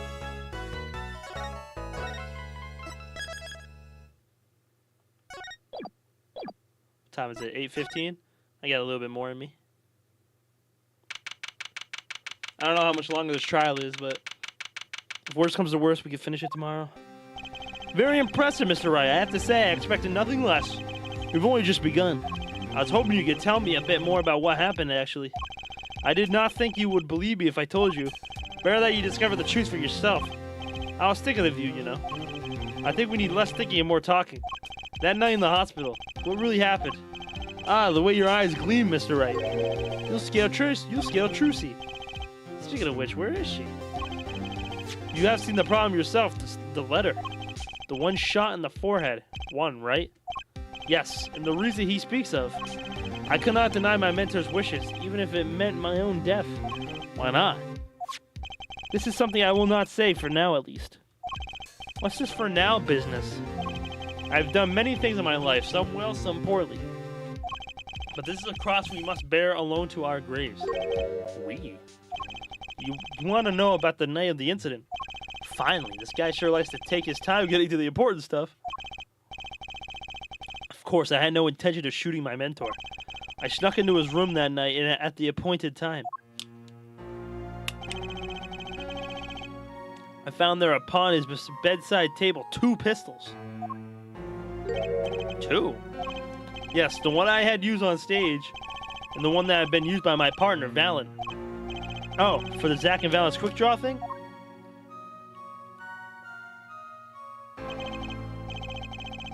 My mentor had the look of one sleeping. I stood by his bedside, hearing only the light sound of his breathing. Then I took the pistol into my hand. I cannot deny my resolve faltered then for a moment. You faltered? You mean you thought about shooting him? Recall, there was a reason I could not refuse a request. His last such request, though not his first. So there was other requests you couldn't refuse before? To be honest, I've not always been steadfast, and I fear I've brought pain upon Trucy. Was Magnifique coercing his disciples somehow? Which is what was going on in Troop Grimari. Yeah. In the end, I did not shoot him. Instead, I turned and shot the clown. I took the pistol I had fired and placed it in my pocket. In your pocket? I believe if you examine the bullet in the clown's head, you will find it to be different than the one in my mentor. What were those called? Rifling marks? Yes. Well, that is all I have to tell you. Concerning the case. Concerning the case? You mean, there's something else you can tell me? You are a fascinating man, Mr. Wright. Thanks? Yes, there is something. My mentor, his eyes opened. What? Magnifique Grimari? The old devil. He was not asleep, you see. Of course, the gunshot would have woken him anyway. And there we had our last discussion as mentor and pupil. It was not a long discussion, maybe 5-10 minutes or so. What'd you talk about? Mr. Wright, did I not just tell you? It does not concern this case. Zach Grimari, he seems pretty steadfast to me, or maybe just stubborn. Mr. Wright, your presence is requested in the courtroom. Once again, I am in your hands. Right, let's get back in there.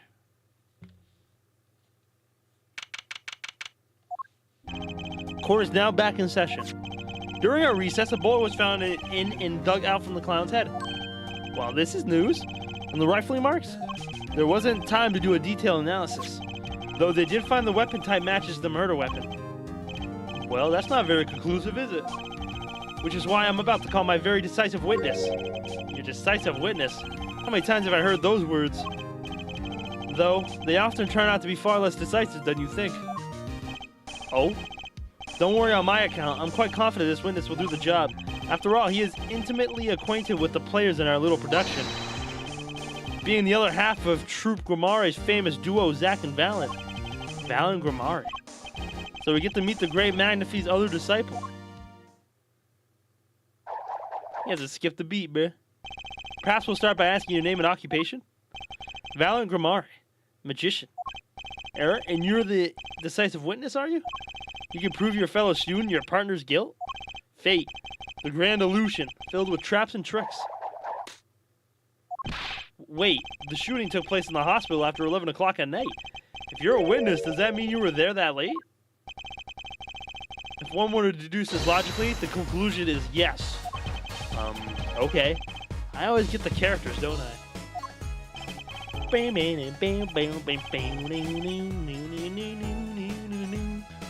I have an interesting fact for you, you see. Several days before the crime, my witness received this. That looks very familiar. Wait. That's the same letter Zack Grimare received. Yes, or perhaps should I say, ta-da.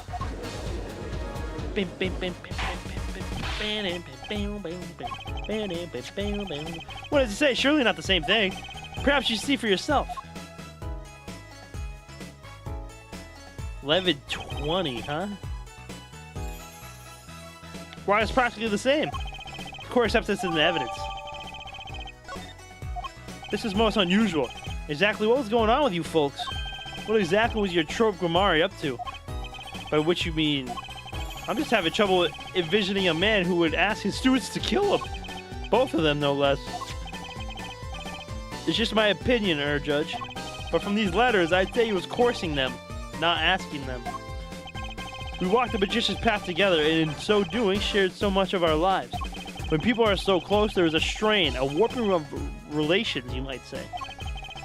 Yet, this has nothing to do with the case at hand. By which I mean you're not going to tell us. Which makes me wonder even more about this reason they couldn't refuse. Well, let's get on with the testimony for starters. The defendant, Zack Grimare, stands accused. Tell us why. I'll do more than that. For where he walks, the red roses rise singing hymns to the miracles that is magic. Fascinating, though I hardly need to remind you that the evidence could just as clearly point to you as the suspect. The letter, the murder weapon, and now the two bullets found at the scene. In fact, the only difference seems to be the designated time. As every magician knows, timing is everything. Yes. And now it's time to get this party fired up.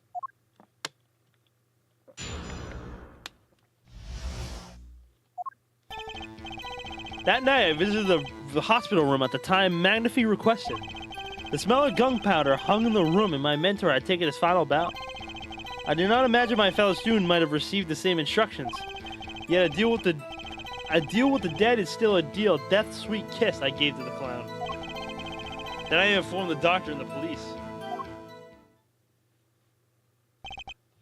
So you were the one who reported the crime? Indeed, I would think. This fact alone would clear my name of suspicion.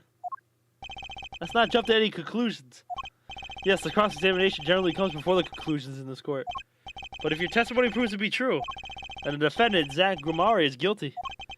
And if it wasn't Zack Grimare, then the killer was you, Valen. And no disappearing act will get you out of that.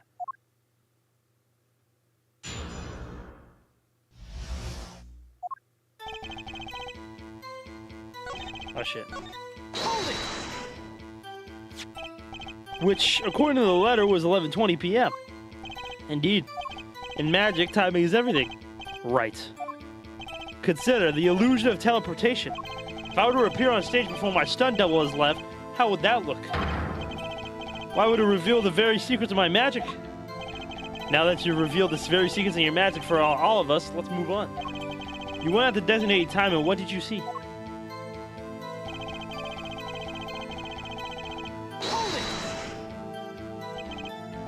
So you weren't worried for your own safety at all?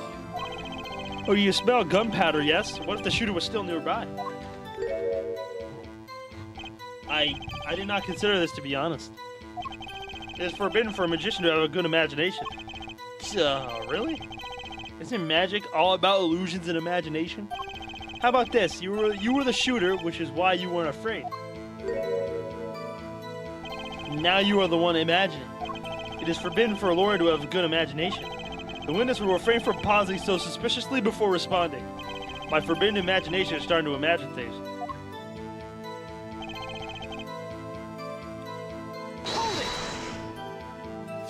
Which brings us back to this reason neither of you could refuse.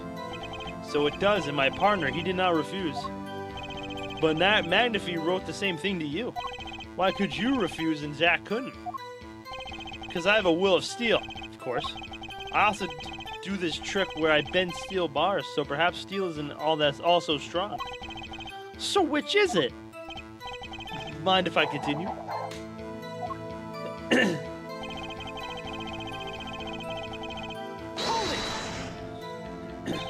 There were two bullet holes at the scene, one in the victim and one in the clown. You're saying the one who shot the clown was you? No doubt my partner Zack has said much the same thing. Yeah, because whoever didn't shoot the clown committed murder. I better dig around a bit more and see what else I turn up. Mr. Valiant, let me ask you about something concerning the crime scene, namely...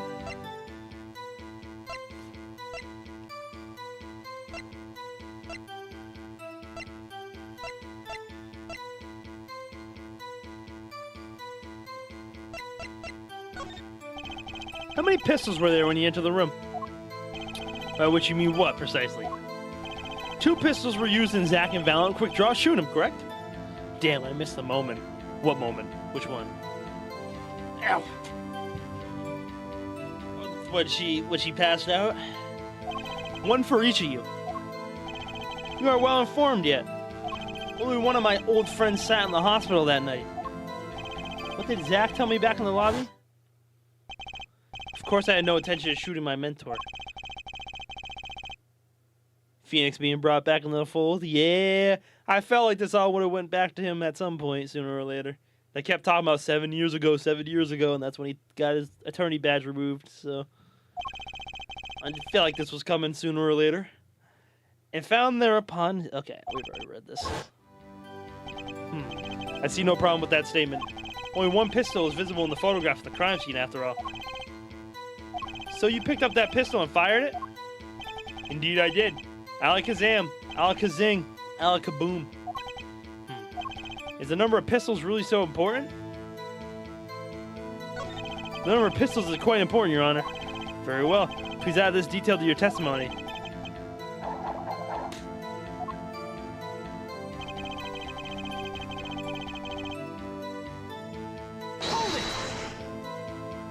So you took the only pistol there and fired it. That's correct. And the pistol was this one, which was left at the crime scene? Good show, I see you too are a magician of sorts. Hey, you're an idiot of sorts. Do you have any idea what you just said? I see the fire in your eyes as you glare at the witness. So how about heating up this trial a bit? These slow ballads bore me. I've got a hunch, but maybe that's all it is. Maybe I should ask about something else.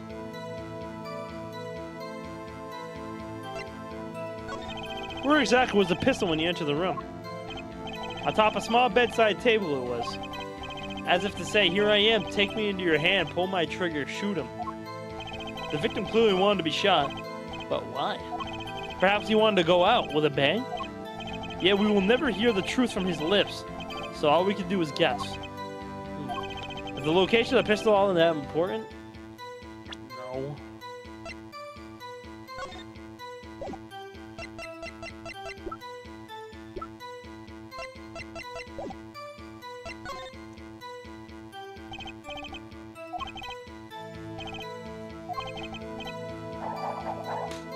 Probably the bullet.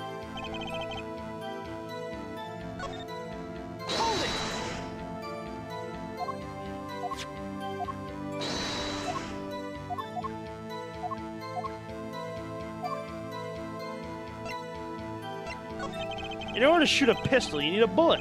Where was the bullet? I entered the room and I took the pistol in my hand. The bullet was already loaded, ready to fire at any time. A magician is always prepared, you see. Prepare for. One never knows when a miracle will be called for. The magician always has 7 doves in his pocket and a white rabbit up each sleeve. Clearly, we're dealing with professionals here. Is this bullet that was loaded in the pistol really so important? No, I don't think so.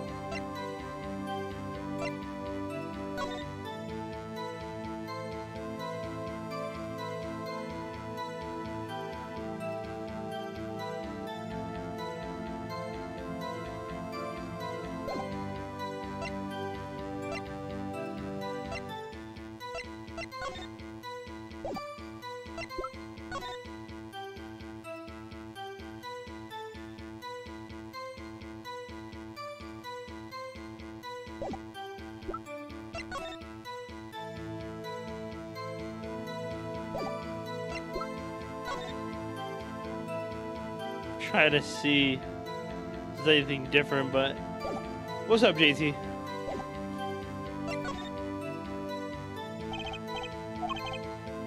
I think it's the number of guns.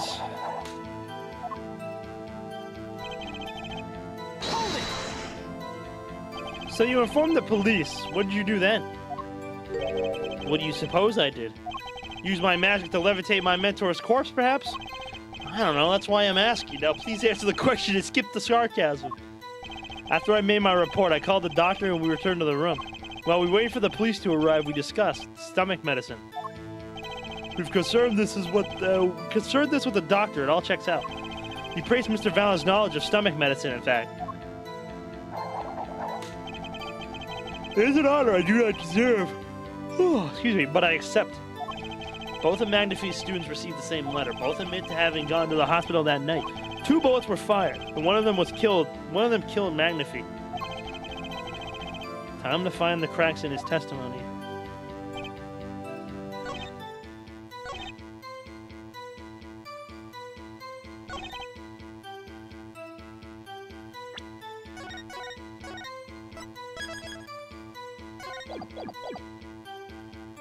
With it, I shot the clown.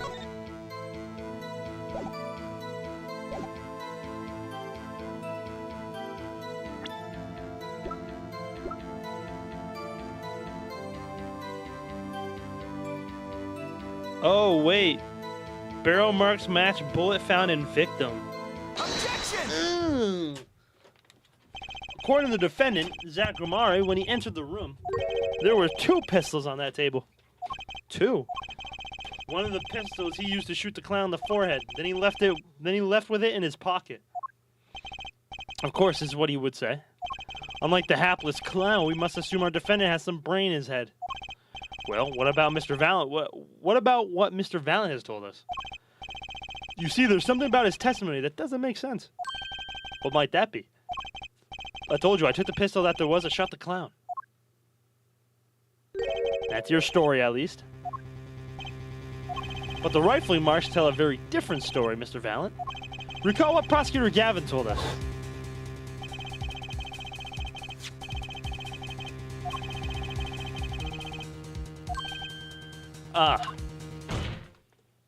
Mr. Valen, if you fired this pistol, then you shot the victim in the forehead.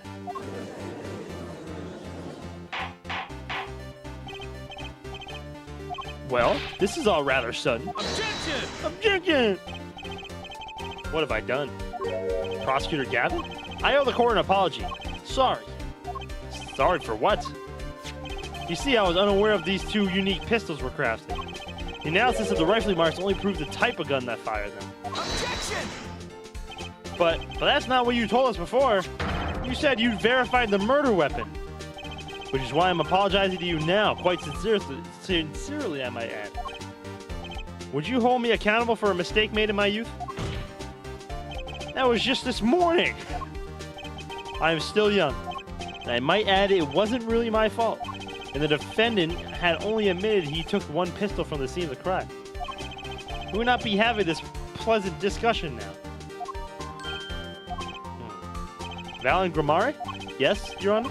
You were presented to this court as a decisive witness, but you proved to be more divisive than decisive. Objection! Gorilla? Motherfucker. You'll see in time. The testimony so far has merely been a review of the facts. The proof comes next. Care to elaborate, Prosecutor Gavin? When Mr. Valent entered the hospital room, the victim had already been shot. As his next testimony will prove, right, the real fight is about to begin. Bring it. Very well. The testimony will now testify to the court. The witness will now testify to the court. My fault. Help us determine who shot what.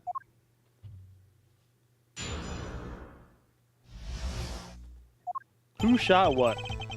I arrived in the hospital room at the appointed time, which is to say 11:20 p.m. After discovering the body, I fulfilled my obligation, then called in the doctor. The doctor examined the body before police arrived. He was quite clear about the time of death, 11:10 p.m. And the one in the room at that time was my partner, not me. Who's sexier like this? Mustache ruined it. Oh, what, the magician? I agree. You're talking about an alibi established over a matter of minutes. To use a 10-minute... Oh, shit. Oh, hold on, my fault. To use a 10-minute discrepancy as the basis of your alibi is easy to explain in the situation there, Judge. For example, take our debut hit single, 13 Years, Hard Time for Love.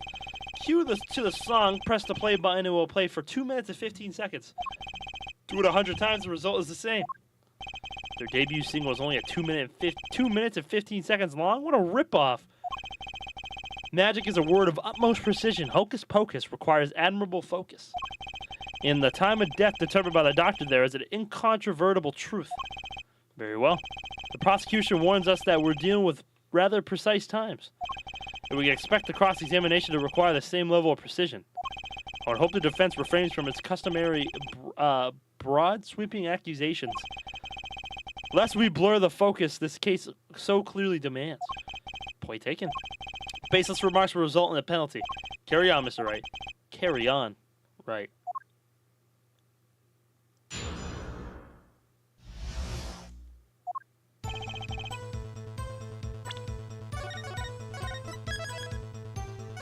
Falsified evidence.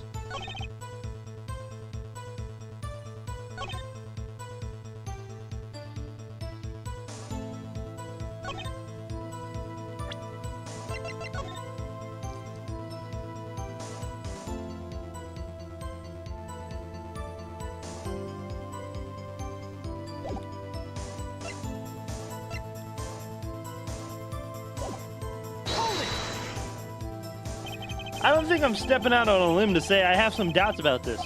How could the doctor be so precise with the time? We do usually get an estimated time of death, true. I'm not sure I've heard of a verified time of death. Magic reveals in the making of complex appears simple, but reality is the opposite. What appears complex in this case is a simple matter of subtraction. I see another person has done their arithmetic homework. The point here is the IV the victim was taking. It's quite visible in the photograph of the scene. But it wasn't used! Recall what we heard earlier about the victim. Magnifi's Grimari's schedule. Every night at 11, Magnifi took an IV drip for 30 minutes. I can see the IV bag right there, yes. Now, look at the little closer. Follow the tube down from the bag to the end. Ah, the needle's been removed. Doubtlessly, it fell out when he was shot. That would seem to be the case. When the needle comes out, the IV no longer drips. Ah, you could just measure the remaining liquid IV liquid. Precisely. The IV liquid functions for our purposes as an hourglass of sorts. This is how the doctor determined the time of death. When the amount remaining in the bag was determined that, the IV had stopped 10 minutes after the administration began. Okay.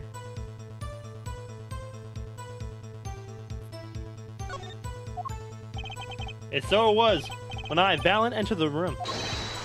10 minutes had passed since that horrible crime was committed. And this is proof. Well, Mr. Wright, does that seem important?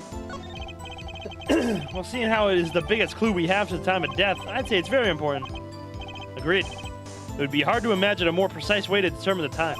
Behold the power of the arithmetic. Very well. The witness will add this to his testimony. Sometimes the most magical things of all is the truth.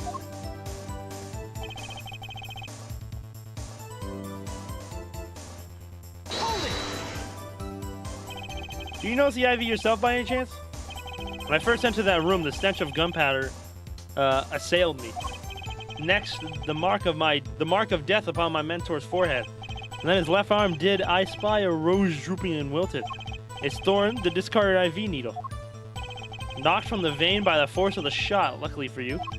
If that IV had not been there, why, you might be a suspect. Indubitably so. I might say it's thanks to my lucky color. Your lucky color? Indeed. Even today I wear it proudly upon my suspect self, for it always without fail brings me luck. Why, when Zack and Val won their first Magician's Grand Prix. Yes, the very one held by the Association of International Magicians. I was adorned in this attire then, too. And our trophy, a bust. Ah, what a day that was.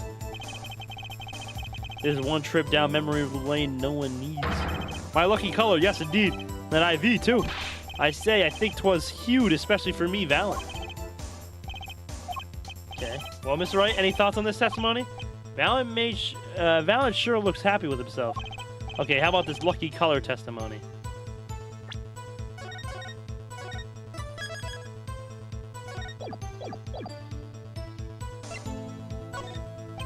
It certainly sounds like your lucky color brought you plenty of luck.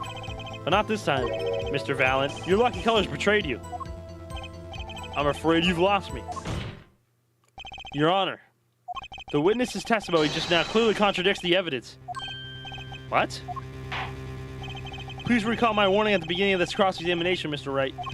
Baseless accusations will be duly penalized. I do hope this latest accusation is well-based. Don't worry, I've got all your bases right here. Very well, let's hear the defense's claim. Where is your evidence that contradicts what Mr. Valen has told us?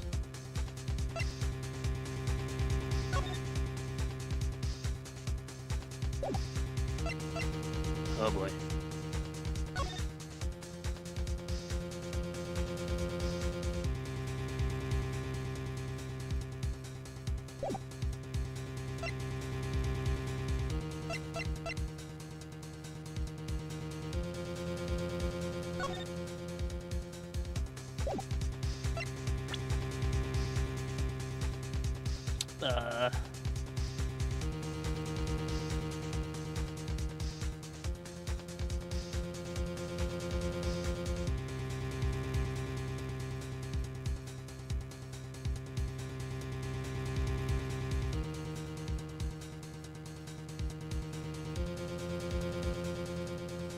Does seem to be the case indeed. Well, Mr. Wright, any thoughts on this testimony?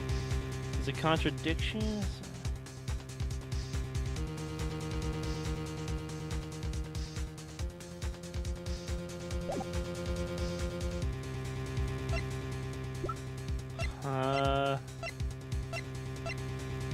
It's gotta be the no, right?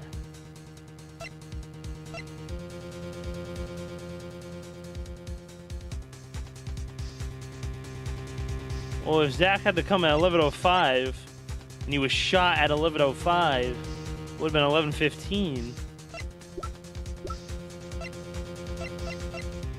I don't know if I have to show the notebook page or the first no. 'Cause it said 11:10. Approximately 10 minutes has passed since the IV began.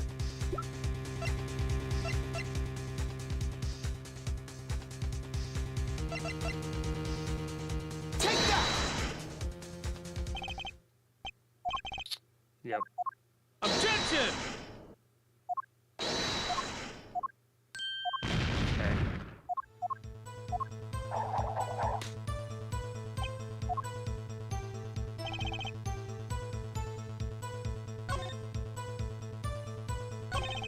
Hold it! You went to that hospital room at 11:12. The time given by the defendant, Zach Grimare, was 11:05.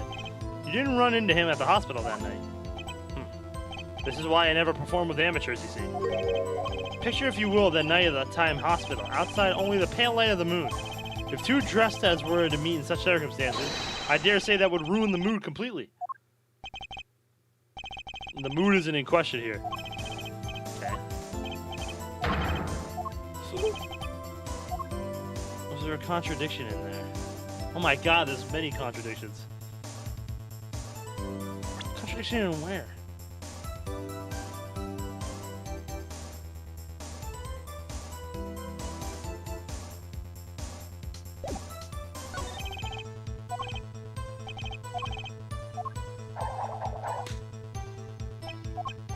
An alibi over a matter of minutes. Precise is right. Oppressing with impunity will earn me a nice penalty, too. Better focus on one thing. This time of death.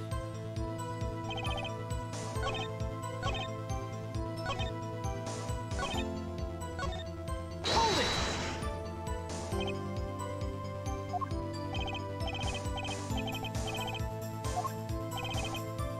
Okay. If I let this alibi go through, I'm finished. There has to be a hole in somewhere. Heck, I'll have to take... Okay.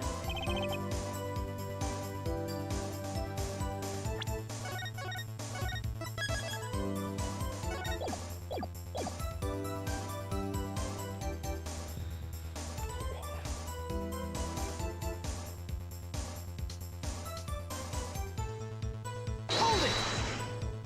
Boo you!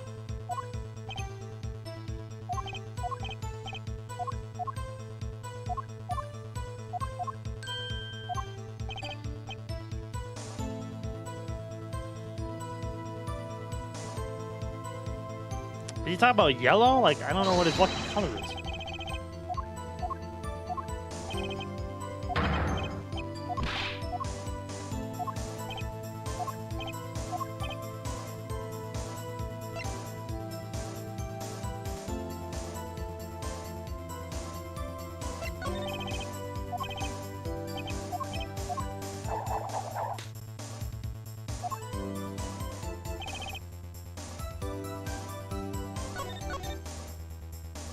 Okay.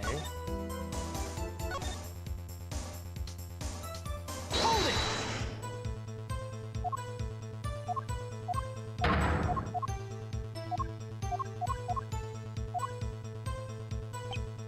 Hold it!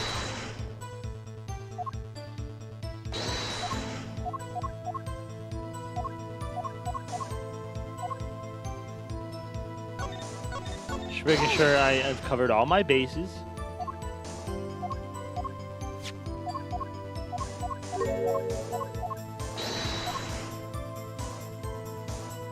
Wait. What the hell happened?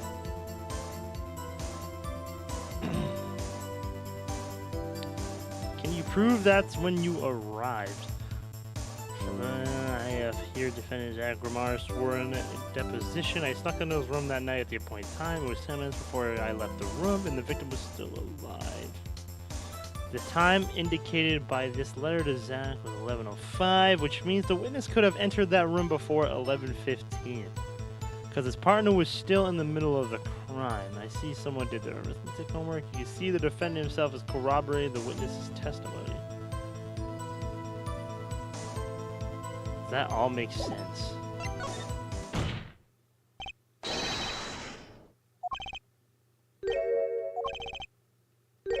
I guess it was.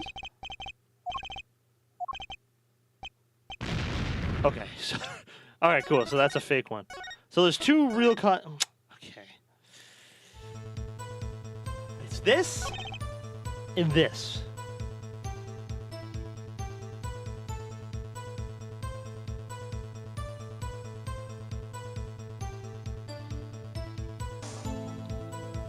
Persona 5 event is happening in August for this game I play called Identity 5 Skins. Big!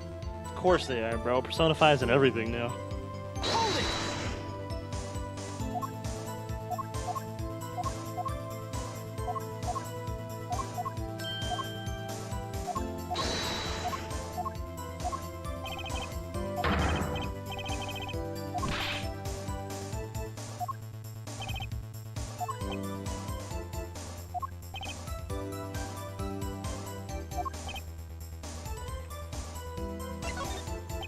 Certainly sounds like your lucky card brought you plenty of luck, but not this time.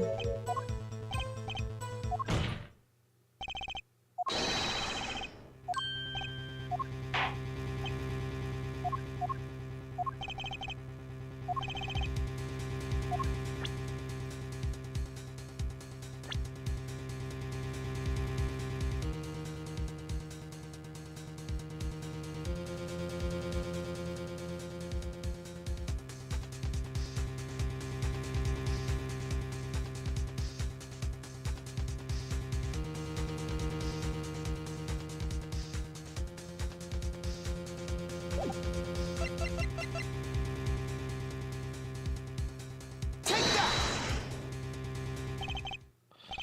Fucker.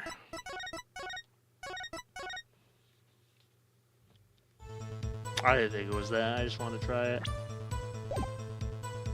Hold it! It's got to be this, because I mean, it's usually the newest testimony that's added.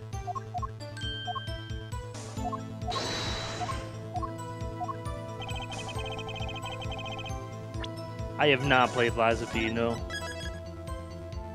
Nor do I think I will play it.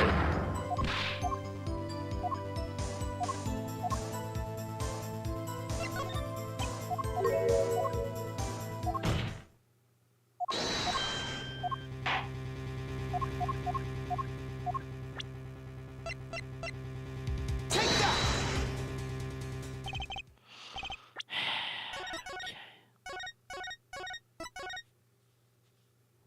I don't know if it's hard.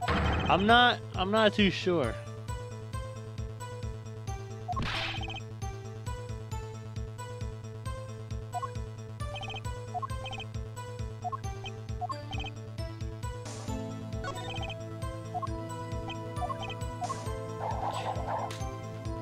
I'm not too sure if it's hard or not.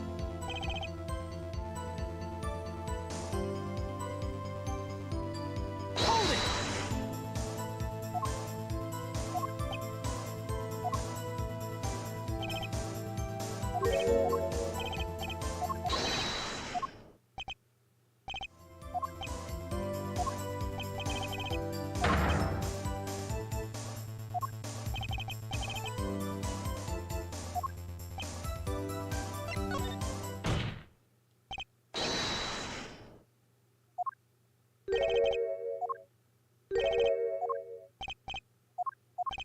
Okay, so it is that one. Okay, cool.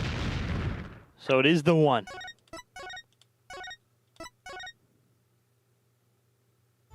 It's this lucky IV one. Or lucky color, head ass. That they don't shoot me down on. Okay.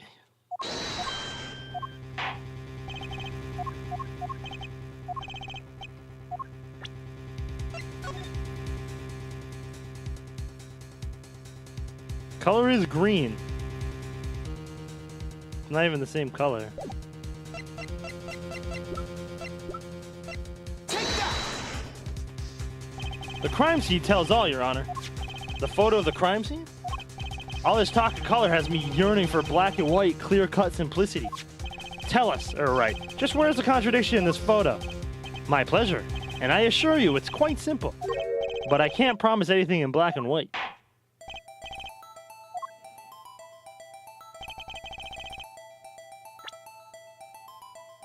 Because he was talking about the IV color. Take that! Valen Grimari, let's get this one thing straight about your lucky color.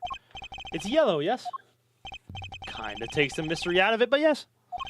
Something wrong with yellow, Mr. Wright? Yes, there is. Decisively wrong, in fact. Take another look at the photo of the crime scene. What's this? Confusion? Doubt? Tell us, what do your elderly eyes spy? Even my elderly eyes can see a problem here, Mr. Valent. Look at that IV bag. Ah, what is this? What? Foul magic? It would be hard to call that IV liquid yellow. And I'm afraid no magic was involved in the taking of this photograph.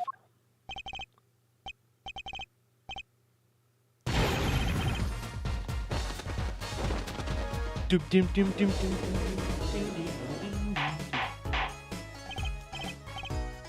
What does this mean? Objection! This is some kind of mistake. Yes, Prosecutor Gavin? Your witness mistakes. Your witness's mistake. The greener they are, the harder they fall. I suppose there's no substitute for experience. Valen Grimari, as you reminded us several times, your lucky color is yellow, but the IV is clearly not.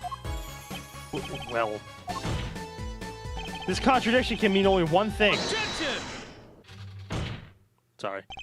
And to think, you almost had me. I see your true colors now, Ace Attorney Phoenix Wright. Something you'd like to tell us, Prosecutor Gavin? And as far as this court can tell, the witness's testimony does contradict the evidence. Yes, a contradiction. One that I shall be pleased to hand right back to Mr. Wright. How do you mean? How? Because the witness has made no mistake. I agree at a glance that IV liquid does appear sort of greenish yellow. Or I assure you the liquid itself is quite yellow. Yellow liquid? How could you say that? As I can tell from this photo, it's green. Yes, but what color is the IV bag itself? The bag? You mean the plastic on the hook? It looks like a, I want to say light blue? Precisely. Figured it out yet? Put a yellow liquid in a blue bag, you get green. This, incidentally, is the eye liquid's true color. But how would he know that? It's still green. Okay, like, and? Your explanation does have the ring of truth to it. Objection! I was about to say, bruh. As I thought. There's no substitute for experience, Prosecutor Gavin. What? You may tell a good tale, but you've just proven something rather grave for you, that is. Grave? The liquid in the IV is yellow, yes. But how did this witness know that? It's quite unnatural when you think about it. You did think about it, didn't you? Ah. Idiot. Your Honor, the defense requests an explanation from the witness. At the scene of the crime, the IV liquid appears to be green. So let me ask, how did the witness know the IV liquid was actually yellow?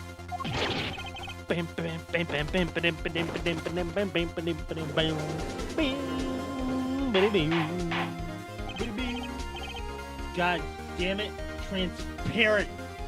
Well, because what they're saying is that if it's green, but the colors of like the yellow and the blue mixed to a green, how does he know it was a yellow? Mr. Wright, you will explain this at once. The witness clearly knew the color of the IV liquid, so I'm sure it means something, but what? I can think of only one possibility, Your Honor. The witness, Valiant Gramare, has testified that the IV liquid is yellow because... From the facts before us, the answer is clear. The witness knew that the IV liquid was yellow. Why? Because he'd seen it before. But not inside the blue bag we see in the photo. We saw the liquid by itself in a clear, colorless bag. I suppose he would have too. But I'm still not clear also what it means. Ask yourself, why would he know if he didn't work at the hospital? That's where you'll find your meaning, Your Honor. Objection! I'm afraid I find nothing, so what if he knew the IV liquid's color? Leave the getting excited over absolutely nothing to our teeny bopper fans, Joe. Objection! The IV liquid is the only evidence proving the time of death. A 30-minute hourglass within it, with 20 minutes worth of sand remaining. Your claim, Prosecutor Gavin. I remember it well. However, there's a critical difference between an hourglass and an IV bag. Wait, I know. An hourglass uses sand, but the IV bag uses liquid. I'm right? As much as it pains me to say this, Your Honor, no. Unlike the sands through an hourglass, IV liquid enters the patient's body. At which point, like magic, it disappears. However, what if the amount of IV liquid has increased? You couldn't tell, could you? After all, there's no way of knowing how much went in. Objection! Let me get this straight, Air right. You're saying the witness watered down the victim's IV bag? Not with water, but with IV liquid. That's how you know the IV liquid was yellow. Now wait, I said wait. How am I an amateur such as myself essay to perform such a task? Objection! I'm an amateur too, but I can pour water into a cup. Objection! I'm afraid there's quite a big difference between a cup and an IV bag, quite. Can you prove our witness is capable of such a feat? He has a point, amateurs. I at least would have some difficulty pouring IV liquid into that bag. You don't need to be an expert to see the look on the witness's face. He added liquid to that IV to throw off the time of death. I tire of these fairy tales lacking evidence. Well, Mr. Wright, any solid evidence to bring us back down to earth? Valiant Gramare, I'm afraid your magic won't serve you well in a life of crime. Might I ask you what you're strongly suggesting? Magic relies on props, and props become evidence. Our witness was certainly able to increase the amount of IV liquid in that bag. All you had to do was work a little magic, and the prop was...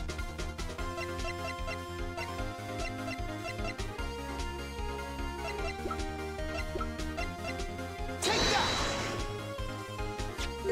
the victim's syringe? It's the perfect prop for the magically increasing IV trick. Easy enough for an amateur to use. Objection! What kind of evidence is that? The syringe was clean, not a trace of liquid in it. Objection! Isn't that? And don't you find that odd, Prosecutor Gavin? What? Yo, Phoenix is killing Gavin right now. Holy smokes. The victim had the syringe to administer his insulin shot. There should have been traces of insulin left inside. Well, Valiant Grimare, as you point out yourself, the IV liquid makes the perfect clock. One that you can manipulate at will.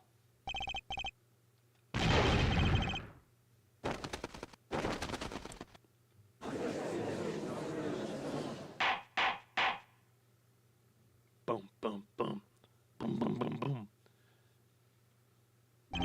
I do believe, well, with this being his first, that the burden of this trial has been a bit too much to bear for Prosecutor Gavin. Lol, I'm afraid that while there is a doubt as to the amount of liquid, IV liquid in that bag, the time of death cannot be proven. And that brings our trial to a close for today. Well, maybe I can squeeze an extra day out of this. I can do a little much needed investigation work. I see there are no objections. Court is adjourned. Objection!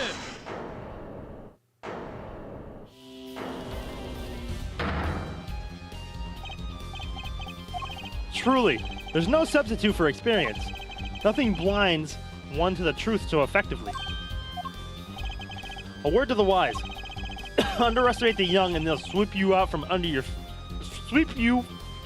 They'll sweep your feet out from under you in a way you never ever expected. You see, I know exactly what you're thinking. What's he talking about? You say the witness used the syringe to manipulate the level of the IV liquid, but there is no proof. There's no proof he didn't do it either. Yes, quite true. Huh? He's admitting it? Nor was this witness quite as decisive as I hoped. This I admit, after all. Why linger in the past when the future holds so much? You have something in mind, Prosecutor Gavin? Proof, Fair Judge. I have another way to prove my case. With evidence, no less. What's this? This is the victim Magnifique's Grimare's diary. Diary? After going into the hospital, Magnifique began writing his memoirs, it seems. The story of his birth, his startling debut, and of meeting his disciples. It seems he intended for the last chapter to end quite appropriately with his death. Wait, that book doesn't say what the reason was, does it? The reason why his disciples couldn't refuse his last request? Sadly, it does not. What's important here is on the last page. Apparently, the victim wrote in his journal that night, even after the IV had begun at 11 p.m. Let's read it, shall we?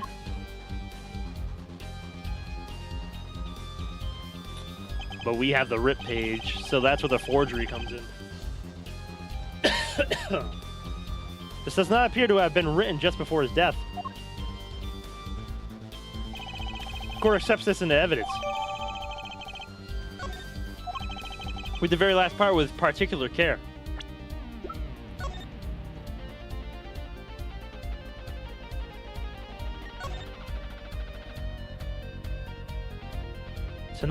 Tonight's IV is in, maybe the last.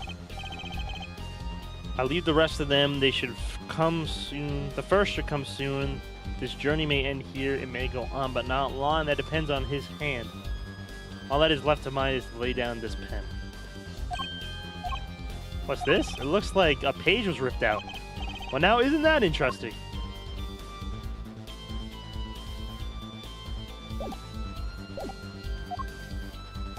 This journal may end here or it may go on, but not long.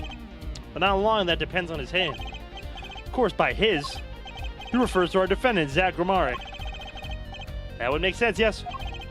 He was the first scheduled visitor, after all. But look at what he said before that. This journal may end here or it may go on. It may go on. Magnifique Grimare intended to write again. That is, if Zach Grimare didn't pull the trigger. I see the defense understands the meaning of this. The victim's diary does not go on. It ends. Because Magnifique's life was brought to an end by the defendant, Zach Grimare.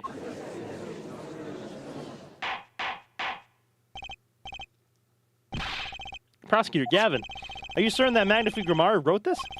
There was no mistaking his handwriting. Well, this does seem to be significant. According to this, Magnifique didn't intend to continue his diary. Excuse me. I'm sorry. Could likely get a rubbing of what was written on the ripped page. Possibly. I mean, this. I think this is forged. This is the forged page that was for the girl in Apollo's. She wrote this. Pretty much forged his handwriting. Yep, exactly. Then the one who pulled the trigger was the first visitor, Zach Grimari. Well, how do you like me now, right? Still too green for your taste, hmm? He was right about the diary being pretty clear. Still, I find it hard to believe that he'd overlook such an obvious problem with his precious evidence. Well, Mr. Wright, the witness's testimony we heard was lacking. But the fact was that it wasn't even his fault. It wasn't even Wright's fault. But he didn't know. But put together with this evidence, it seems quite sufficient for a case. The diary is accepted like this, the trial's over. Maybe it's time for me to show something. I'm left with no choice but to show my own evidence. What? You have some evidence that overturns his diary? It's not too late to rethink this and avoid more embarrassment.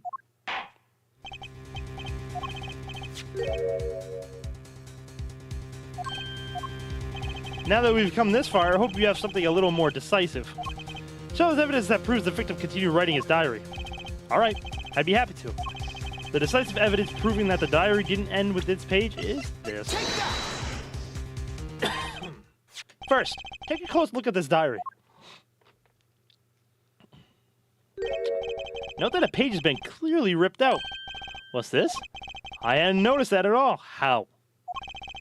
That's why we're still here talking about this. As it just so happens, I have here what I believe to be the missing page. Alika, I don't believe it. Looking at this page, it's hard to imagine that the first visitor that night shot Magnifique Grimari. That's the defense's position. Wait, let me see that. Perfect fit. When Sam Hill? Why, is this the continuation of the victim's diary? Why is he still snapping his fingers, dog?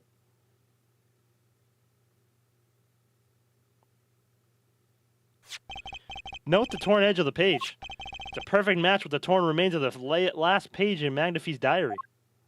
Quite remarkable. Would you care to explain what all this means, Your Attorney? Bro, what? The diary continued after his first visitor came, which means that the victim was still alive after Zach Grimari left, leaving no one to take his life but the second visitor. Valen Grimari. No.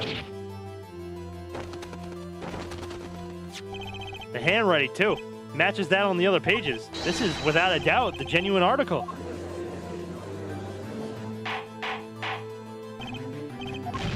But wait, that's impossible. That old man couldn't have written that. Objection!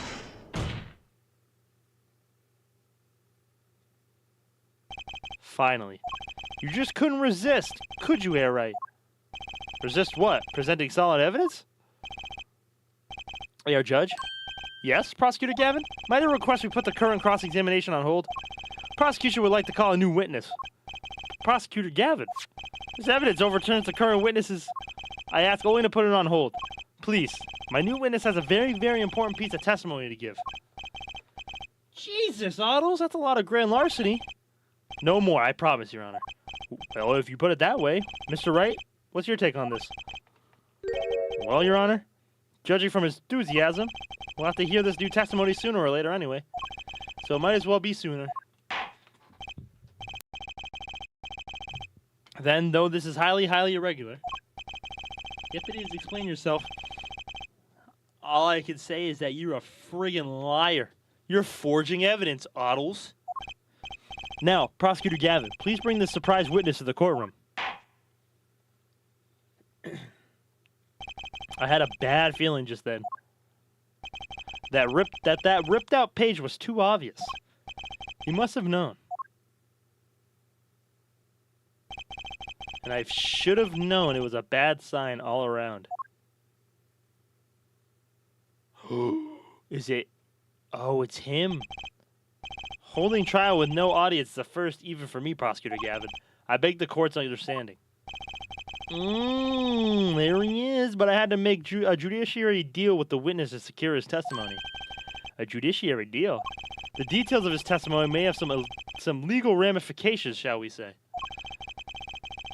I thought it best to contain the information to this room. Very well. And you are the witness, I gather? Ah, yes. Yes, sir. State your name and occupation for the record. My name's Drew Misham. I'm a painter. A painter? And you are somehow related to this case? No, well, not per se. I have one simple question for the witness. Mr. Misham, was it... Do you know what this is? Oh, yeah. I know it well. How is that possible? Have you seen this diary page somewhere before? Oh, yeah. I mean, I made it.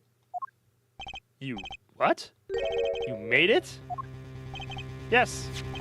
You might call it one of my works. The prosecutor's office received a tip-off yesterday. The legal evidence has been prepared for the trial of Zach Romari. The legal evidence? I initiated an investigation and found this witness.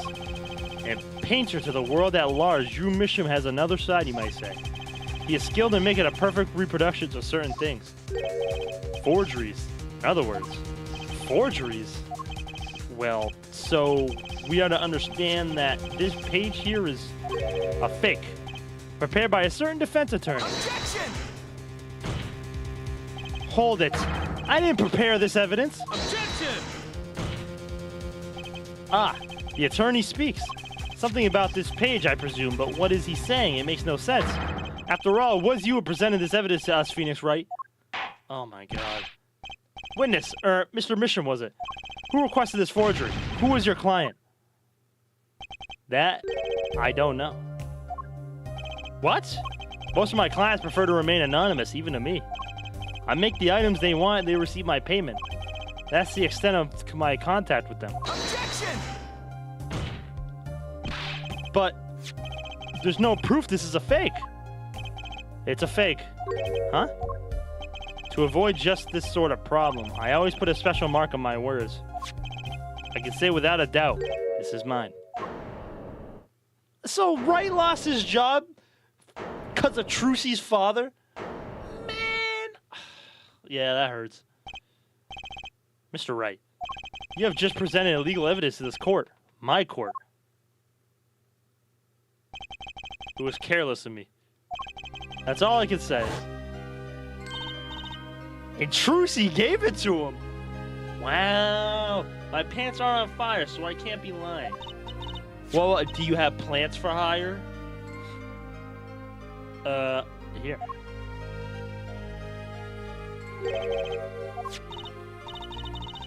I just got here.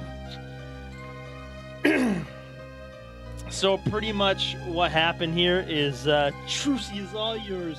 So what just happened here is that we were defending 7 years ago. We were defending Trucy's father Zach for killing his mentor.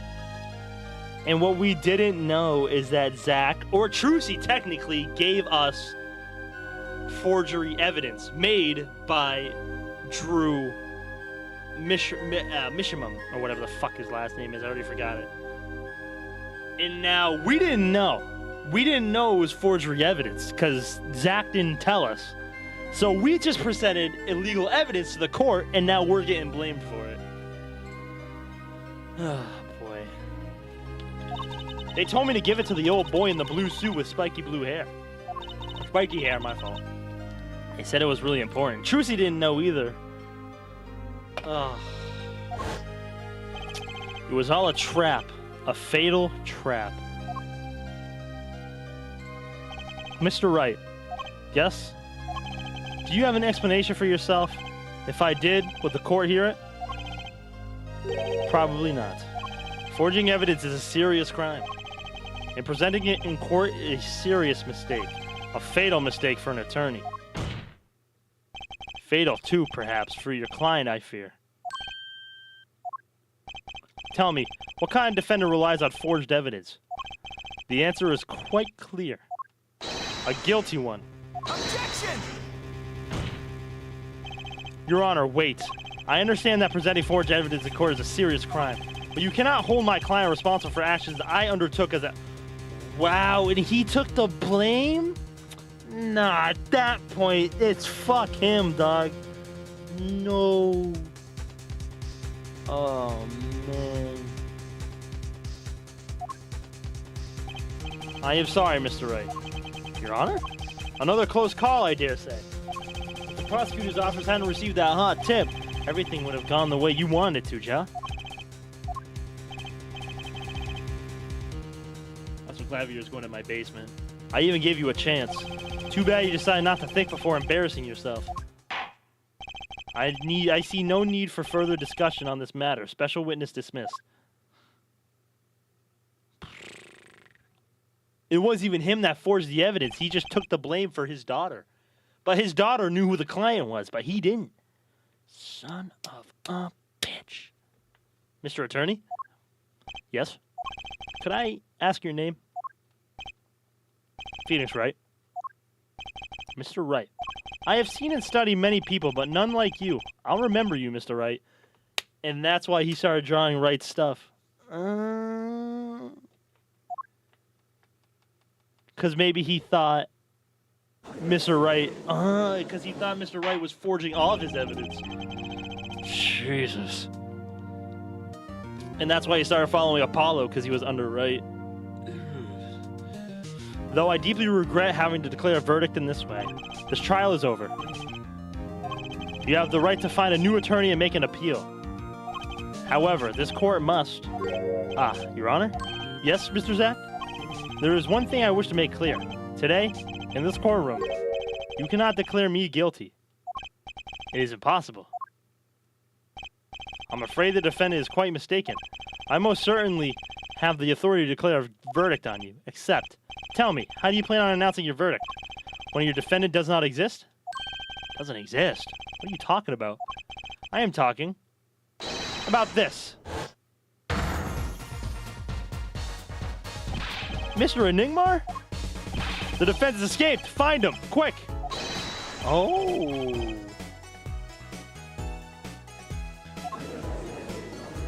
That's where he is. Oh. And now he's gone. So he didn't technically die. He's on the run. And now 7 years has passed. He's technically confirmed dead. Wow. That day in that courtroom, a miracle occurred. The defendant, Shady Enigmar, a.k.a. Zach Ramari, did not just escape from court. He literally unbelievably vanished. Right before the bailiff's eyes. No one ever saw him again. Not since that day. This is the Gramari miracle.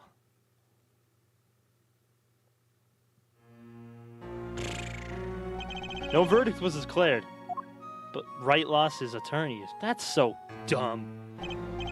After all, the defendant didn't exist.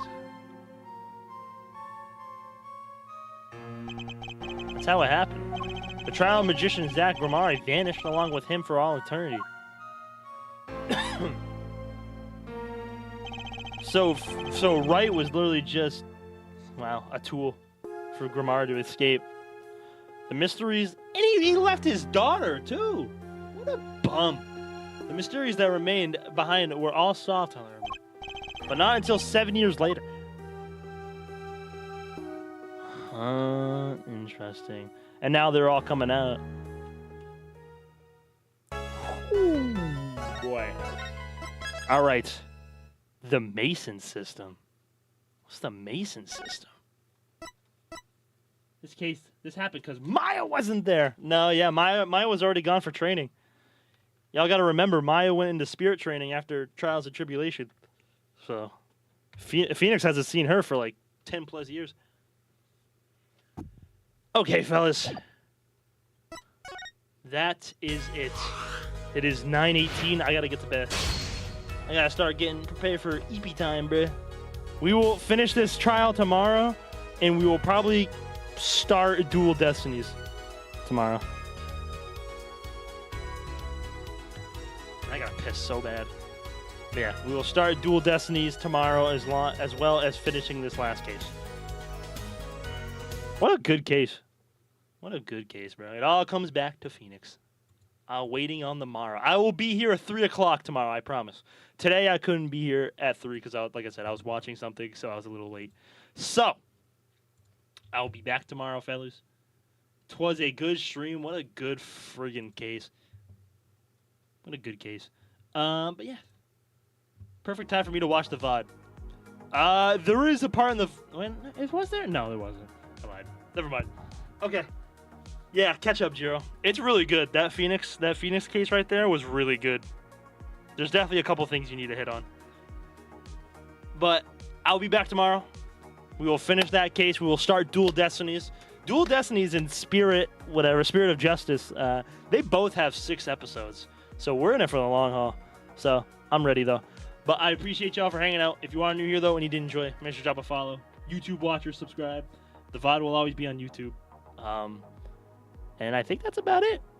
I'm working on my, as y'all can see right here, this is like my script and notes because I want to try a Yakuza 8 review. So I've been working on that. I worked on that yesterday. I'm going to continue it on Monday. But just a heads up, keep an eye on the YouTube, okay? It's something new for me. So it might seem a little rough around the edges, but I'm going to try it. So I appreciate y'all, man. I love y'all. I will see you guys tomorrow for some more Apollo Justice. And yeah, peace out, fellas.